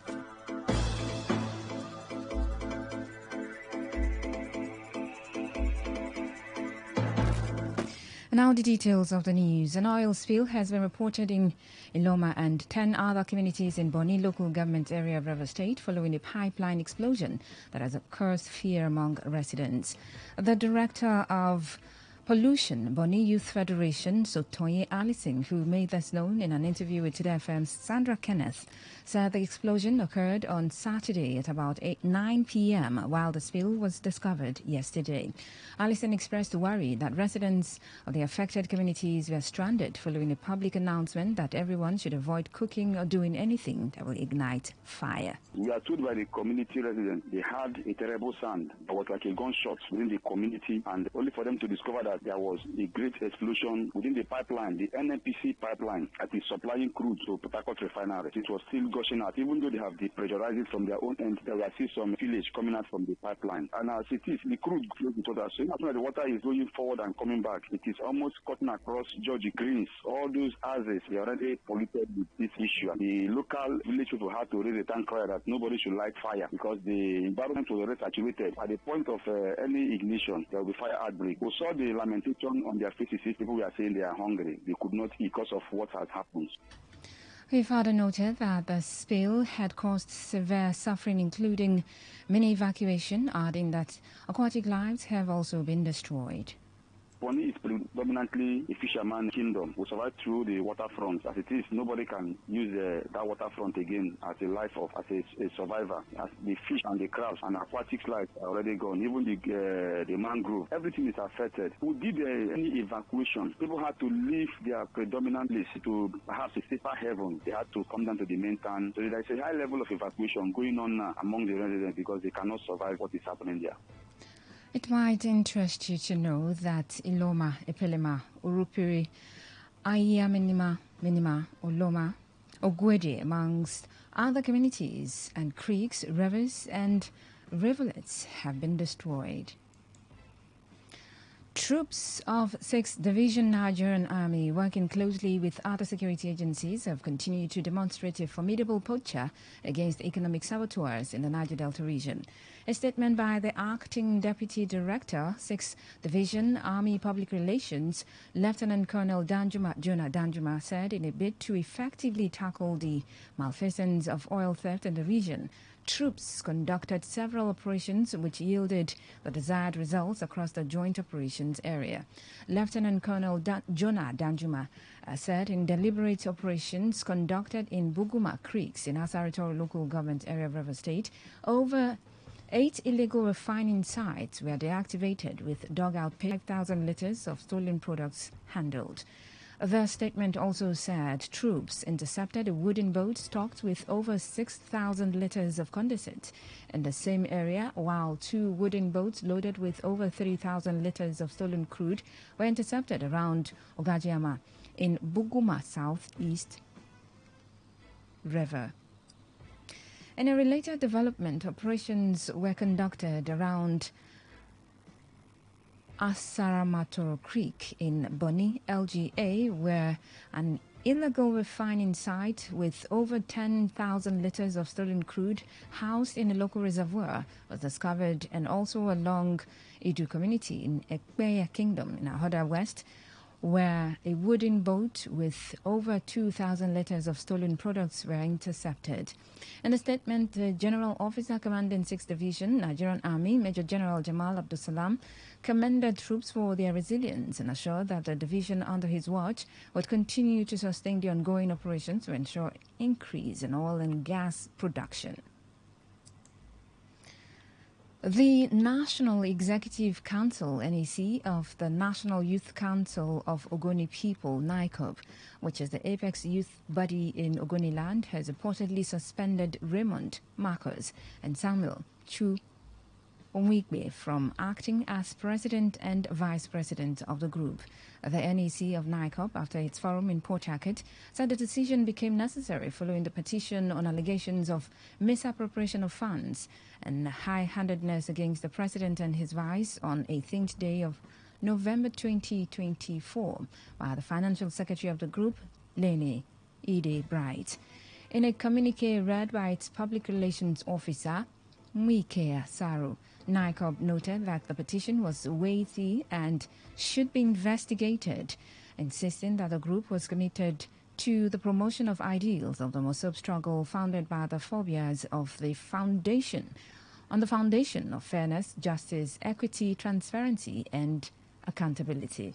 The communique also said the group in that regard appointed a 3-man committee to be headed by John Sarawiyo, Mwike Asaro as secretary, and Eduma Lebari as members to investigate and submit its findings to the council within 2 weeks starting from the day of the appointment. Arising from an emergency meeting held by National Executive Council (NEC), the Executive Council of NICOP resolved as that the allegation contained in the petition authored by the Financial Secretary, Comrade Lene Elde Wright, are wealthy and same be investigated. That Council appoints the following persons and are hereby appointed to investigate the allegation and submit their report finding to Council within 2 weeks from today. John N. El Saruwinyo Esquire, Chairman. Comrade Winkega El Saru, Secretary. Eduma Vincent Lebari, Member. In view of the above allegation against Raymond Wimbani in connivance with Samuel Chu Owimpe, Comrade Raymond Wimbani Marcos and Samuel Chu Owimpe are thereby suspended from acting as President and Vice President of NICOP. On his part, the NICOB coordinator of all coordinators, Matthew Monaco, urged the general public development and should not have any dealings whatsoever with the suspended individuals concerning the group, pending the outcome of the investigation. After listening financial misconduct carried out by our president, and after with the resolution we have here, we the coordinators have agreed, and from this moment we are asking the public to suspend that Raymond Invani is suspended, and no one should have any dealings with him until when he has been investigated. The National Executive Council of NICOB further directed that serve as the acting president of NICOB on the allegation against the two suspended individuals, just as it's led by Olu Y. Ogosu. Buhari, Professor Ibrahim Ambari has advised the President Bola Tinubu-led government to tweak some of its policies adopted from the World Bank and the International Monetary Fund, IMF. The IMF and World Bank have consistently advocated the removal of energy subsidies and the floating of the naira, saying failure to effect the two economic policies would plunge Nigeria into severe inflationary pressures. After his inauguration in May 2023, the president announced the removal of petrol subsidy and floated the naira. Petrol prices soared to over 1,000 naira per litre in some parts of the country, while food and commodity inflation also skyrocketed. Professor Gambari, who said Nigeria has been lucky because in other parts of Africa, the cost of living crisis would have triggered riots, domesticate and revise some of the policies of the IMF and World Bank had adopted for the benefit of Nigerians. Meanwhile, former spokesperson for the People's Democratic Party, PDP, Kola Olobodeyo, has criticized the Bola Tinubu-led government for removing the fuel subsidy and floating the naira, saying both decisions have brought a country to its knees. Olobodeyo, who said this during the television program, insisted that President Tinubu would have rice for the masses. His stance followed the meeting of the PDP governors over the weekend, where they called on the president to reform the economy. On reforms called for by the PDP governors during their meeting, Olobodeyo cited the issue of tax reforms, which is being championed by the party. Chairman of the forum and governor of Bauchi State, Bala Muhammad, had, during his remarks at the meeting, restated the party's commitment to providing good governance to the people through elected governors under the party. The Minister of Aviation and Aerospace Development, Festus Keyamo, says his ministry has complained to the National Security Advisor, Nuhu Ribadu, over the harassment some Nigerians face at the hands of some security agents stationed at various airports in Nigeria. Keyamo, who said this during a television program, disclosed how he gets loads of reports about the misbehaviors of some security operatives at the airports. The minister disclosed that the NSA had acquired about 1,000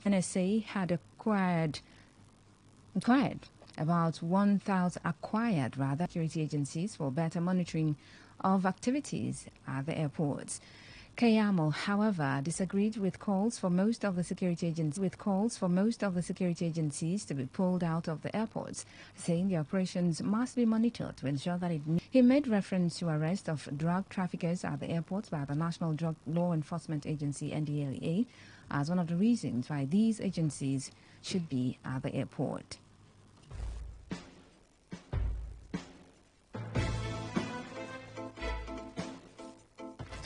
You're listening to the World News on Today 95.1 FM, Voice of the People. After the break, more news, foreign and sports stories. Do stay tuned.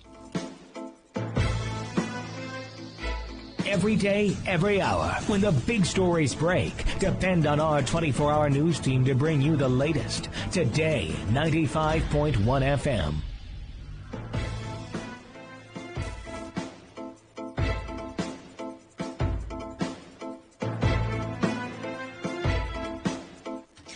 Thanks for staying tuned. Welcome back to the rest of the stories.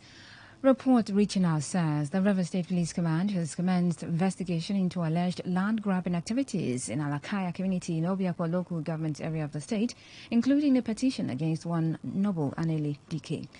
A stakeholder in the area, Otoma Frederick, who spoke on the issue, is appealing to the Nigerian police, particularly the State's Criminal Investigation Department, State CID, to ensure a proper investigation for the sake of justice in the matter.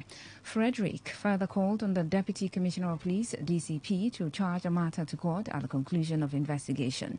Otoma Frederick, who, however, claimed he was a victim of the land-grabbing activities of Noble Anile Dike in Alakaya community, urged the State CID to handle the matter properly and bring to an end the intimidation of some property owners in the area. I still have the scar of the bullet wound being shot on me 2019. And even the ongoing investigation in State CID, the complainant also was being shot by the same nobles from Alakaya community, and the investigation is still ongoing. And all this while, investigation to all this in fact prove abortive. But thank God for the State CID, and we are asking that the State CID, Police Service Commission, IG, Commissioner of Police, they should all make sure that this matter is being heard and justice is being done to it. And I would also like this matter to be charged to court, where I will stand before the judge to prove my own part of the story, that so many persons has been a victim of this same young man.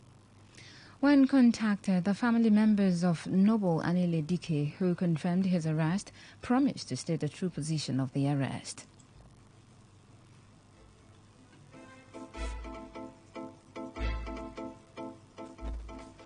The Minister of Finance and Coordinating Minister of the Economy, Wale Edun, says the country has saved $20 billion by removing petrol subsidy and adopting market-based foreign exchange pricing. Edun made this disclosure at an event in Abuja where he explained that the savings are being redirected into developmental projects. Despite President Bola Tinubu's official removal of petrol subsidy, the Nigerian National Petroleum Company Limited, NNPCL, disclosed that the federal government owed 7.8 trillion naira for under-recovery, contradicting earlier denials of any subsidy reintroduction. The Dangote Petroleum Refinery has announced a reduction in the price of premium motor spirit PMS from 990 naira per litre to 970 naira per litre for marketers. The announcement was contained in a statement by the Group Chief Branding and Communications Officer, Anthony Chejina.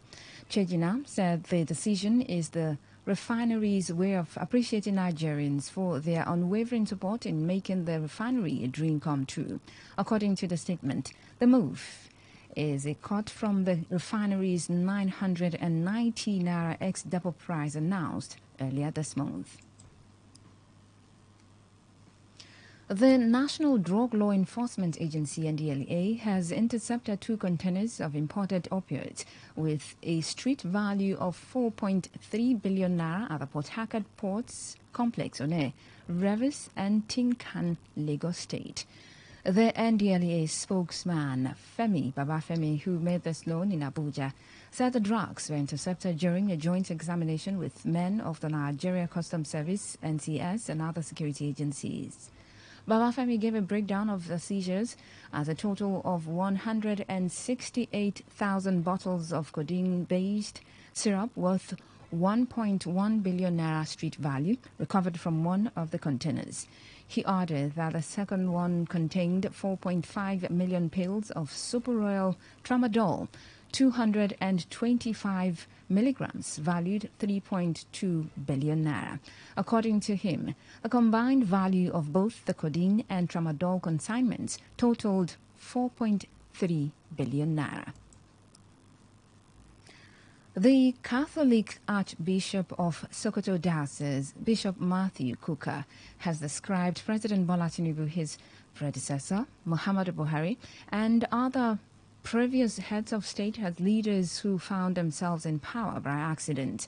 Kuka noted that it was evident none of them were fully prepared before assuming office, especially in a world where the demands of leadership are rapidly evolving.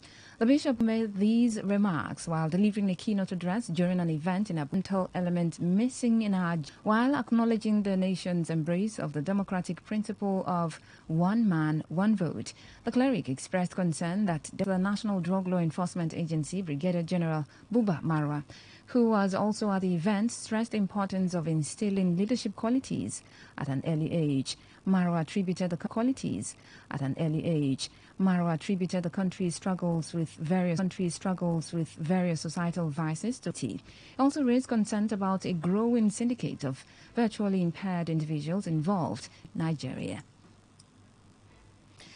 On the foreign scene, the United Nations Children's Fund, UNICEF, has warned that the number of children recruited by armed groups in Haiti has jumped by 70% in the past year, with children making up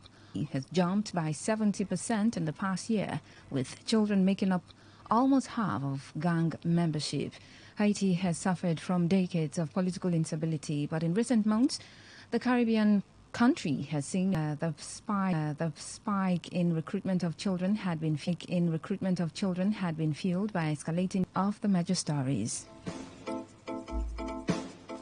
An oil spill has affected over 10 communities in Boni local government area of Rivers State.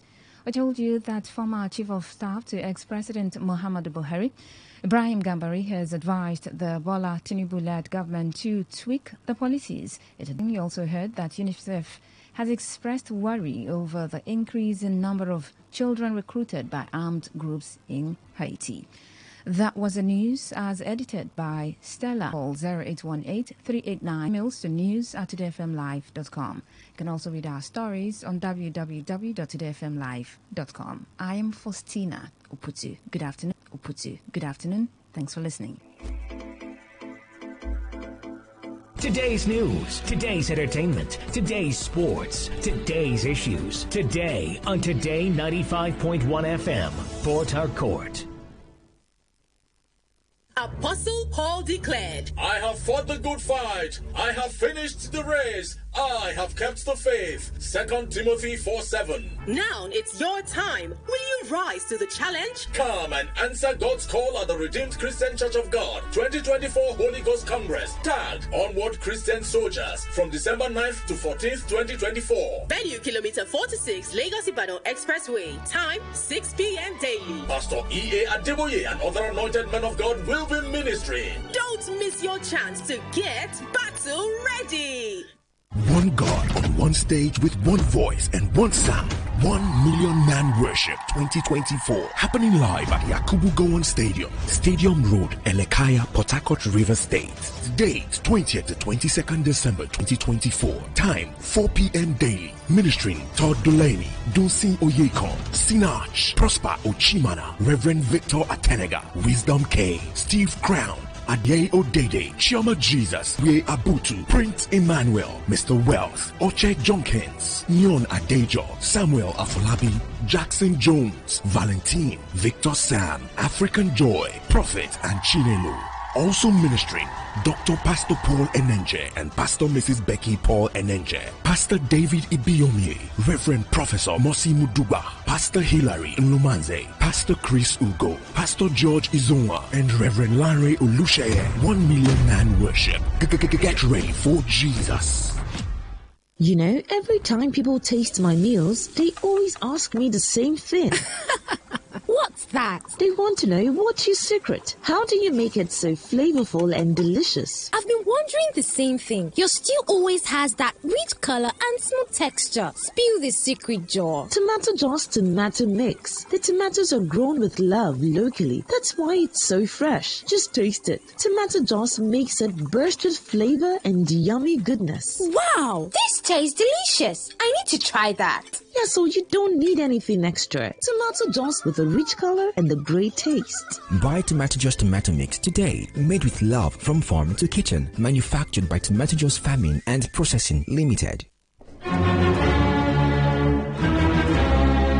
Hello, Port Harcourt. Christmas came early. This November is about to be bountiful for DSTV or GoTV customers who are resident in Port Harcourt. Loads of groceries to be won in this festive shopping frenzy. Are you in the city of Port Harcourt and you own a DSTV or GoTV decoder you have not subscribed in a very long time? Did your subscription just expire? Then you stand a chance of shopping for food items worth 100 to 300 300,000 naira. Oh yes! All you have to do is dust your decoder and walk into any of our authorized dealers' offices or mobile agents and subscribe your favorite DSTV or GoTV package between the 16th to 30th of November 2024. Winners will be contacted by phone and SMS weekly. Hurry now and renew your subscription while offer lasts. This message is brought to you by Comworks Limited, authorized multi-choice mega dealer. Terms and conditions apply.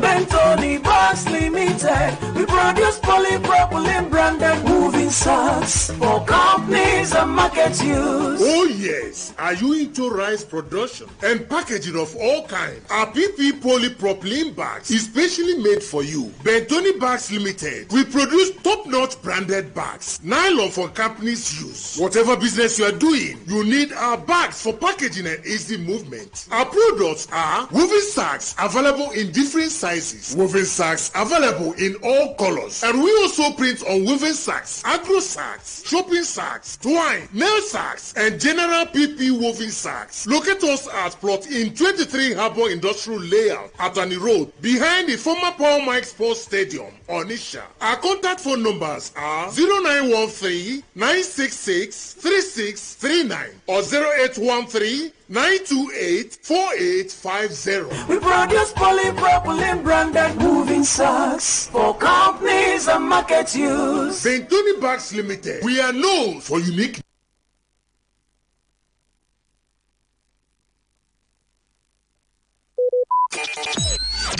Talk radio. I listen to a lot of talk radio. 95.1 FM. Please listen to this paid infomercial. Herbal Heritage International, the Kokoroko, for herbal medicine, when they produce strong, correct medicine, they take it, they support with country healthcare system. Quatliman, correct, holistic, ogbonge herbal medicine, they know they come out for public anyhow, like a big basket, full ground, as every Christmas have been boundary, seeking a self-sabi medicine way person. Heritage International will use the technology of computer testing machine to see and know before attacking that your health condition, when don't become Obarogba for your life with the correct treatment. Therefore, whether definition or without definition, make you visit Herbal Heritage International. Offices way near you. Herbal Heritage International. Now you. Hello and welcome to the program Roots and Herbs.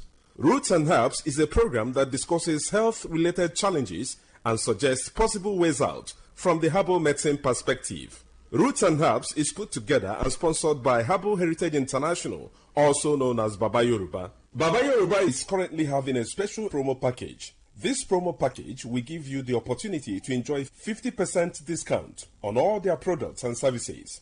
This offer runs while the stock lasts at number 24 Ikwere Road, Mile 1 by Education Bus Stop, Port Harcourt. Number 24 Ikwere Road, Mile 1 by Education Bus Stop, Port Harcourt. This promo package will give you the opportunity to enjoy 50% discount on all their products and services. And at the same time, it will give you the privilege of meeting Baba Yoruba himself at the venue. For details and inquiries, the telephone number to call is 080 33 111 946. I repeat, 080 33 111 946. 080 33 111 946. On today's edition of the program, our topic for discussion is staphylococcal infection. Botumba Abiodun, sir, your moderator. Staphylococcal infections do occur in the body system when Staphylococcus bacteria enters into the body system and spread within the body. Staphylococcus bacteria are majorly of three types that can afflict. The most pathogenic in nature, that is the one that is capable of causing diseases easily in men, is the Staphylococcus aureus, because it is capable of invading body cells, destroying them, causing different pathological changes in the body. When Staphylococcus bacteria spread in the body system, there are a number of changes that one can experience. This can result to burning sensation within the individual, and this can be seen as fever from time to time, or a situation where there is certain hotness coming from within. There can be skin manifestations in staphylococcal infection that can be given one periodic boils or rashes all over the body. In some people, such rashes can come around the pubic region or even leading to boils that can lead to blisters or even ulcers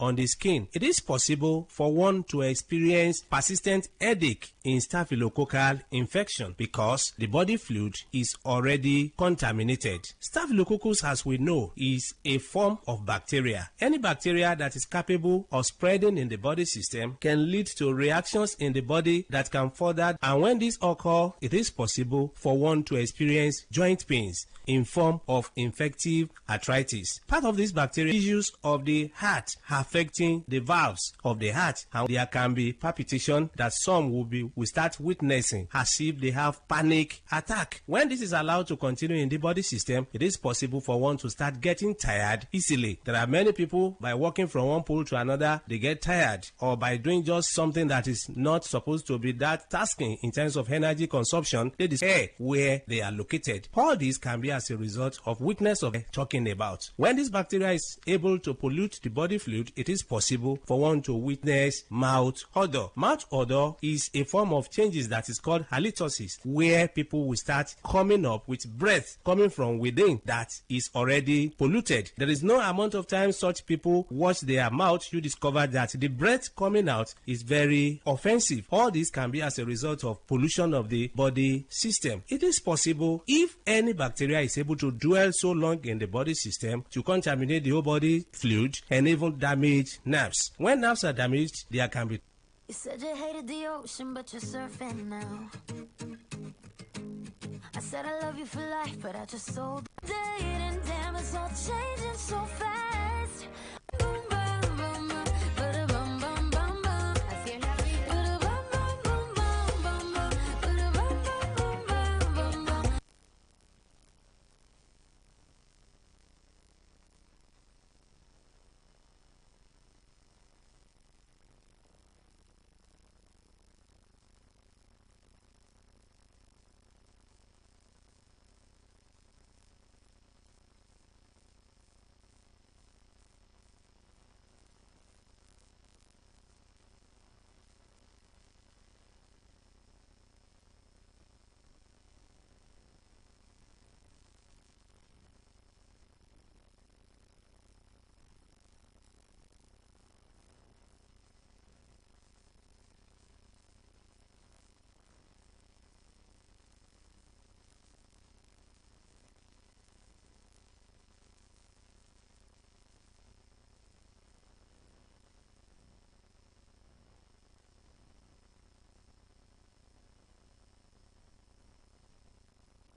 I'm out of your control.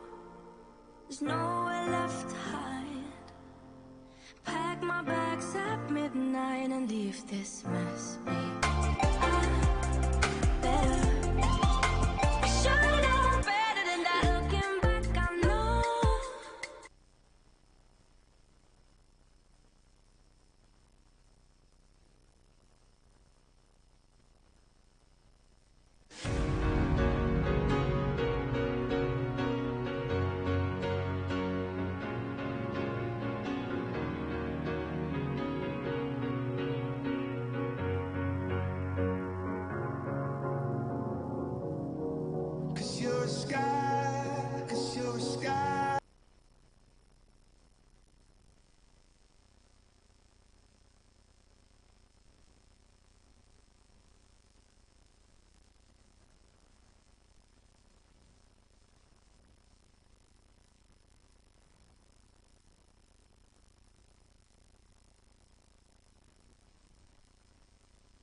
With Today 95.1 FM, you can get millions of people to know about your business. And what does that mean to you? More sales. Call 081-389-2850 now for more information.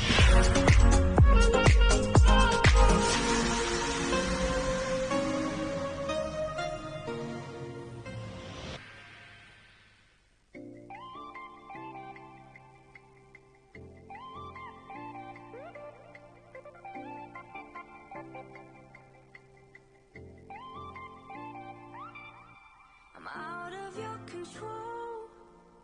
There's nowhere left to hide. Pack my bags at midnight and leave this mess behind. Me, myself, and I have read between the lines. Left the engine running. I guess this is goodbye. And you're never gonna change my mind. We've been here about 1,000 times. Should've never let you back inside my mind. I should've known better than to let you break my heart. I should've known better. I believed you from the start. I should've known better. Now we're wasted all this time. I should've known better. So I'm taking back my life. Should've known better than that. Better. Should've known better than that. Better. Should've known better than that. Looking back, I know you had me hypnotized. Since I got my senses, I see right through your lies. Now you're on your own. You call me every night. You're looking through our photos, but I deleted mine. And you're never gonna change my mind. We've been here about 1,000 times. Should've never let you back inside my mind. Should've known better than to let you break my heart. I should've known better. I believed you from the start. I should've known better. Now we're wasted all this time. Should've known better. So I'm taking back my life. Should've known better than that. Better. Should've known better than that. Better. Should've known better than that. Should've known better. Should've known better than that.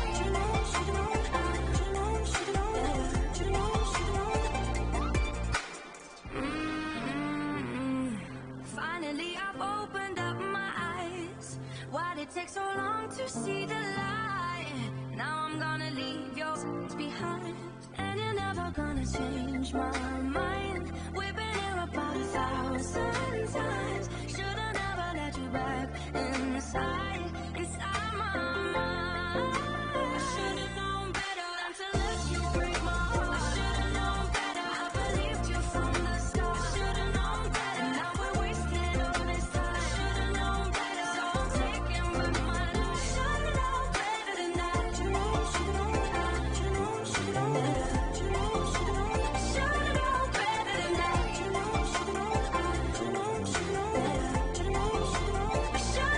better than that.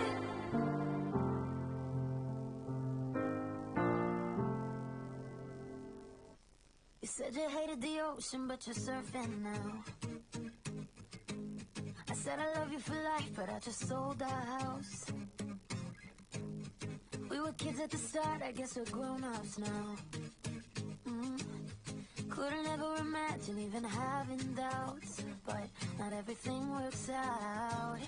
No, now I'm out dancing with strangers. You could be casually dancing.